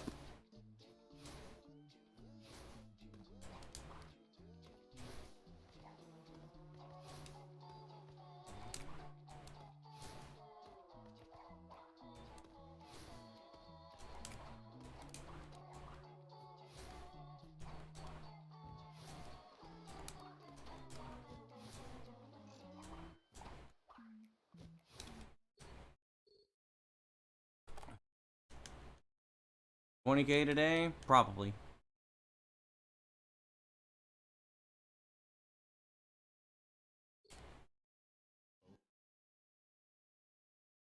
Now, if you were playing on SM64, let's take it to SM64, right? And you have bad quality and you get top 5, yes, it would be very suspicious. Because you would be coming out of nowhere. You'd have no proof that you were good, and also SM64 moderators are fucking assholes.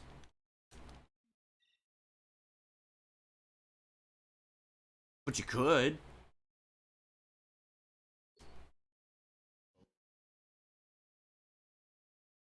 But in the majority of games, top 5 is not enough to arouse suspicion. I would say top 3, or maybe second place, would be a little suspicious. Like in Twinsanity, if you get anywhere near Joe immediately, I'm gonna be a little suspicious. That doesn't mean that I think you're cheating, it's just weird.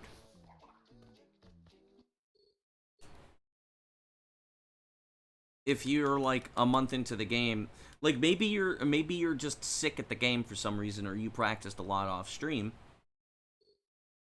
But there would be a couple very easy solutions.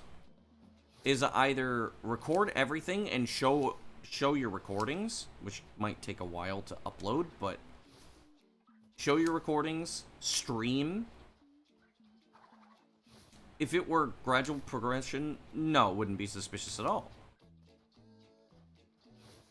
Somebody might ask you why you're not getting better equipment. So what happened with me, since I was poor and I was in high school, I only did webcam, and somebody decided to donate a capture card to me. If people see you're doing really good stuff and they want you to succeed, somebody's gonna help you out. Like, a guy legitimately sent me his capture card because he said, I'm not using it anymore, and I don't like seeing that you're only using webcam. And I was ecstatic as fuck when I got that. Like, dude, it was like, hey, look, I can actually see what the fuck is going on in my runs. That's crazy.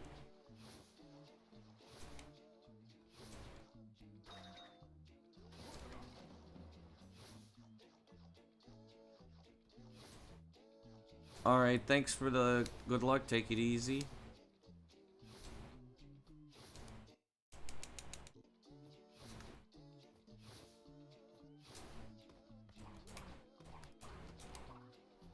Like, here's the thing about gradual progression.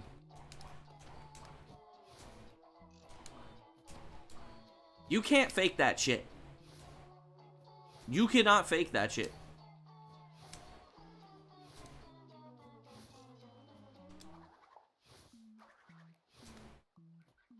Yeah, and streaming while doing runs is fun. Yo, Murmuler, thanks for the good luck.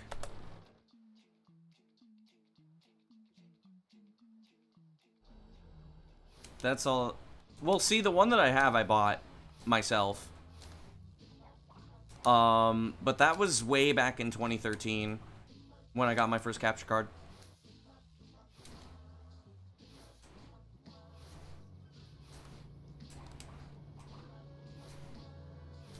So yeah, that was 13 years ago. I was ecstatic. Dude, that's...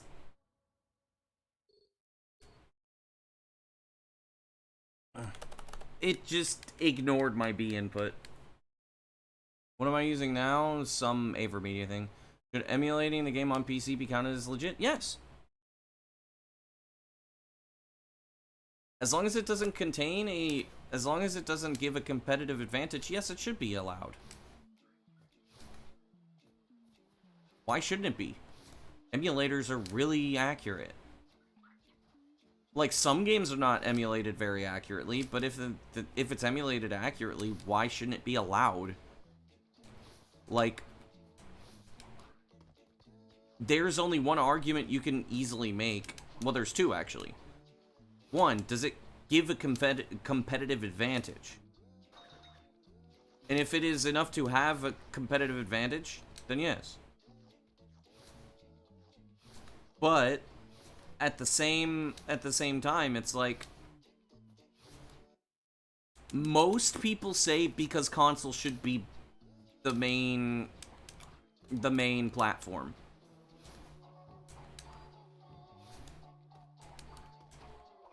Or like official game, officially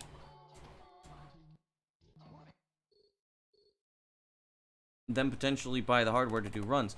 But then it's like, at the same time, they talk about official, but sometimes official sucks to either get, or sometimes it sucks in general. PSP on CTR runs 4% faster. That's official hardware. Crash Bash PAL on PS3 has no frame limit, so that way it can literally run twice as fast in some games. That's official hardware. The NES Mini and SNES Mini, they are terrible emulators. Those are official.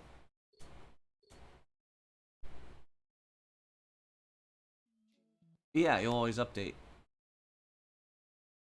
Official doesn't mean good.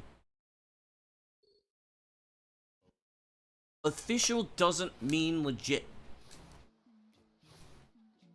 So the like 10-15 years ago, when they said that emulator doesn't deserve to be competitive, is fair. But in 2026, when emulators, like fan-made emulators, are better than anything official, is it really fair to say that they shouldn't have a competitive advantage, other than the fact that people are mad that they had to spend hundreds of dollars to get the best hardware? It doesn't make sense. It doesn't make sense in 2026. It just makes people upset that they had to purchase hardware. And if I had a PC port, or if I had to use the PC port for Twinsanity, mind you, I spent probably like $150 on this OG Xbox. I wouldn't give a shit. Why would I?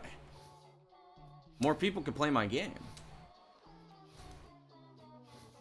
Yeah, we'll all be using emulators eventually, or PC ports. I think we should use PC ports, not,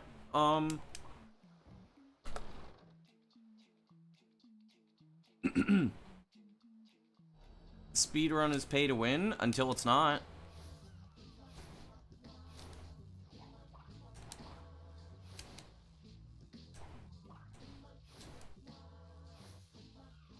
"20 minutes to make it to the toilet with our walking sticks." That's also true.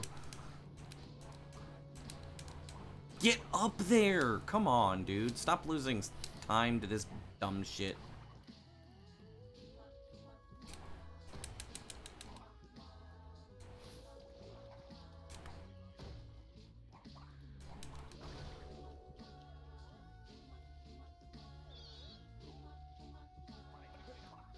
Stu, imagine Crash 2 with no PS2 in the fridge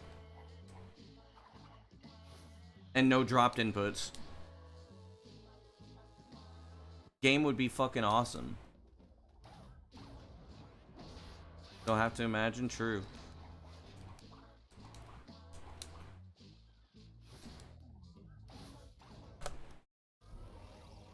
Lost 2 seconds. 2 seconds. And most inputs are cope. Fair.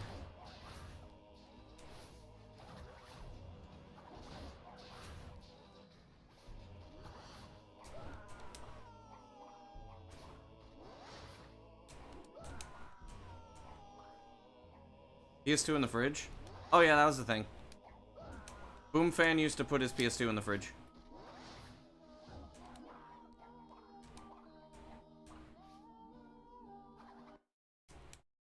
That's not a joke. That was not a joke. It's a real thing that happened. Crash 2 on PC. Why though? Because PS2 overheats, yeah. Crash 2 on PC would eliminate a lot of those issues. Plus, everybody could fucking play it. You don't need a PS2, you don't need XYZ controller. You could just play it off rip. Also, a button just for instant analog calibration. Yeah, the PS2 overheats when it plays Crash 2.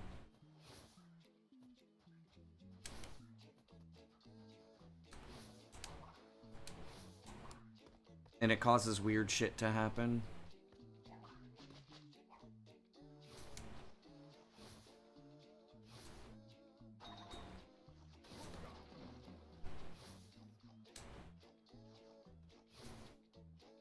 Also, then we could just stop caring about PSTV.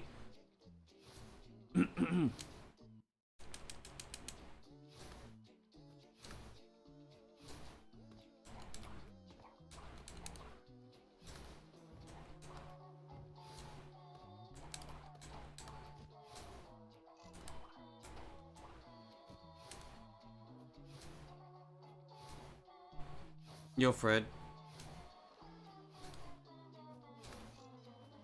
¿Y cómo te fue?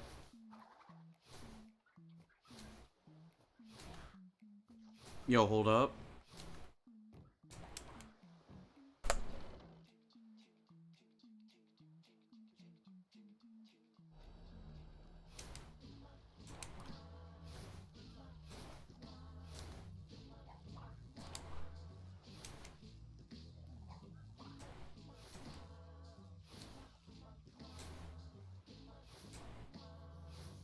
Yo, thanks for the small stonks.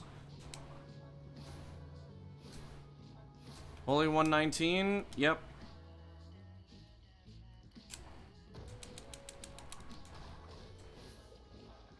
$119s are no longer fiction.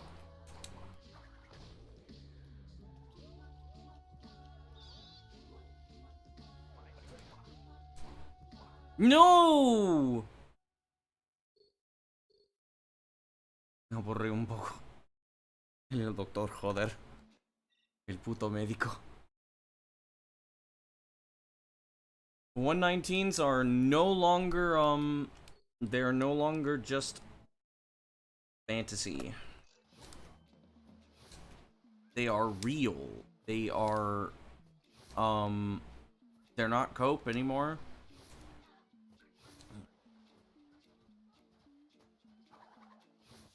$110 is not possible.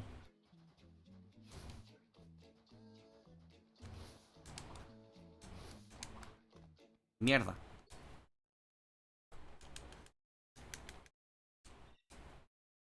Ah!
Damn it.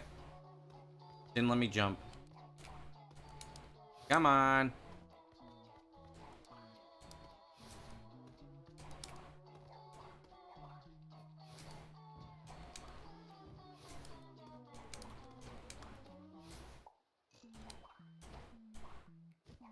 It's consistent if you do the inputs correctly.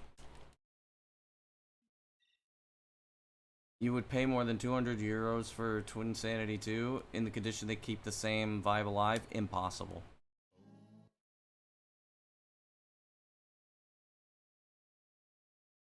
They couldn't make a game like this in the modern day.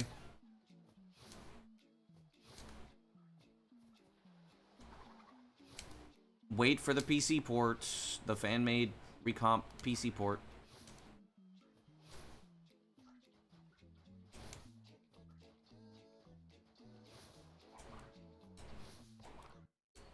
One does not intentionally do the Twins vibe. This is true. Modding the PC port is going to be sick. Yes. In the PC port, you can basically input any removed content that's in previous builds.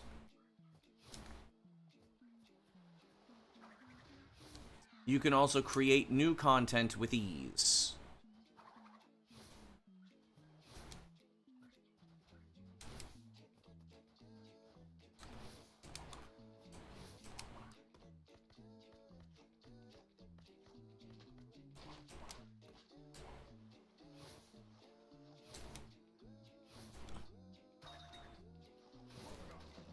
It would also be nice if John Burton could give us the,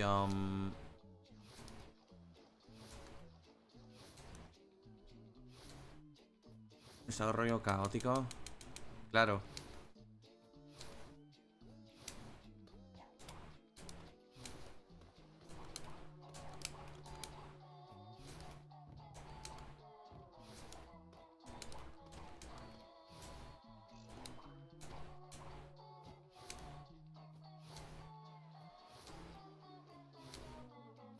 Probably not. Bloodborne is a, first of all, Bloodborne is, emulatable. Second of all, Bloodborne is a beloved game. Twinsanity is not a beloved game. It only has a cult following.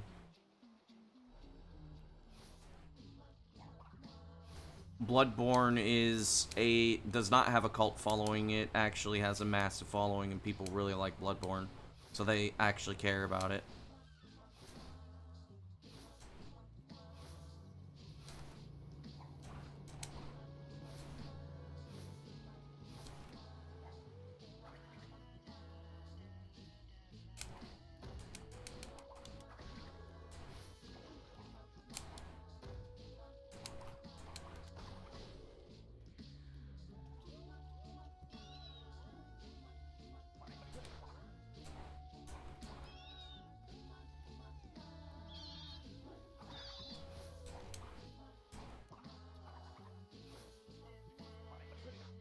Oof, okay.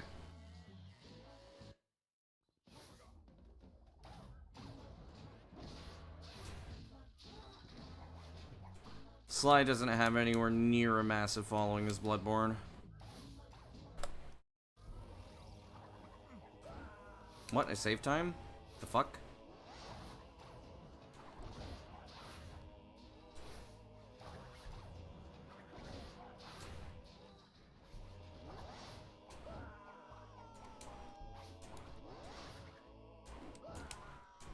Damn it.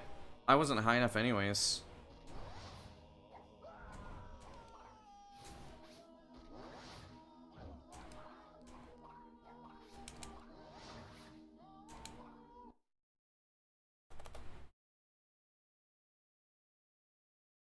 That's like saying Crash is a massive following, and it doesn't.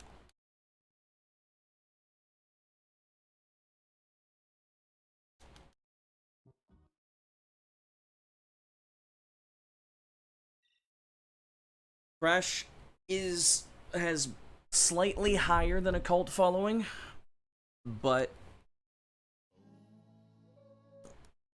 how come? Oh, some people just don't vibe with games like Bloodborne. I don't. But I know that it's like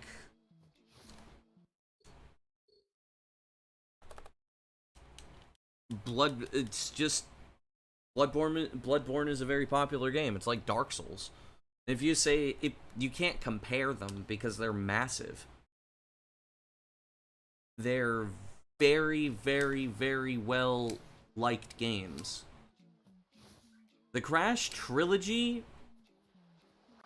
does have a massive following for when it came out, but it's nothing like Bloodborne or Dark Souls or Skyrim, where because the games came out before gaming was normal. Gaming was for weird people back then. During the 360 era, gaming became standard. It became something everybody did. The bots would not find something new.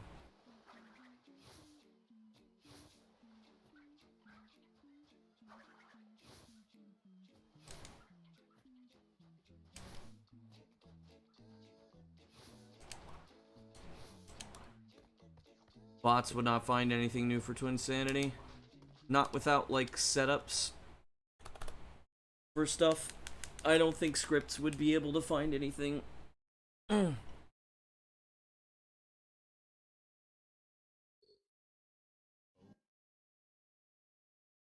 This game is very well labbed. It doesn't need things that have already been labbed or potential. Not tight.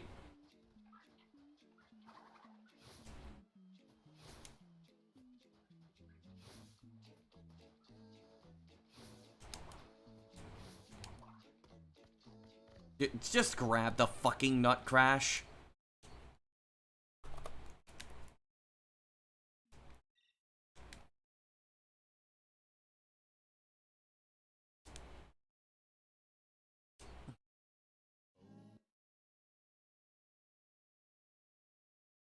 There's so many things that are very unfortunate about Twinsanity, and it's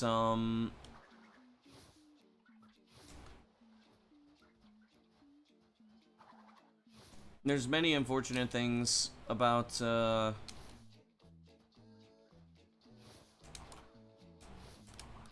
Twinsanity and about labbing and stuff.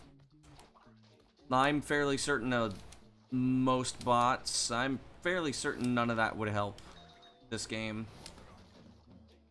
Dude, what is wrong with my movement? Okay. Time to calibrate.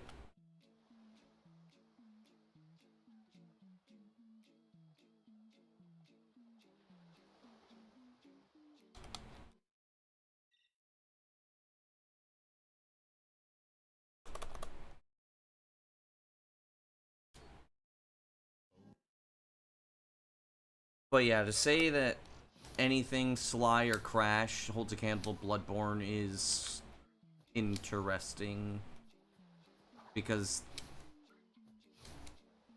they really don't.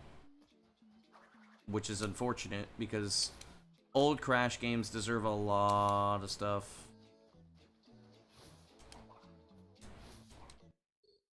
As the most soul, that doesn't mean anything.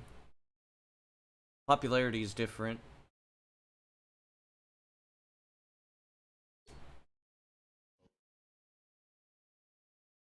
You can take your personal biases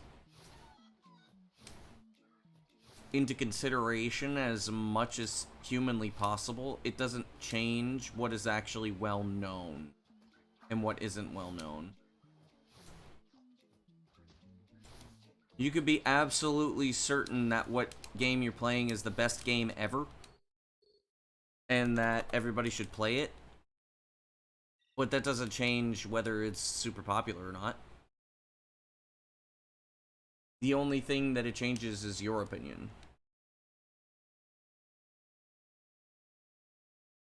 I do believe that Crash Twinsanity and a lot of Crash games deserve just as much popularity as Dark Souls or Bloodborne, but that's just not what happened.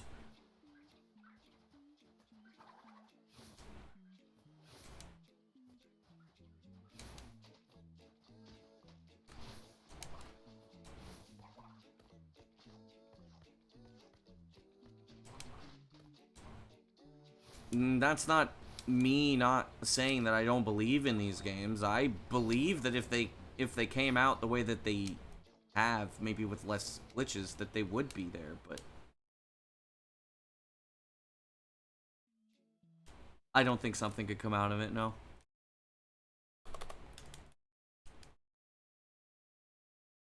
I don't think that a bot would be able to stumble upon something random.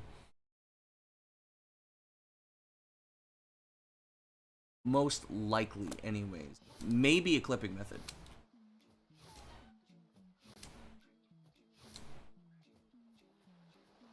And also, yeah, that Skull Mountain, there's nothing there.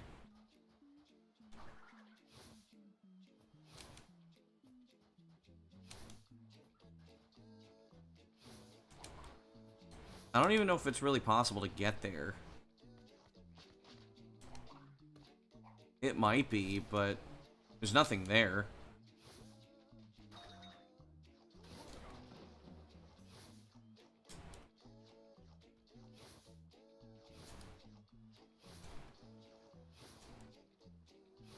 I mean, the only thing is finding a way to clip into the ground.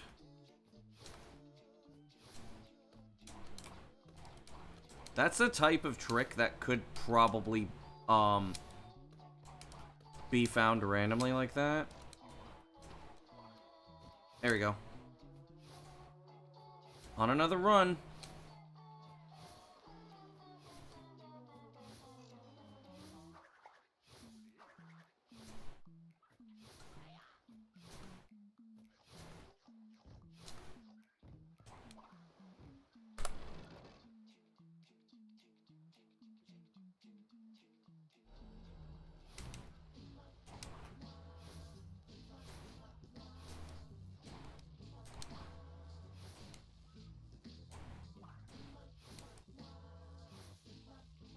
Yeah, I mean, if you want to try it, go ahead.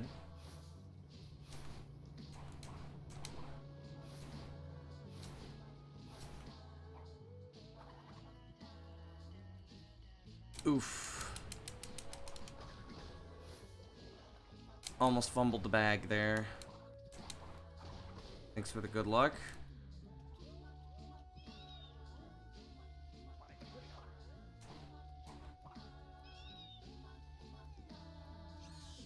How many records do I have? Quite a lot.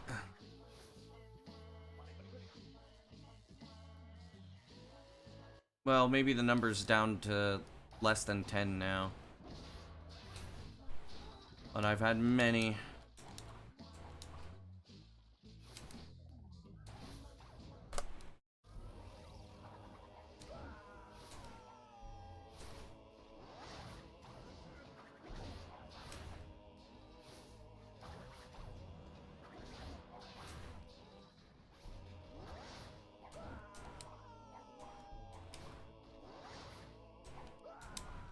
No.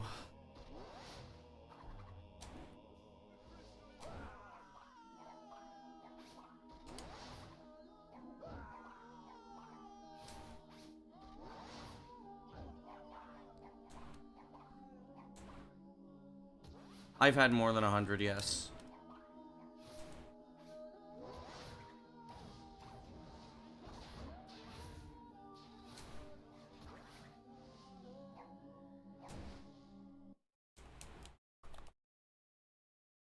I've probably had, like, somewhere in the realm of, like, between 600 and 1,000. Probably more than that. Not all at one time. Well, if we count every single one I've achieved, it's probably in the realm of, like, 4,000 or 5,000, maybe 6,000. At one time, probably, like, 200.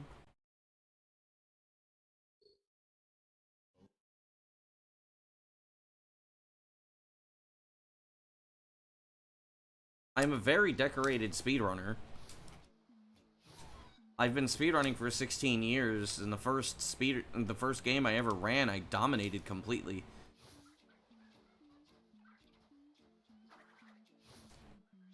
And it wasn't even the only game I was running at the time.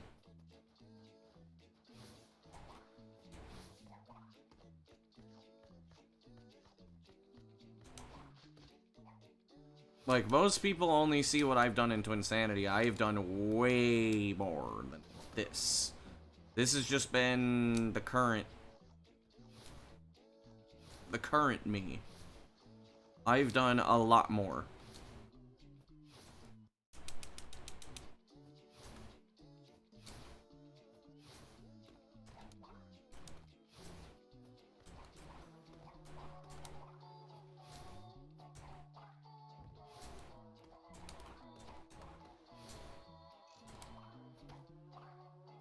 I used to have record and Crash 2 no-go.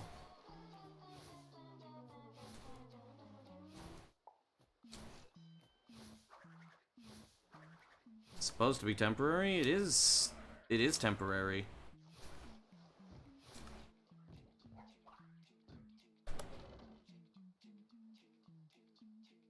No, well, I mean, they were old, it's just that for one reason or another I stopped running them. And most of the time it was because of community issues. Rather than just not wanting to continue. Sonic Adventure and Sonic Heroes were specifically for that reason. Rayman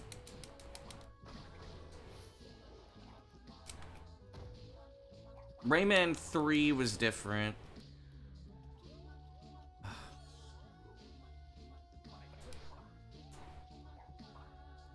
Rayman 3 was because I got angry.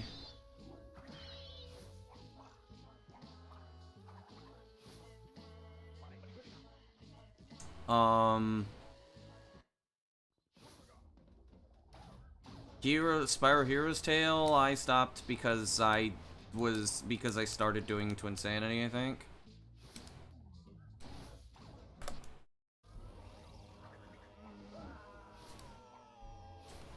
Oh yeah, if I have enough problems with the community, I'll just stop running a game.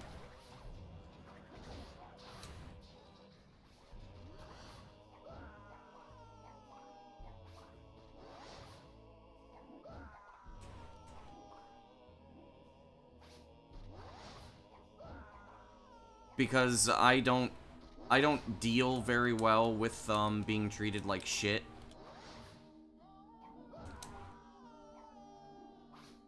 Okay, this is getting ridiculous.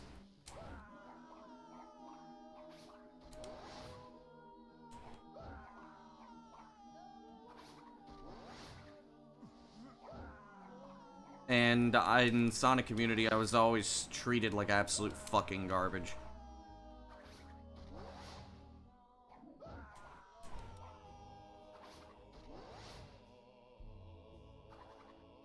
Never treated poorly in Crash.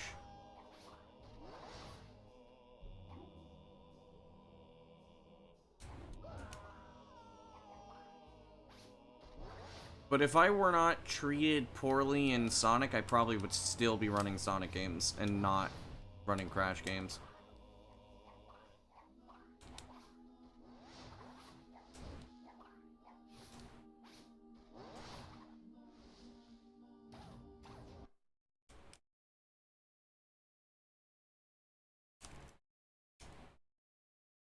What do I mean exactly? Like, if you're treated horribly with disrespect, you try to do a lot of things for the game, and people still treat you as if you're a piece of shit, then yeah, you're not gonna want to run a game. Speedrunning for me is just as much social as it is a hobby. Why even care about the community? Speedrunning is nothing without community.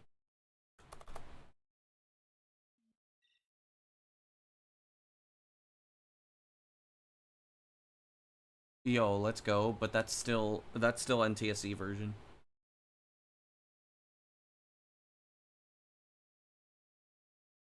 Yes, original Xbox is just better than PS2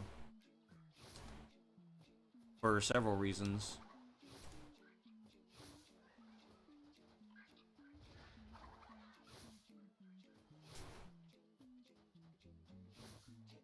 But yes, speedrunning is nothing without community. If there is no community, there are no developments. There is no labbing. There is no improvement.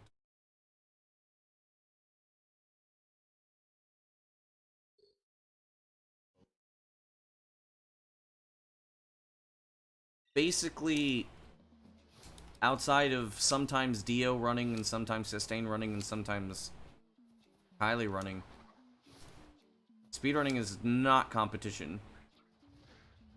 Competition helps sometimes, but speedrunning is nothing without labbing and discovery.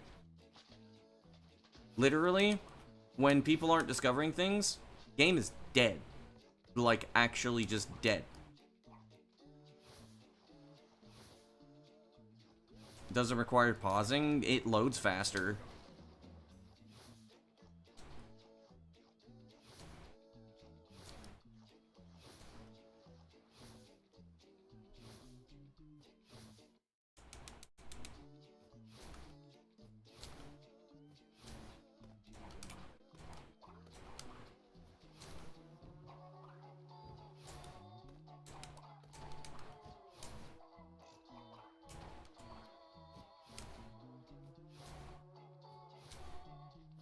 But speedrunning without labbing and discovery is nothing.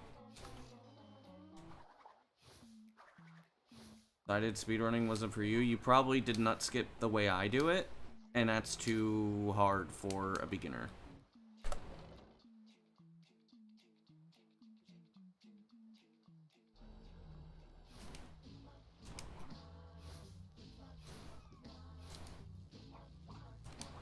It's not new.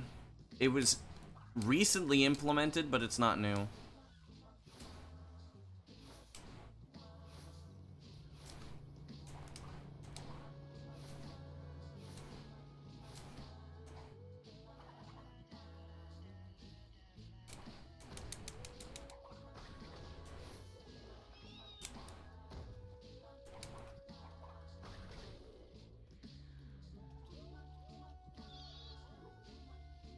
Why would I care about what other people say to me? I mean, when you keep being told shit, you start to believe it.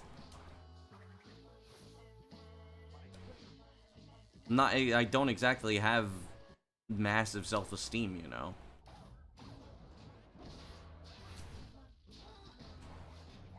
Those were people I thought were my friends.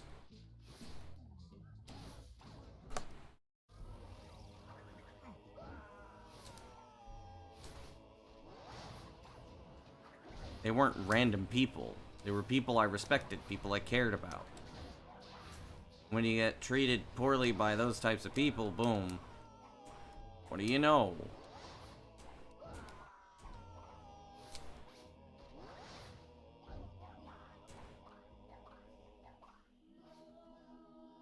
No! Come on! Can we not talk about this?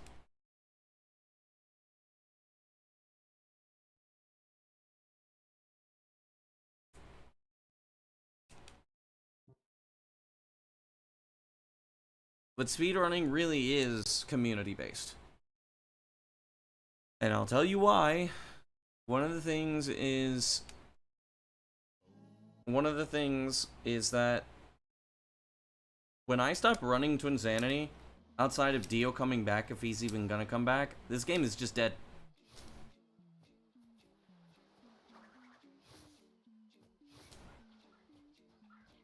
Is that harder? Yes.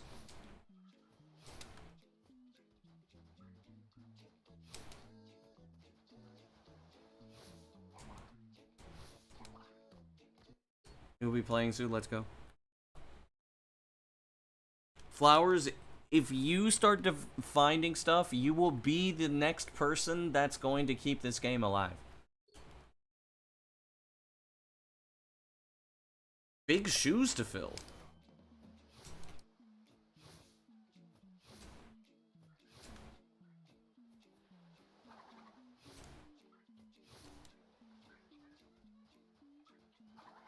I keep forgetting that Flowers is learning the game, and so is Superior.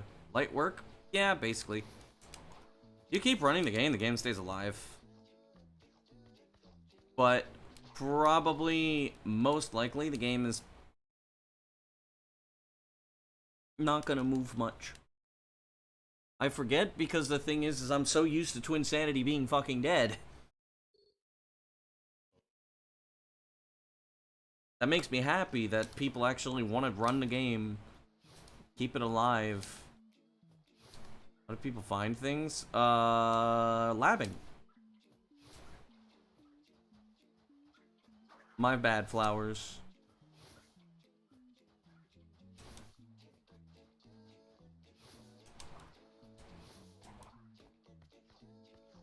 Dude, the rivalry between Superior and Flowers will be legendary.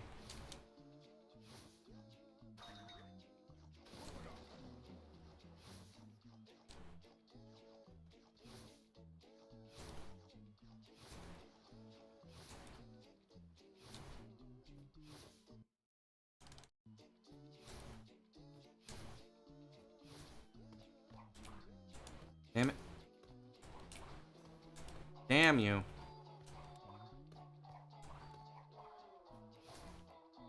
Labbing is refinement or discovery of new tricks. Not a program. Labbing is just specifically the development of or discovery of new tricks.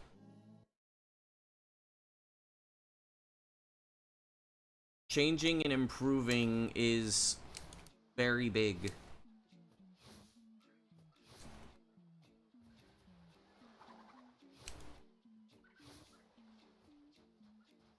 Probably tonight I'm gonna lab Giganut a little more. I'm gonna go with some of my findings and then ask, might ask Blue or somebody else to try to, like, help me out with, getting it, because I know for a fucking fact this thing can be consistent. And if this thing is, if we could get it to where at least 60%, then it's over. The grind is over. If I get into the rest of the game often enough, I'll even fucking go for sub 920.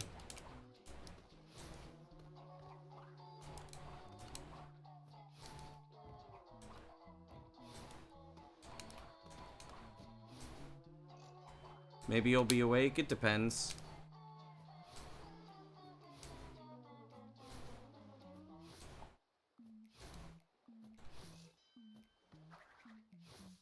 I might not be streaming for that much longer.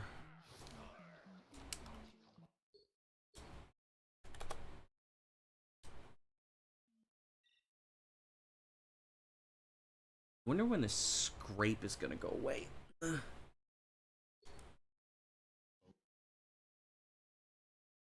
Speedrunning can be compared to paleontology? I could see it.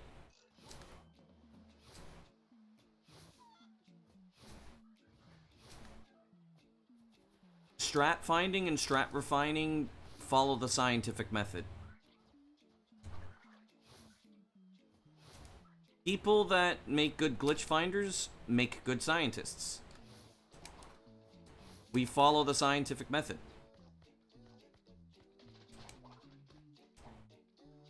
Which most people don't understand. And I didn't fully understand until, like, I had a teacher or a professor who was an actual, like, scientist. And I heard him explain science stuff, and I'm like, that is exactly how we do things. Even though we're not doing anything official that helps benefit mankind.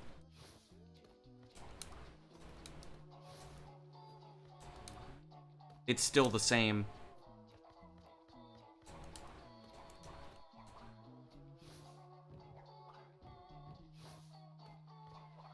Science doesn't change, and science doesn't care about your feelings.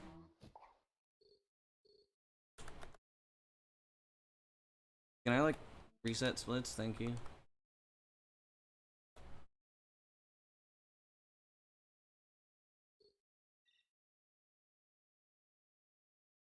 You could think of speedrunning as the museum, and glitch finding as the archaeology and paleontology. Speedrunning is the result of the science.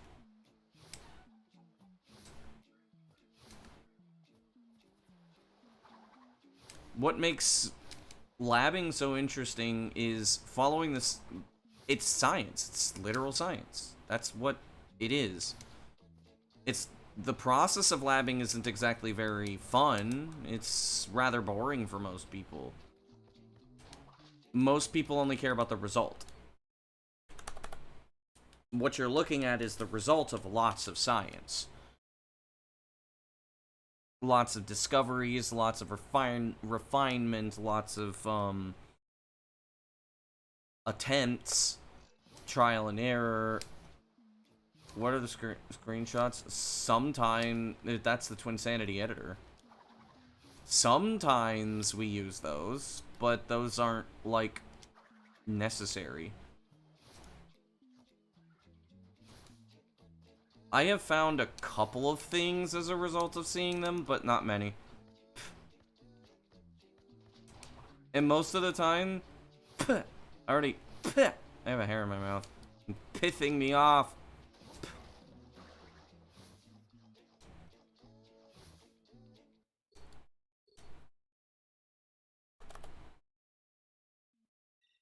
See, each run attempt is comparing fossils and deciphering whether or not there's a connection. That's a good point. That is a really good point.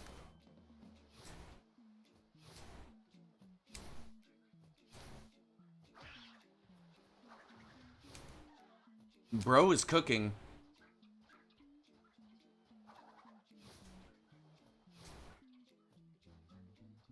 You can go even further because since you're analyzing runs, you could see if something's cheated or not to find fakes versus authenticity.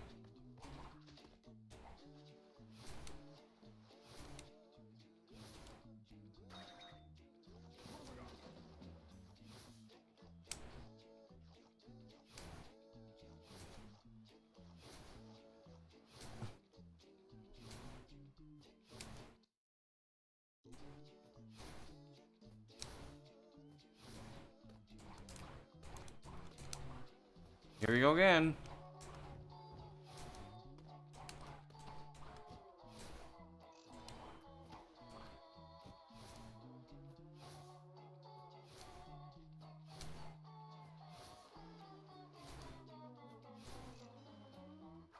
No!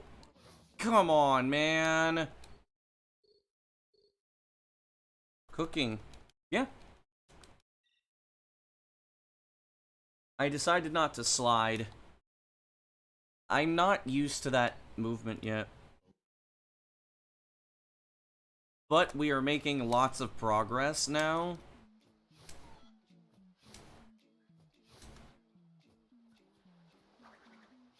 The only thing that really sucks is having to... The only thing that sucks is solving Giganut would basically solve this run. I guarantee you, if Giganut were fully solved, the next day or the day of, I'm getting a good time.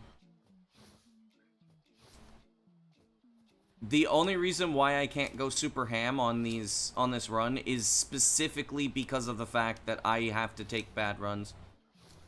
This run is gonna be the run? Incorrect.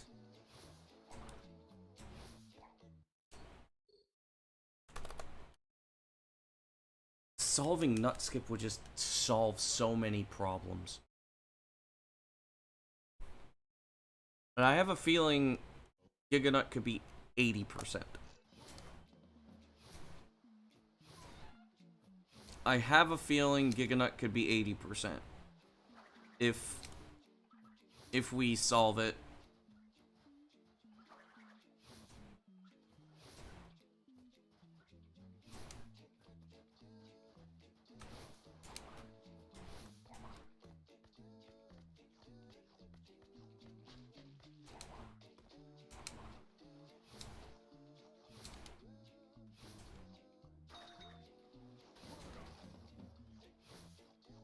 80% would be so good, because then we could just...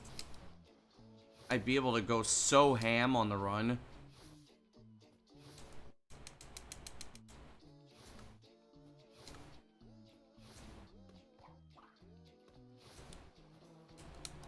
Dude.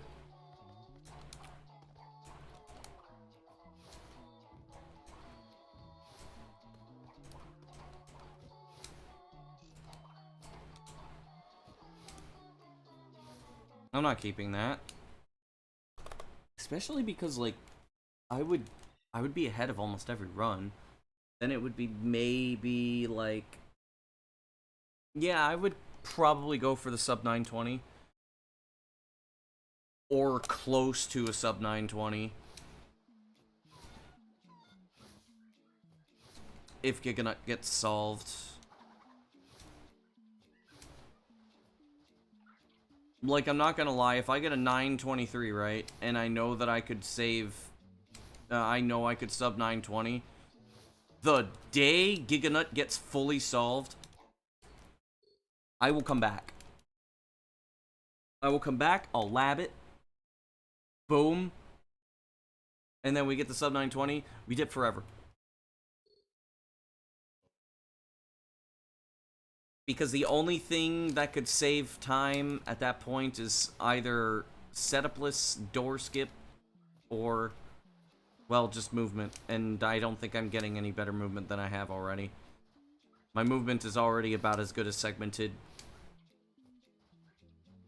Except in a couple of areas.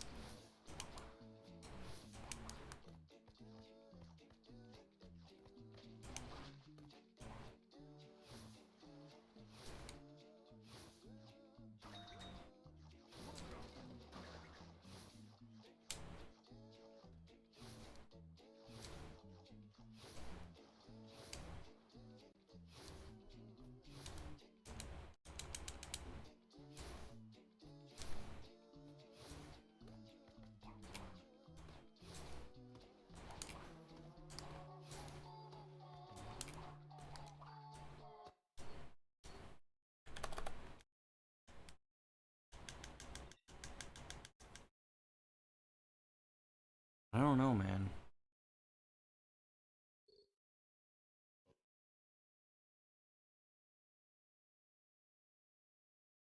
Just like that? Yep. That's the power of labbing.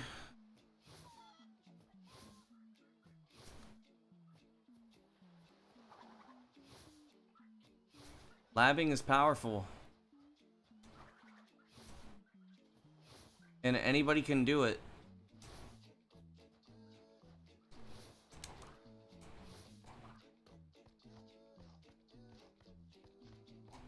You just gotta try something random. As long as there's thought behind it, the thought can be replicated.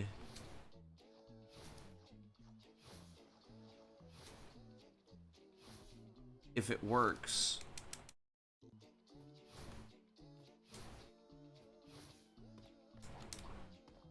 I should have jumped. I don't know why it didn't let me jump.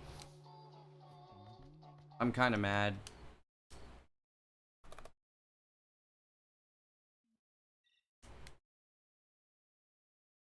That's kind of a toss-up whether you get it or not sometimes. But it's more or less consistent.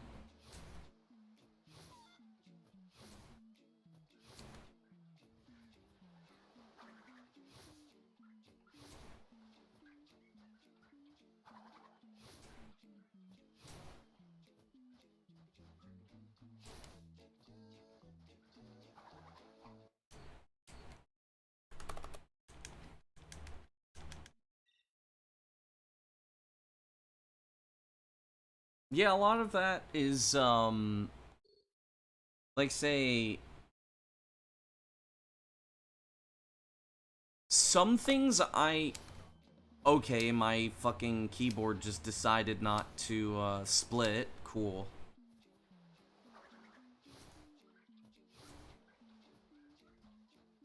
Some things are like, muscle manipulation, where I'm just kind of using like,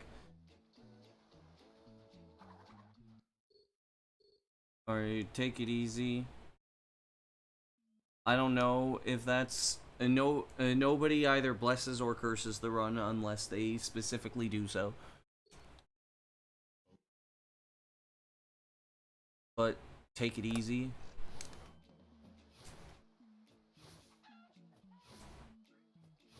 So today was different from the other days. I've had 2 runs on pace.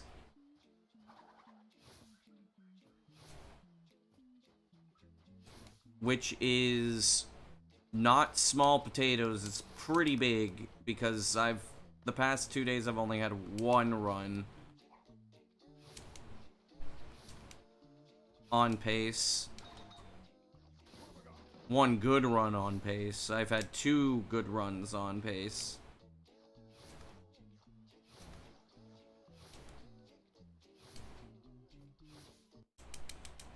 Progress is being made. Come on!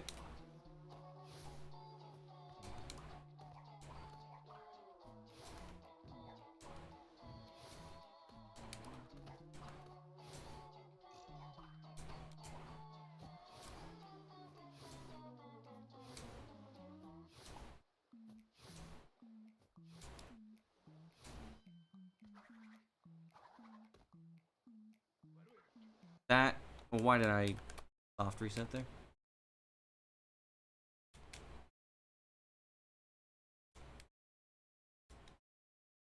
I could explain my, like, methods, right? For like, my mentality when doing, labbing. Like, the thing is you have tools. You always have tools at your disposal. You just don't realize you have those tools. A lot of times when I'm doing a specific, like, trick, like, say, for example, when I'm doing Neo Warp Skip, I am actually utilizing the, limit of my tapping of the A button. So, like, I'm actually using my biological limits. Because I have, you know, pressing, tapping, and mashing. I'm doing, like, the biological limits of basically, like, my pressing with my thumb for the jump. So I'm not actually really timing it. I am essentially just using what my body says I'm capable of doing with that muscle motion. And I do that. I do that for a couple of things.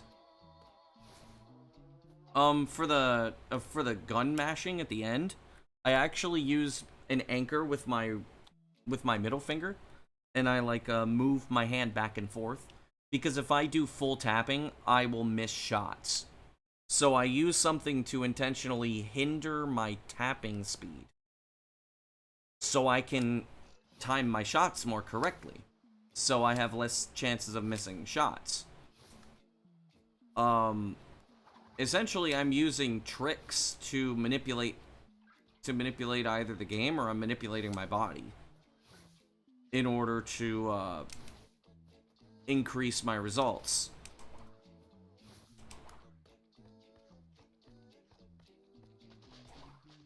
And what I mean by, like, tapping or pressing versus tapping versus mashing, pressing is just using your finger speed. Tapping usually uses your arm or your wrist, and mashing requires constriction of your arm and wrist and shoulder muscles. And they all have different speeds depending on your own strength.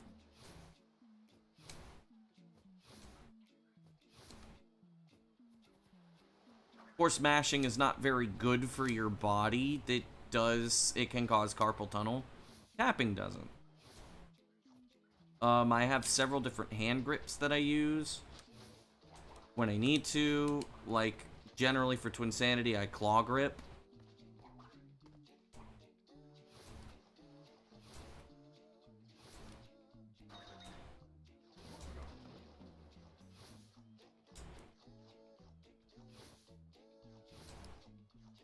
There's many different tricks and techniques you can use in speedrunning to make things easier.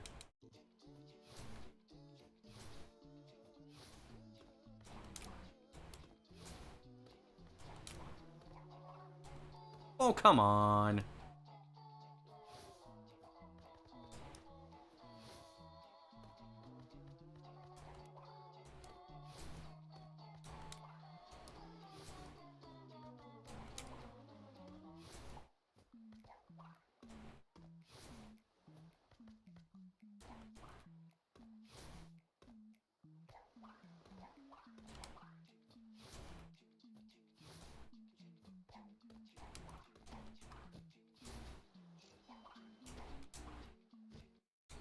The reason why that trick is working is because I use my finger pressing speed with claw grip.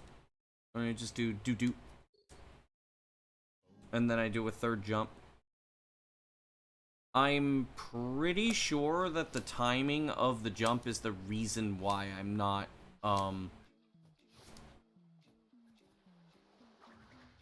pretty sure the timing of the jump is the reason for it.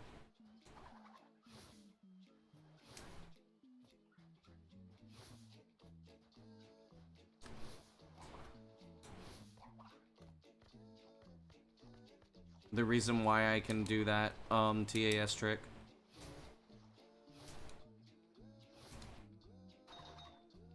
It also definitely has something to do with my, my angle. But I'm not very conscious of that.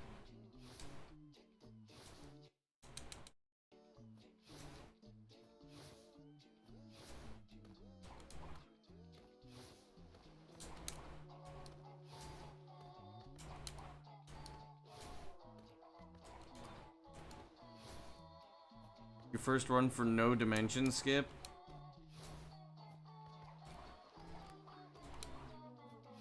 Is bro insane?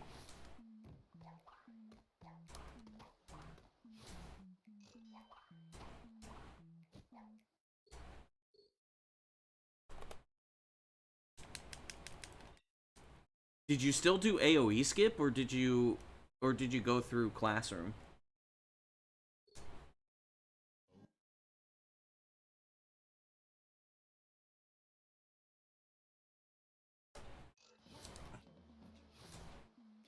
$45 I would assume that you probably did at least AoE skip.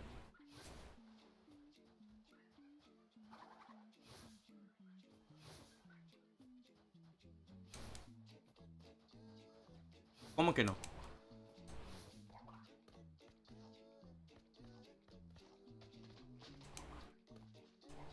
You skipped Classroom?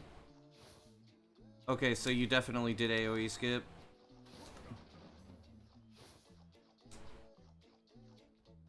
You went straight to Amberley. Okay.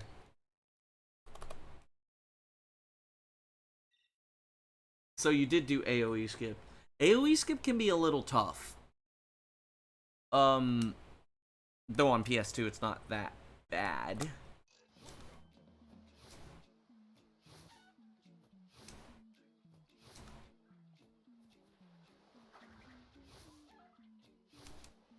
I mean, you could do nut skip. I'm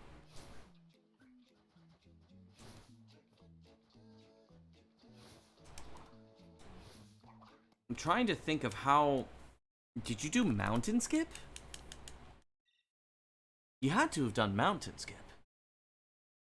That would be basically hub 1, then you would do mountain skip, do high seas just normally.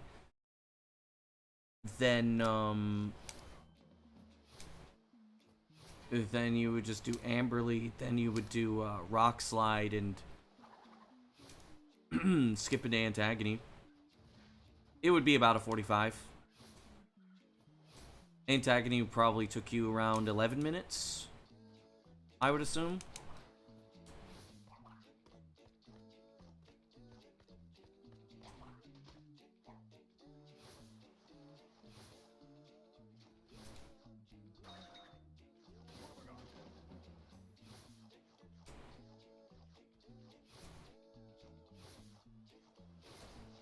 No, mountain skip is a really hard trick.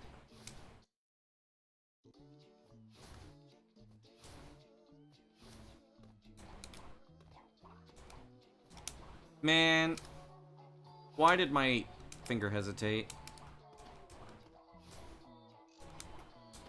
No!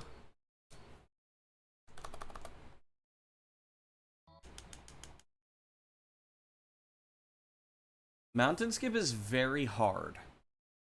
I'd put it at like a 7 out of 10. Maybe an 8 out of 10. It is overall a very tough trick to pull off. AoE skip is like a 7. It's doable.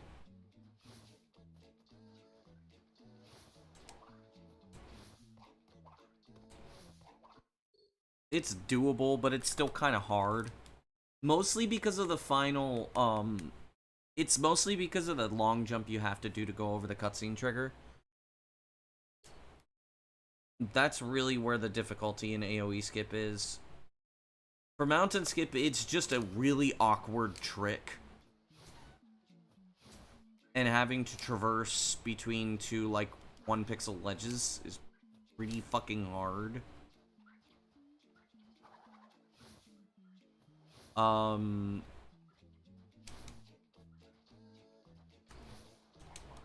Really, though, the rest is not bad.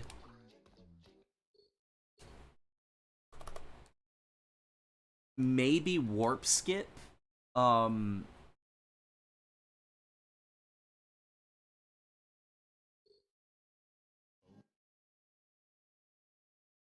Which, if you end up doing warp skip, you can do the final part of Bandicoot Pursuit and just lose Cortex. That way you can do Antagony. You could still do Antagony without risking crashes. Because you get rid of Cortex.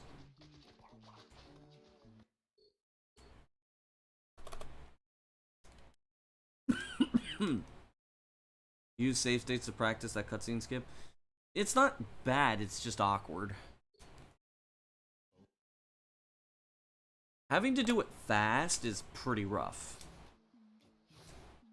But then again, it's still harder than Uka skip, which Uka skip is like 5 out of 10. I always use Uka skip as a litmus test.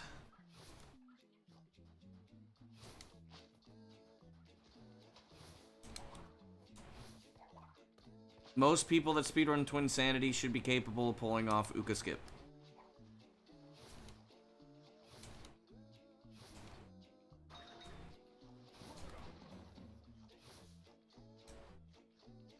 And if you can pull off Uka skip, then you are officially a Twinsanity speedrunner. Yeah, that's why Uka skip is the litmus test. Uka skip is hard enough to give beginners trouble. But it's not bad enough to really warrant being considered difficult.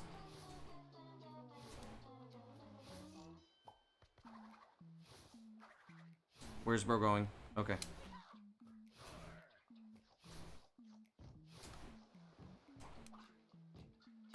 I mean, you run Ratchet, so I wouldn't consider you a beginner.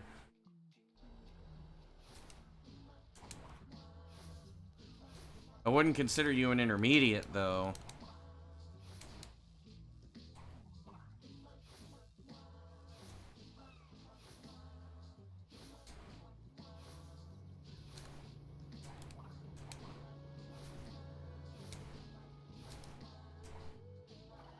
You're a veteran speedrunner.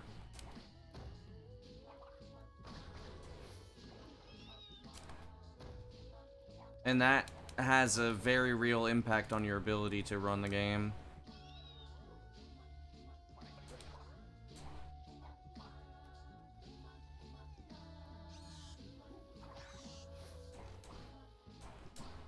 Powder that makes you say real. Real. Skip Bandicoot Pursuit. Going around with the ball. Yep. There's a long jump for it.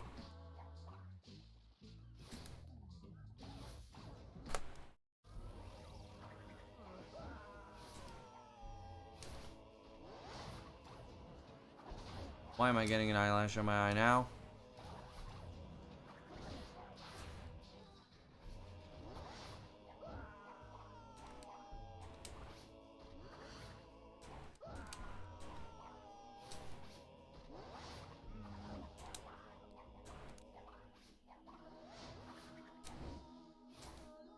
Yo.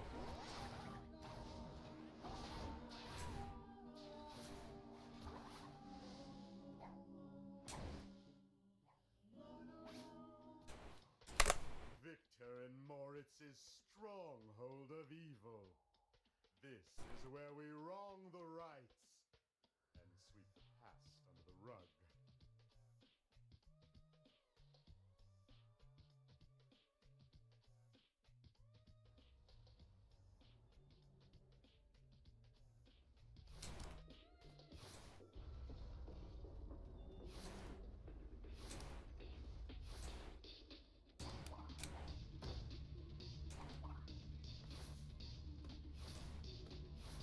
Thanks for the good luck.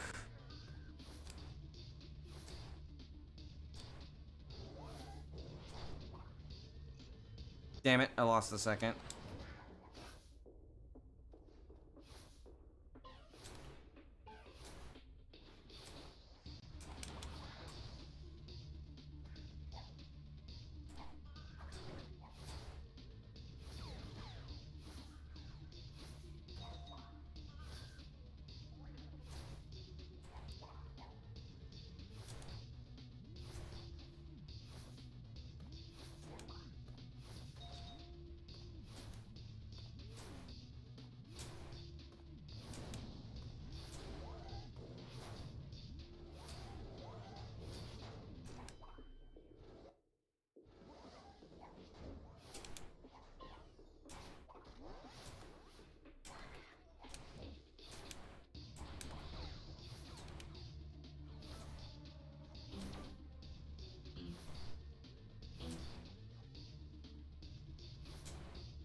No, man. Whoa. Damn it. Oh.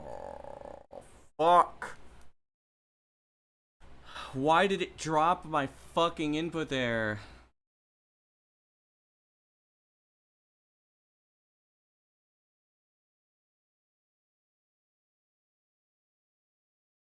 Alright, fine. What pace was that?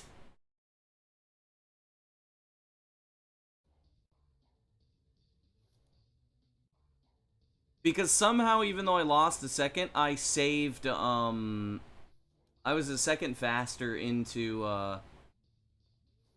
into spawning. Eight crazy faces. 443. 443 spawning into that. Hold up. The warp skip was really good. That was a perfect warp skip. I don't think I've ever gotten a warp skip that good before. Well, no, I definitely never did. What was that warp skip? Okay, I saved 0.4 on that. Everything first try. So I spawned at 443. What the fuck? I was 11.5 seconds ahead.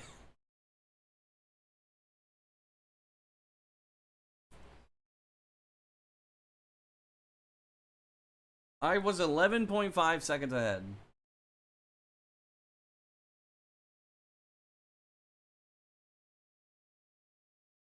That was 9:22 pace.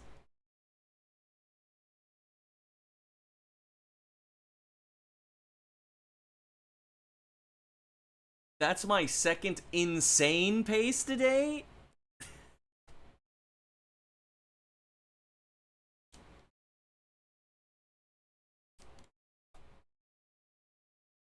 And that's my third good pace into Antagony?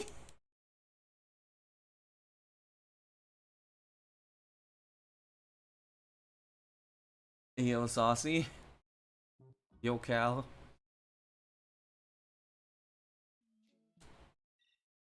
Yeah, the game just did not let me jump. Unfortunately. That does happen. That's why I do a really weird controllable slide jump there. But that's why I always take that jump diagonally.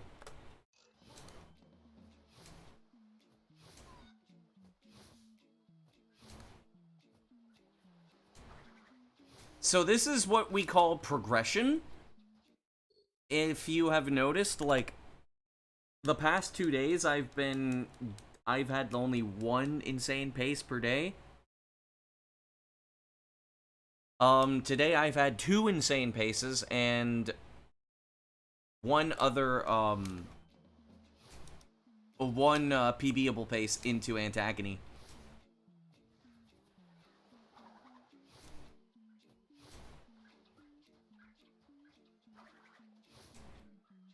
So progress has absolutely been made.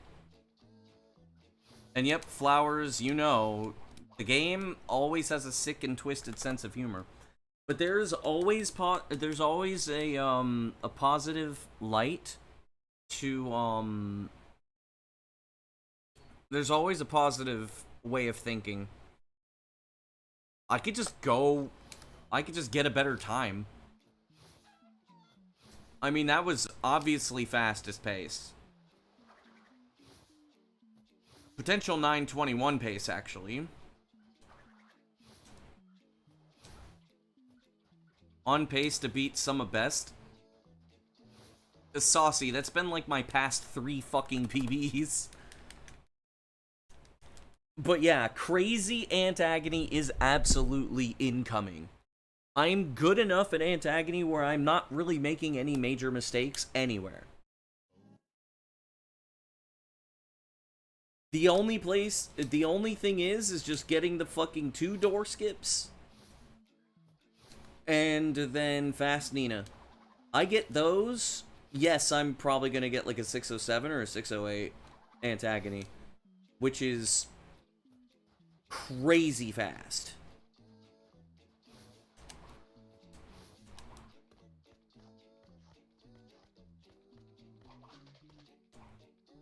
Right now, my fastest Antagony is a 612, but it's with a lot of time loss.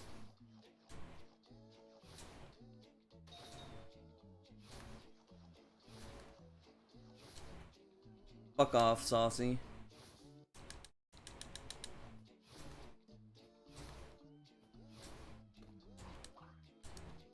Fuck.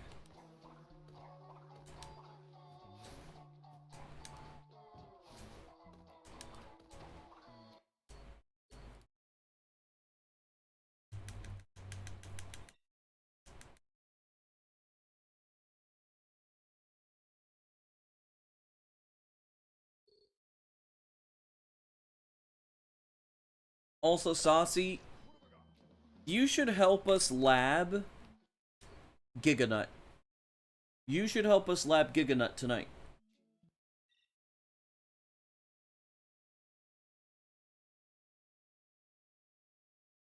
Damn. But yeah, later today, Saucy, come help us fucking lab Giganut. Join the effort. Join the effort in trying to make the best Twinsanity run possible. The more people we have labbing Giganut, the more chances we have to solve it. And if we fucking solve Giganut, dude, like,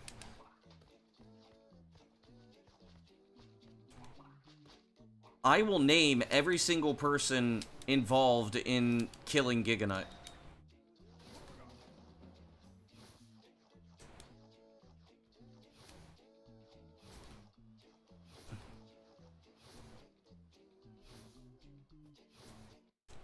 And who knows, your name might even end up in the Summoning Salt video. If he ever fucking makes one about Twinsanity.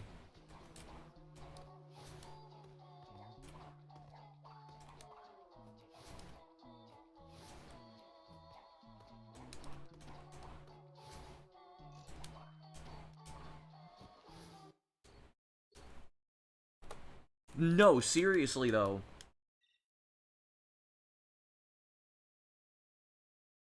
Like, this, like, I mean, most likely my next PB is gonna be the last PB.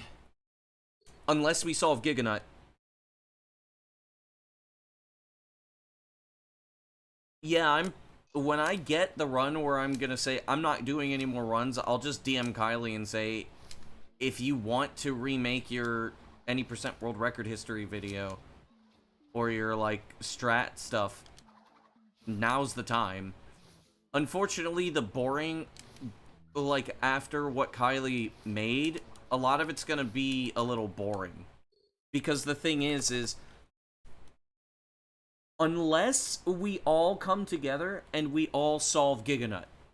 If we all come together and solve Giganut, oof.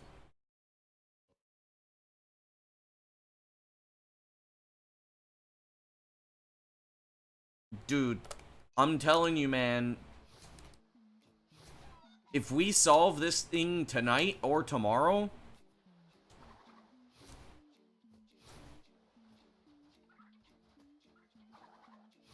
Honestly, in a world record history video, it would be one of the coolest fucking things.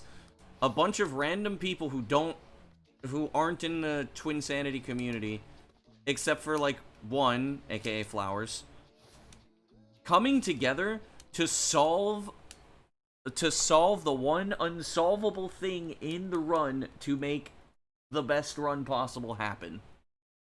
That would be such an awesome way to close out a fucking thing and then be like, and now this is the run, and then it shows every single fucking strat.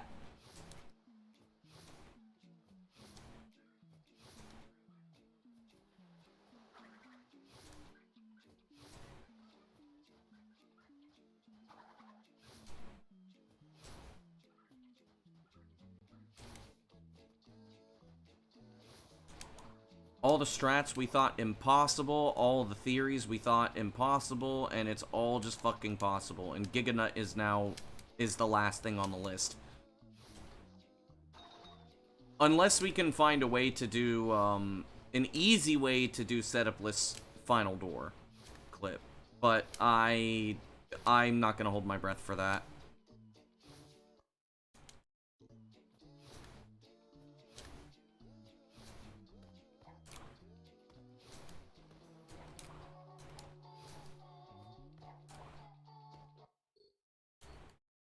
You never know.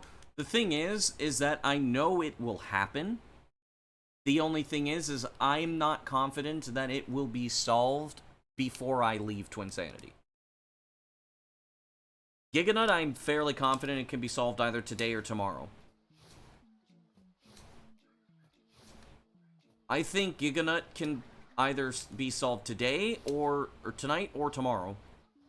We're very close to actually making it consistent enough to where we can have like some kind of a setup, so that way it could be super consistent or way more consistent. Because, like, imagine we find a way to make it 90% consistent, and then the only thing is that Fast Nut can sometimes suck, but that's the only thing that prevents us from actually getting runs. Boom, we have Giganut. We don't need to care as much. Boom, we basically have a clear path to mastering the rest of any percent, because this skip is the last fucking thing that is standing in the way between mastering any percent and not mastering any percent.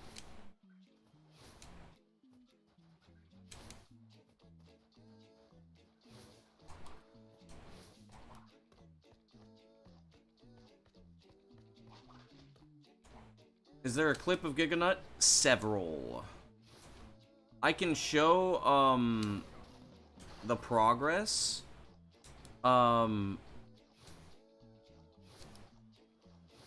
of what I was working on, and Axel also had one as well.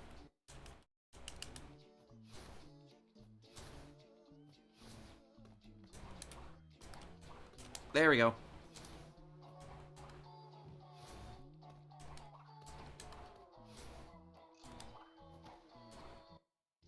You want to see how big it is? It's not very big. It doesn't save that much time. It's just it has the potential to be consistent. That's the massive thing. Here. So... No, it's not very big. It only saves like 0.2 seconds at most. So Giganut basically goes like this.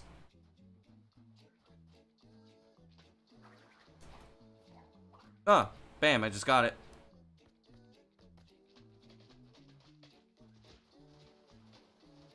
No, it's not it's not because it saves 0.2 seconds. It's because it has the potential to be consistent. That's the thing. Because sliding the nut is not consistent. The reason why I can't do the rest of the run is because doing Super Nut requires a lot of bullshit. No.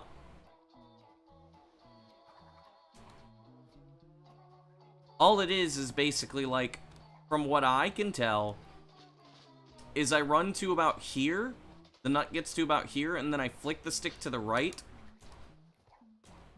and then boom.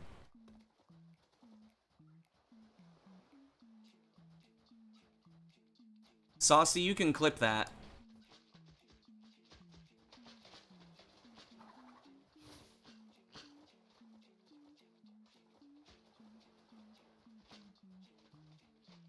But yeah, like, the thing is that if we get this solved, which I know we could get it solved. Weird, you can't clip F.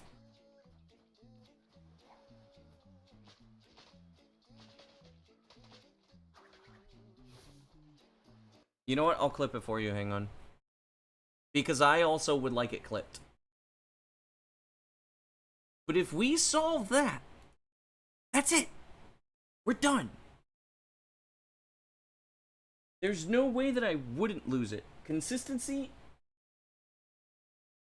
wouldn't just be helpful, it would be a literal godsend. It would essentially mean, and whoever solves it would be the sole reason for getting a sub 920.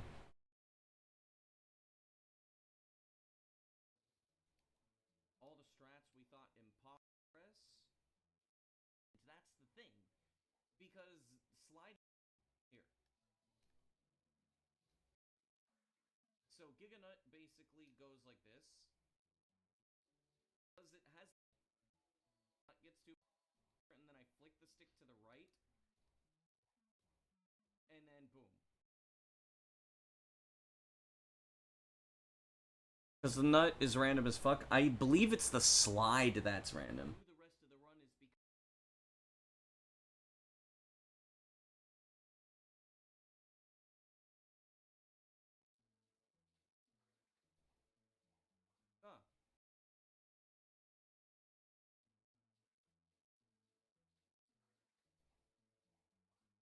bam, I just got it.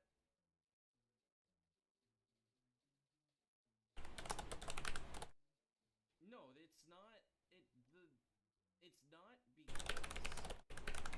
because it saves 0.2 seconds. It's because it has the potential to be consistent. That's the thing. Because sliding the nut is not consistent.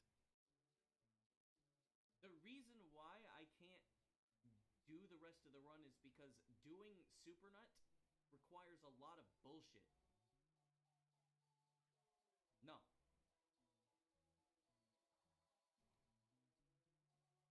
All it is basically like, from what I can tell, is I run to about here, The nut gets to about here, and then I flick the stick to the right,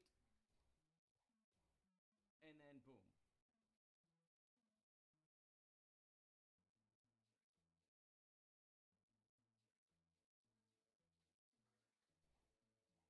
Ah, bam, I just got it. Okay. No, it's not it's not because it saves 0.2 seconds. It's because it has the potential to be consistent. That's the thing. Because sliding the nut is not consistent. Okay.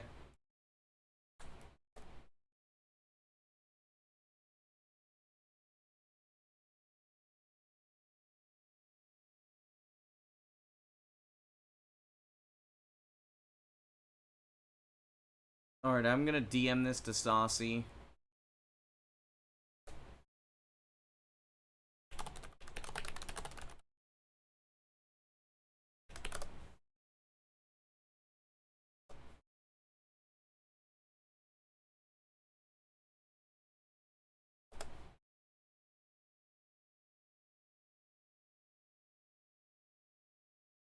Okay.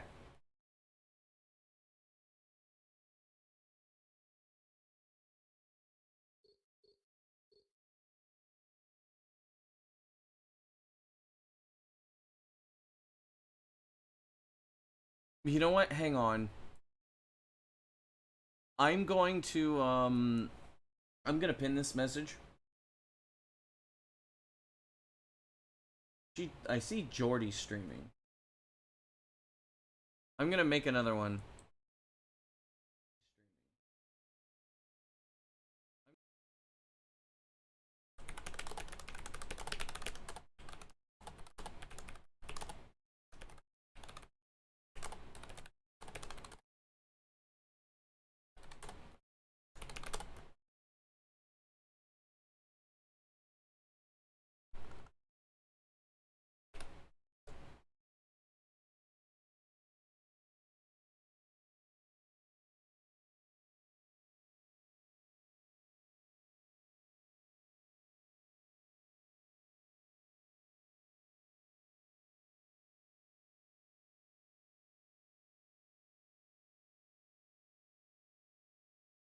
Okay.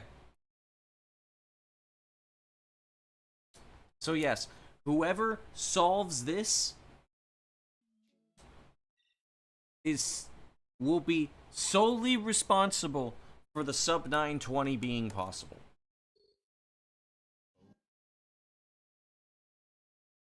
For the fun of it, you should throw as many ideas out there as possible. And you should try them yourself. Record it.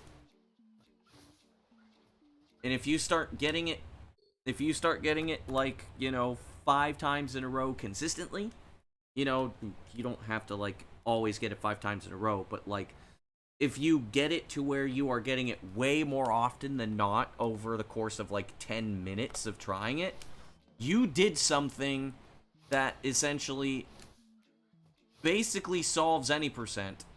You will be solely responsible for the sub 920.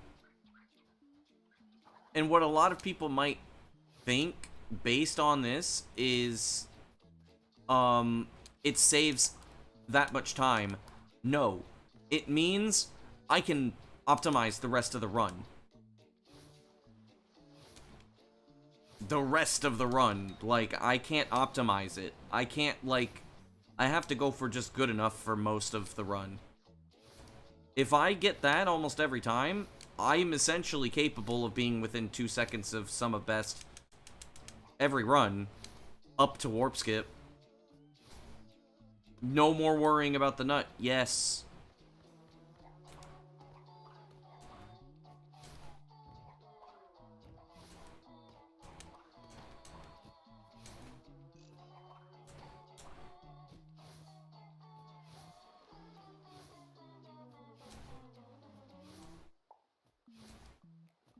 The nut getting busted? Maybe. I'm still not doing it yet. It's not solved fully.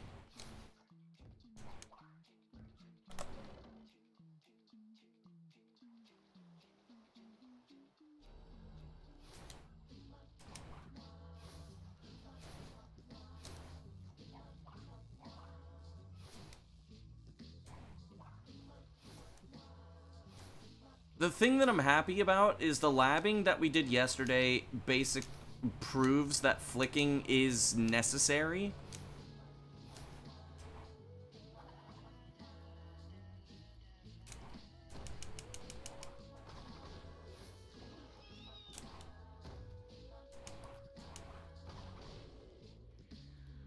Yo, sir. Dude, I have had 2 insane paces today. I have had 2 insane paces today. Sir.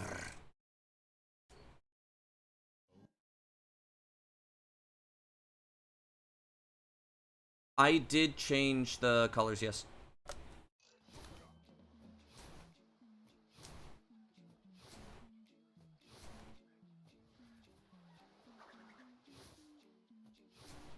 ¿Qué tal? No hay tal.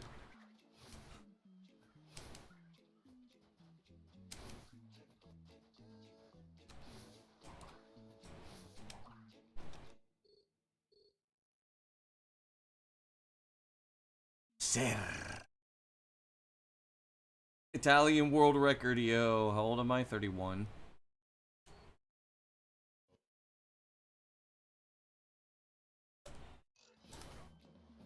Why did you just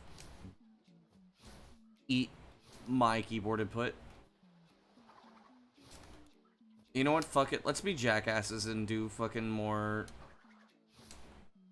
yunk. Real.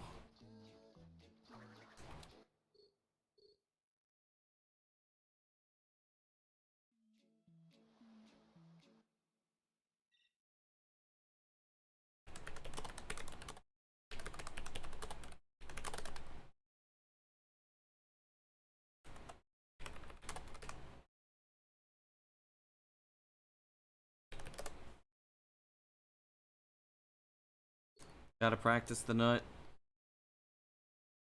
I don't know, man. I think I'm gonna go until attempt 20,000. I'm gonna end stream early today.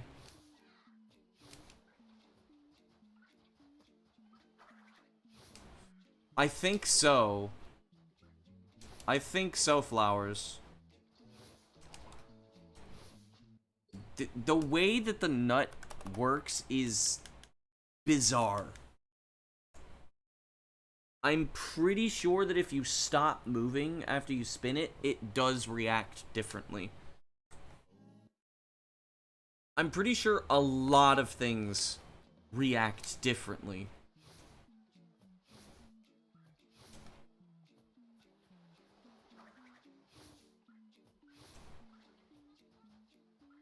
Would it be better to stop after it reaches the height? Oh, if you're not touching the nut, you're probably not influencing what it's doing. I meant like, I thought you meant like, while the nut was moving away from you after you spin.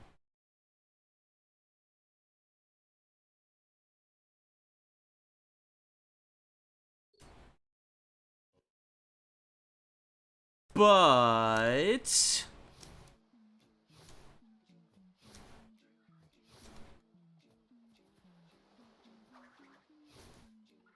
there may be a possibility that dust generation changes how it interacts. We have enough evidence to at least suggest that dust particles affect these objects, because the energon spheres are literally just nuts. They're the exact same. It's the same fucking thing.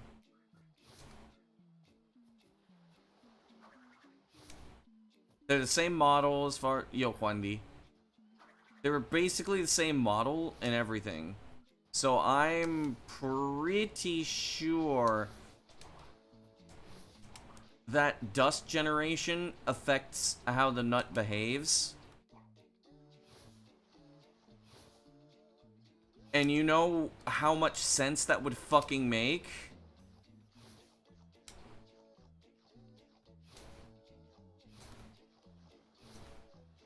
That would make so much sense because you know what produces dust? Sliding.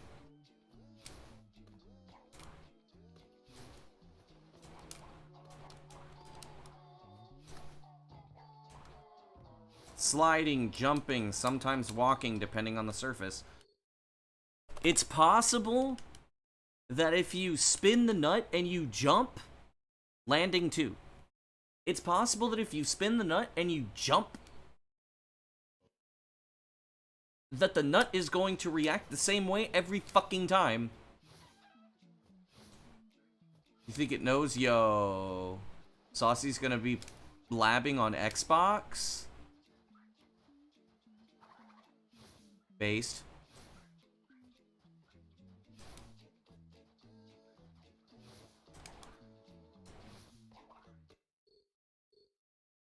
Why do I have a sum of best of 942? Because I got a really good run with a best seg in Warp Skip.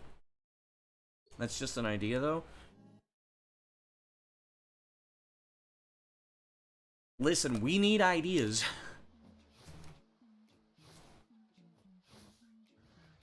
Even if it's outlandish, because you never know. I could be wrong. But I'm pretty damn sure that, like...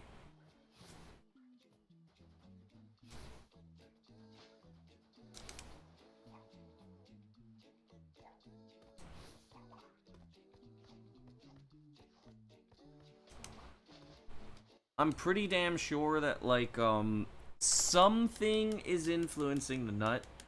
Sliding, I know, causes RNG. If we assume the nut is the same as the energon spheres,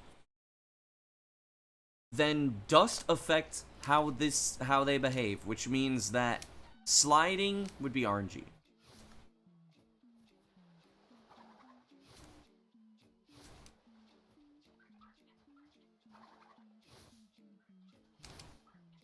Which means that it would also make perfect sense because spinning does not cause dust. No, there isn't. I tried to see if I could push the nut up just by running into it, and it doesn't work.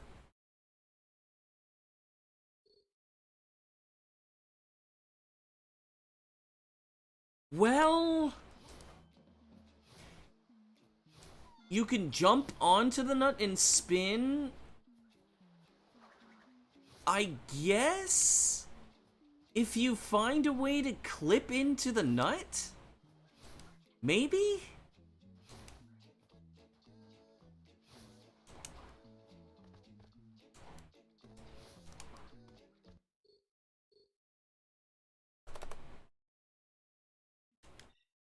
Because there is a way to move fast by jumping onto the nut and spinning, but it doesn't work. Like, I've labbed it a little bit and it doesn't fucking work, but you could proxy with the nut. It's just you have to proxy the nut and go in the same direction as the nut.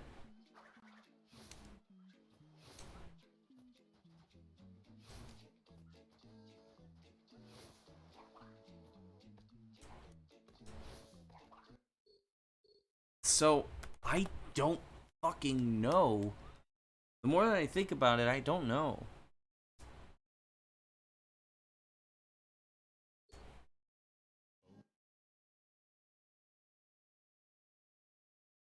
Seeing the 3D colliders of the bridge? No.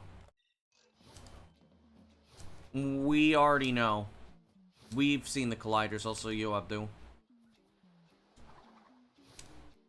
Aga BB. You're at the tail end of the stream. And spin without holding it, technically.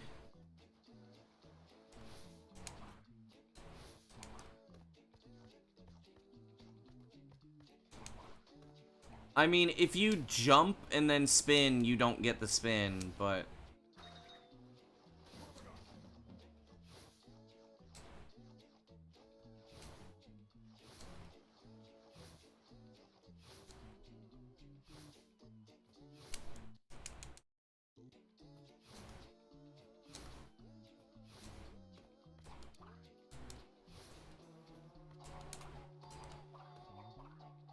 You're feeling pretty alright about this? Yeah.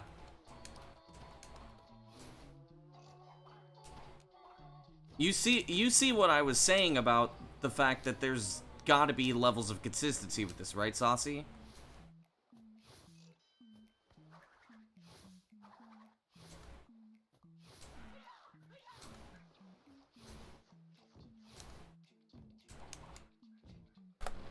It feels so much more consistent.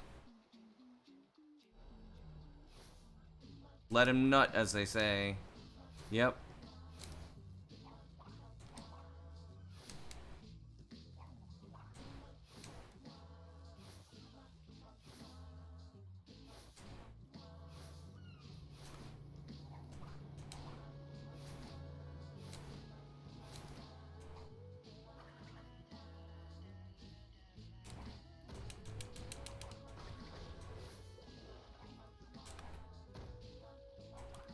I do not know how I didn't, like, trigger the bat there.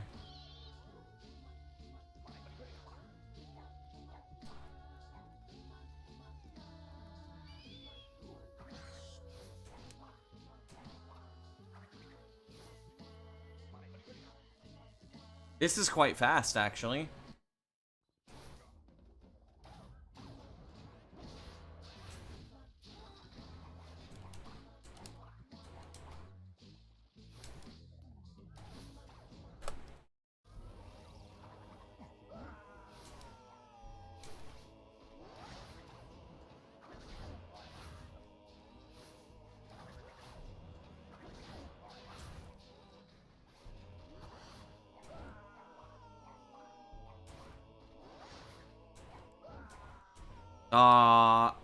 That was weird.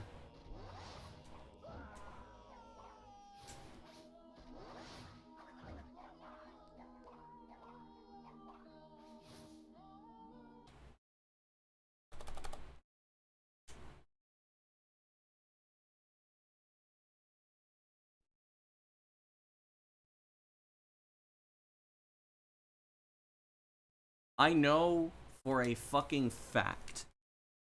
I know for a fucking fact that once we solve Giganut, like, I mean, we're getting it like 7, 8 times in a row, something like that. We're winning.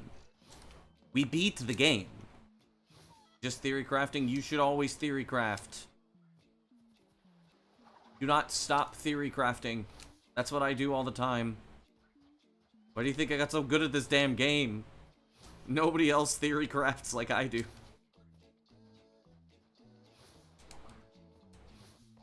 And I just think of random fucking bullshit. I'm not necessarily like, I mean... The power that I hold is specifically in theory crafting and labbing. When you want to try something. Yeah, the thing is I always want to try things.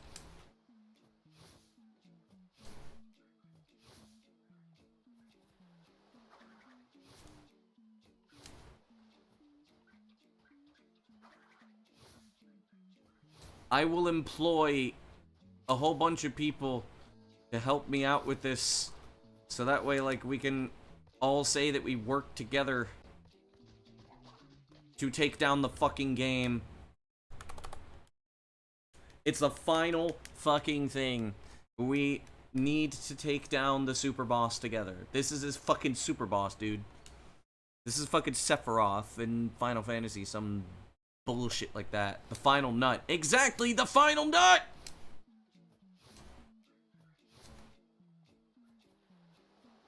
And then it would still be amazing.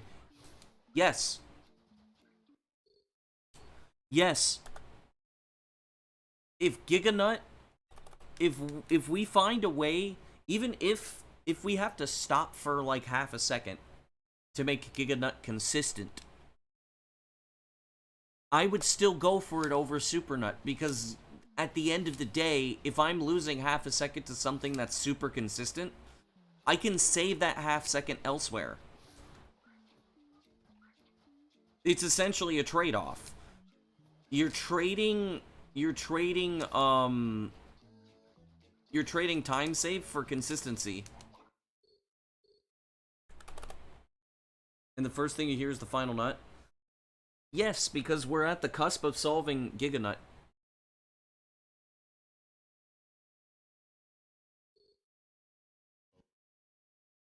And I've gotten 2 awesome fucking paces today. One that I was at a 315 entering Antagony.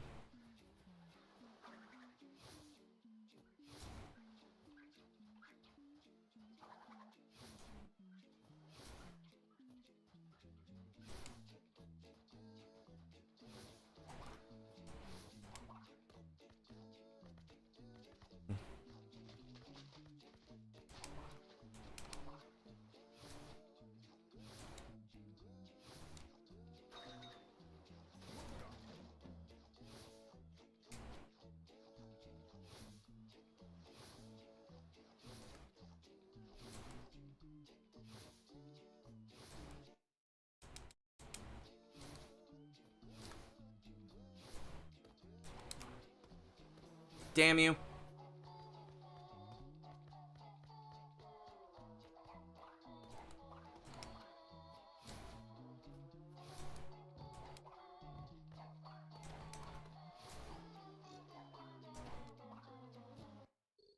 You're good at asking questions? You're very good at asking questions. Make sure you write those questions down. Because you know what? I would like to, I'm going to remember those, and I'm definitely going to spread them to the other people. Ask Pete a question. True.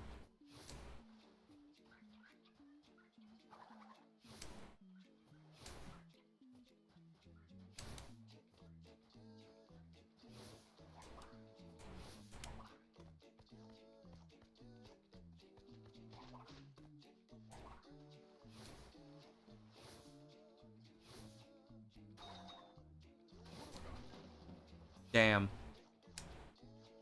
You really got him with a hard question.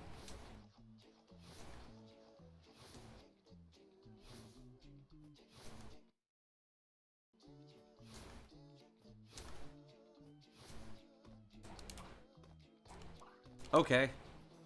Spoon-fed? No! I got spoon-fed, and I fucking... That's 7 TV. You could turn it on and Frank your faces. If you have FFZ, Pete. If you have FFZ, you can turn on 7 TV.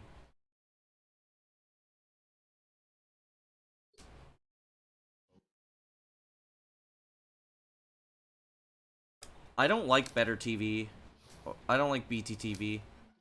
7 TV, I like the emotes. I don't like the app. I don't trust them.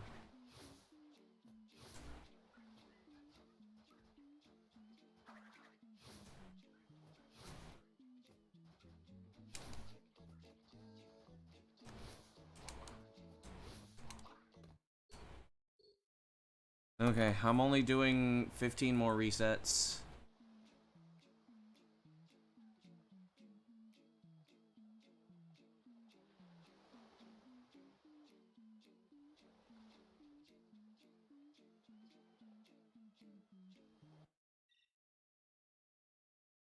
Once I hit attempt number 20,000, I'm done for the day.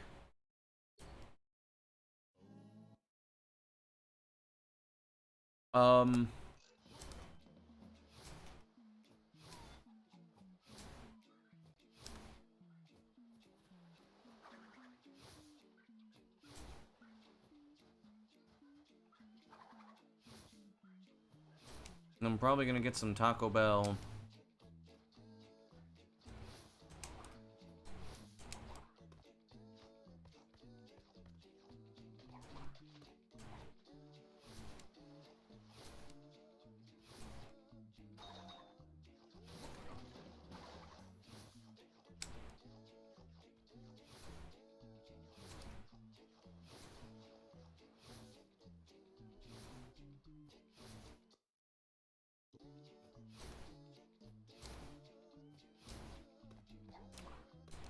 Come on, let me jump, you jackass.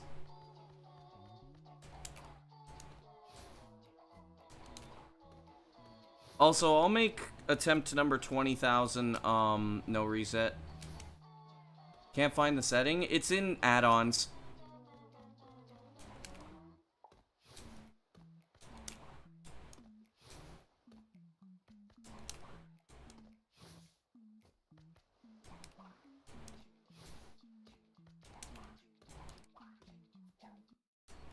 Yeah, it's in add-ons. You'll see 7 TVs, so hit enable and then refresh and you'll see it.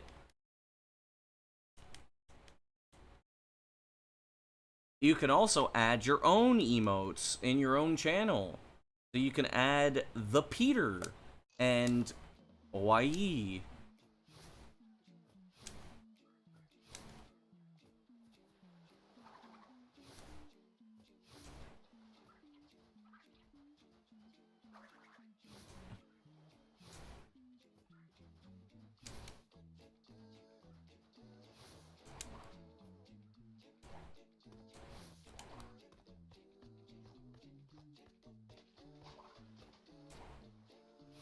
FFZ. Yeah, the thing about 7TV is that it has more support and a lot more emotes.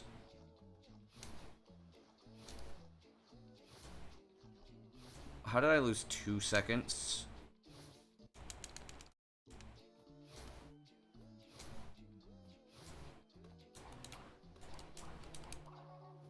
I don't know, but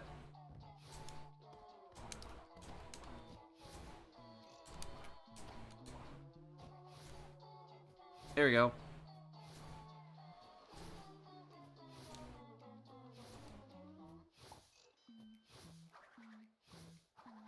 Damn, I didn't know Pete was going all this fucking time without seeing 7TV emotes. Still indifferent?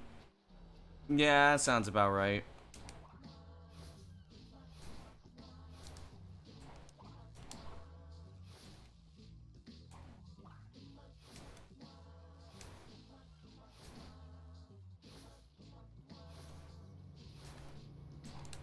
Give it time, Pete. Give it time.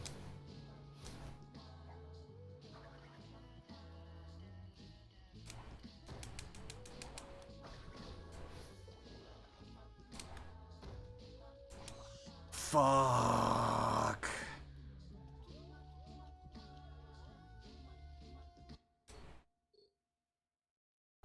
I'm getting too tired. I'm getting very tired already.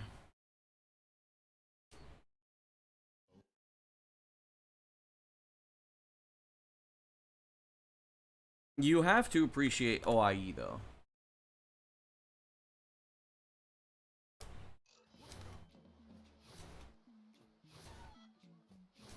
BTTV I never liked. Sour Please and stuff, really weird. I never liked BTTV.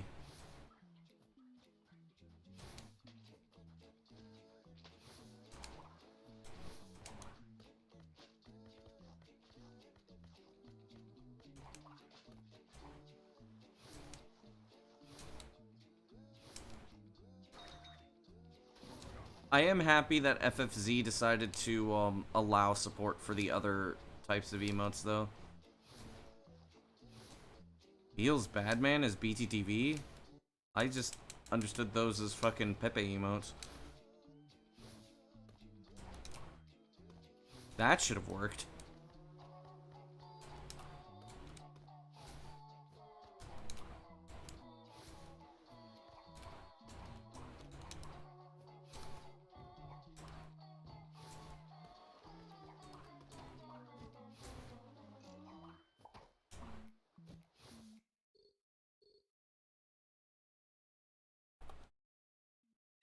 Didn't care enough to know what they looked like. Understandable, yeah.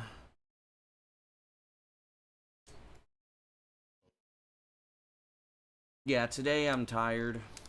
I had a pretty bad fibromyalgia moment last night. It was really bad. It wasn't bad enough to be bedridden, but it was bad enough to where, like, I couldn't, like...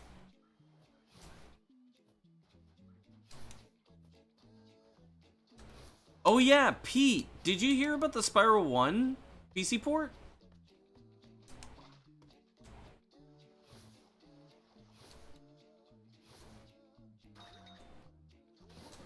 ¿De tablos? ¿Cómo? ¿Qué son? They're making one? Yes.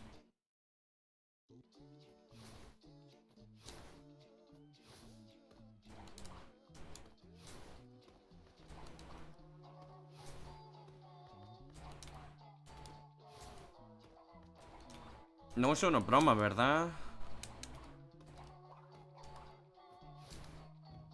Aside from it's being made, I mean, it's good.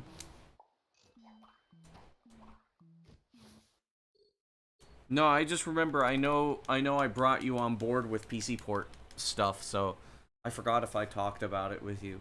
It's not really anything other than the fact that it's just a fucking PC port being made. Is there any footage? Yes.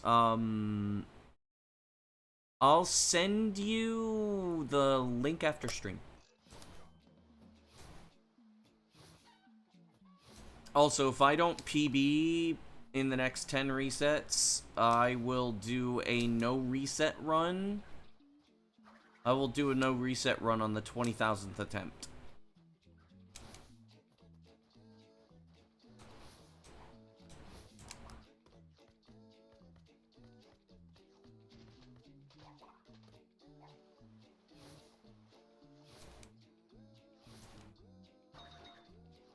Oh, it's a Hispanic DBZ joke. Footage for Spyro 1 PC port. No, I'm not Hispanic. No, es que no soy hispanohablante, soy angloparlante. Así que no sé ni una mierda de los memes de... ¿Cómo se dice?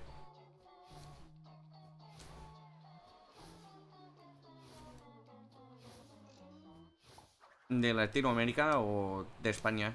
Mierda, me cago en la puta. ¿Cómo? The fuck just happened there? Bro, like, pushed his bro.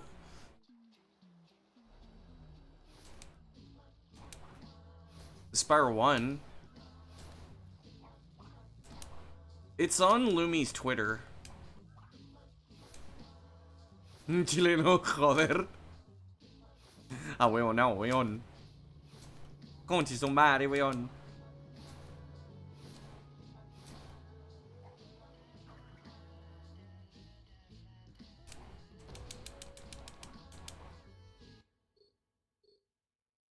Report replies. I don't know.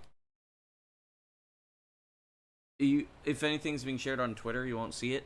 Only reason why I knew about it was because, my Halo speedrunning friend shared it with me. Épico. Joder.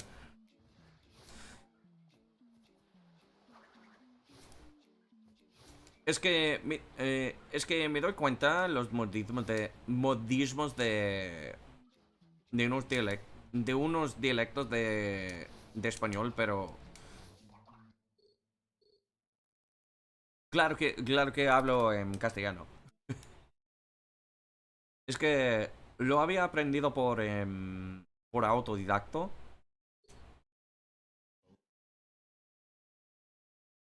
Yeah, I don't really use Twitter anymore either. Natul. It means good speedrunner. Bruh. There's a possibility that if in the future I might see if I could go to other like some Latin American convention or whatever. Like I went to Mames. Maybe I would go to CSM if they allow me to. If I have the money. Helped you get off the phone. Yeah, I don't really care for social media anymore. Maybe I'm just too fucking old.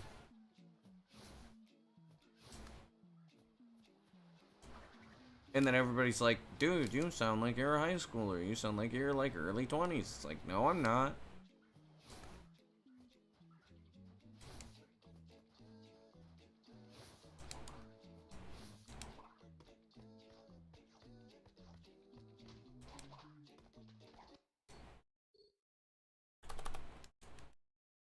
Just 6 more resets and I can eat the food.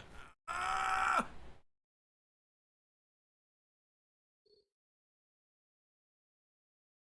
I require the food. La comida. La comida la necesito. Joder, tío. Me muero de hambre, tío.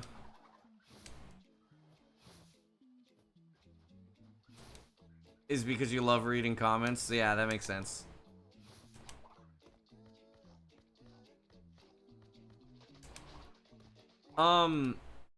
Did anybody reply to my comment, by the way? Did anybody notice the Easter egg? Obviously without going into detail, but did anybody mention the Easter egg?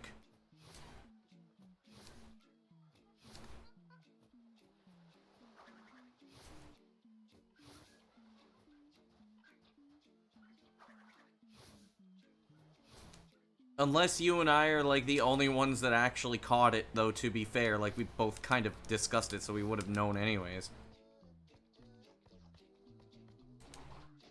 Considering you made the video, and... why not?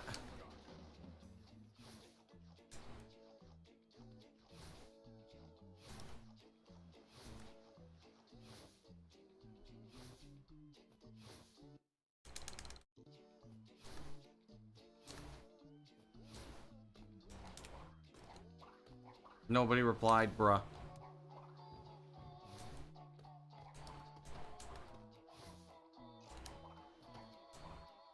There we go. Hey, we're on another run. Let's go.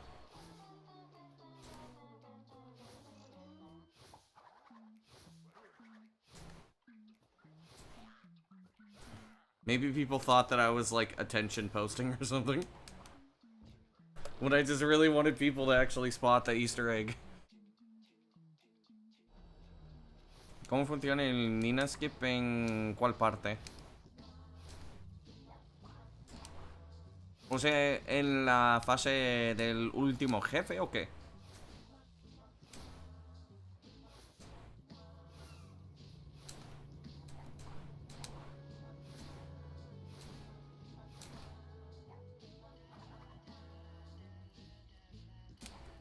Joder, me muero de hambre.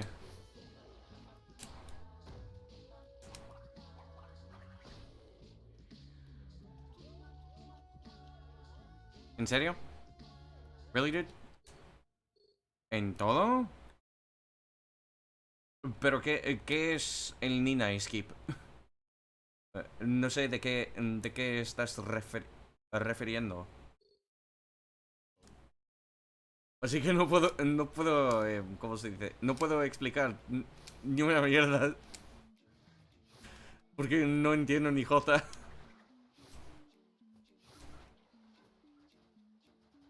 You have returned Hatake, you are at the end of the run. Will I do Spanish and Japanese playthroughs? To look for shit? I suppose? I can ask. We can ask Bandycraft.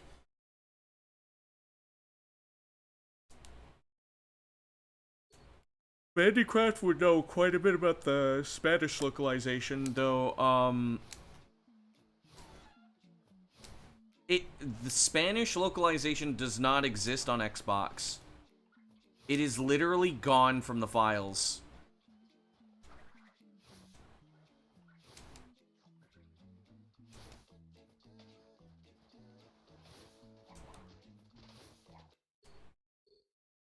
Pues es que hay muchos skips en que, por ejemplo, Cursor Splash, en que puedes,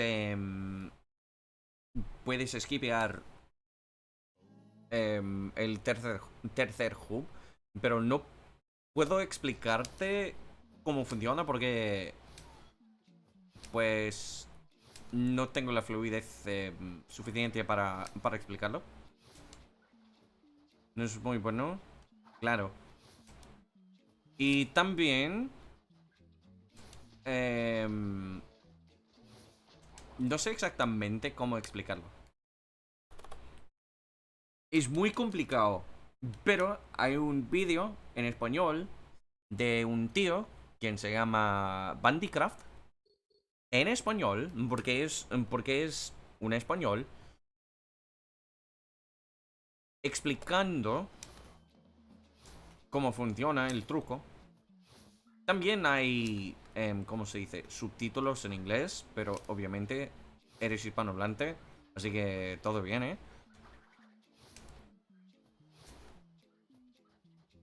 What about the others? The others exist.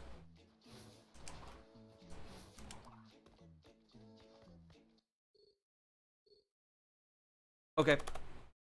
Final run of the day. And this is going to be resetless.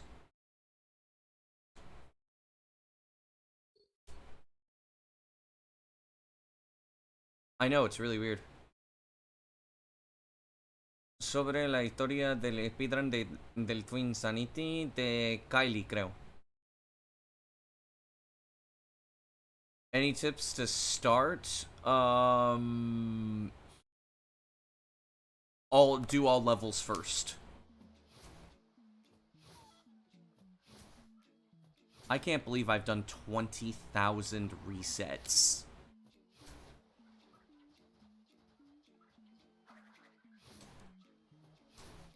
And not even 5,000 of those resets were done,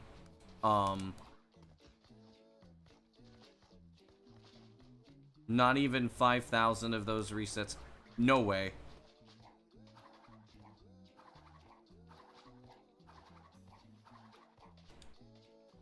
There's just no way the game is gonna be that fucking mean. Holy shit.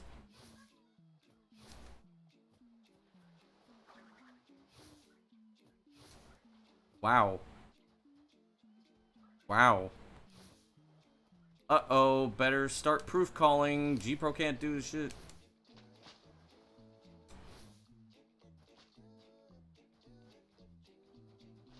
Perfectamente. Pues claro, pero... no se cuesta entender a Dingodile en inglés. Tampoco.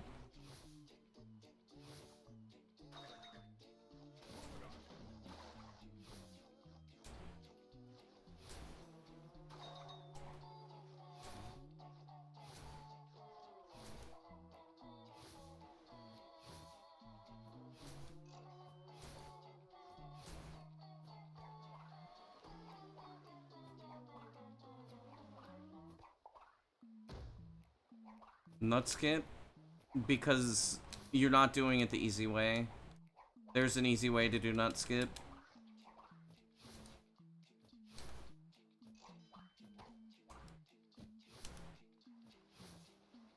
No.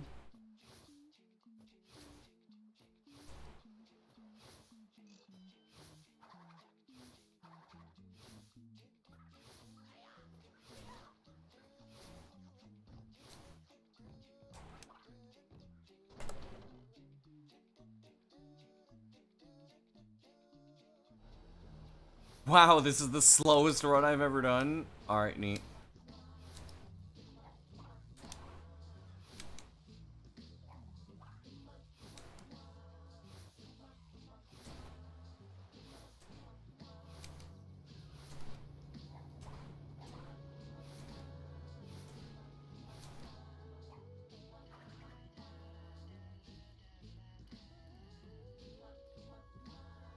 If you'd want something to kind of like copy...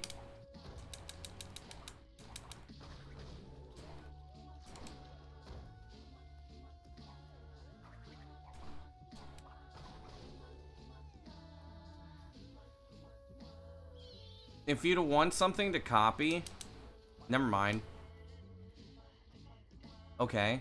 Apparently I can't do this anymore either. Am I really that tired that I can't even fucking do Cursed Splash?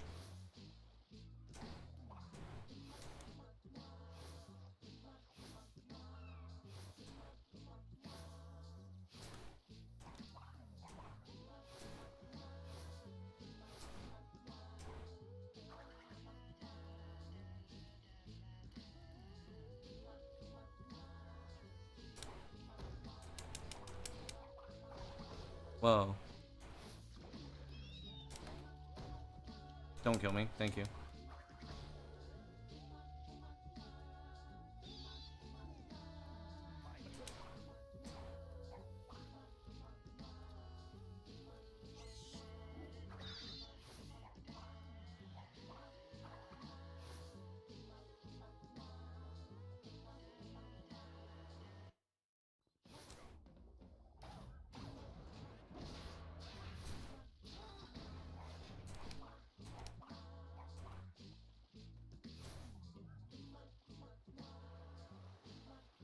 Well, at the very least, it's not a run. It's not run over.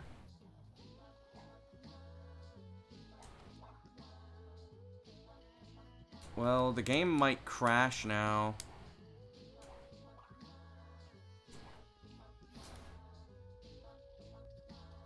It's over. I was so tired I wasn't even able to do reset lists. Okay. Yep. We can't play this game anymore today. I'm really hungry. Let's see here. Jordy is streaming. However, we raid Vanny instead.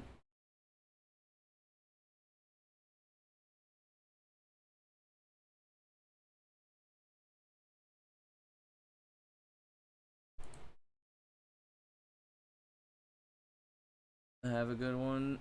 Yep, and I will send you the thing, by the way, Pete. Once I'm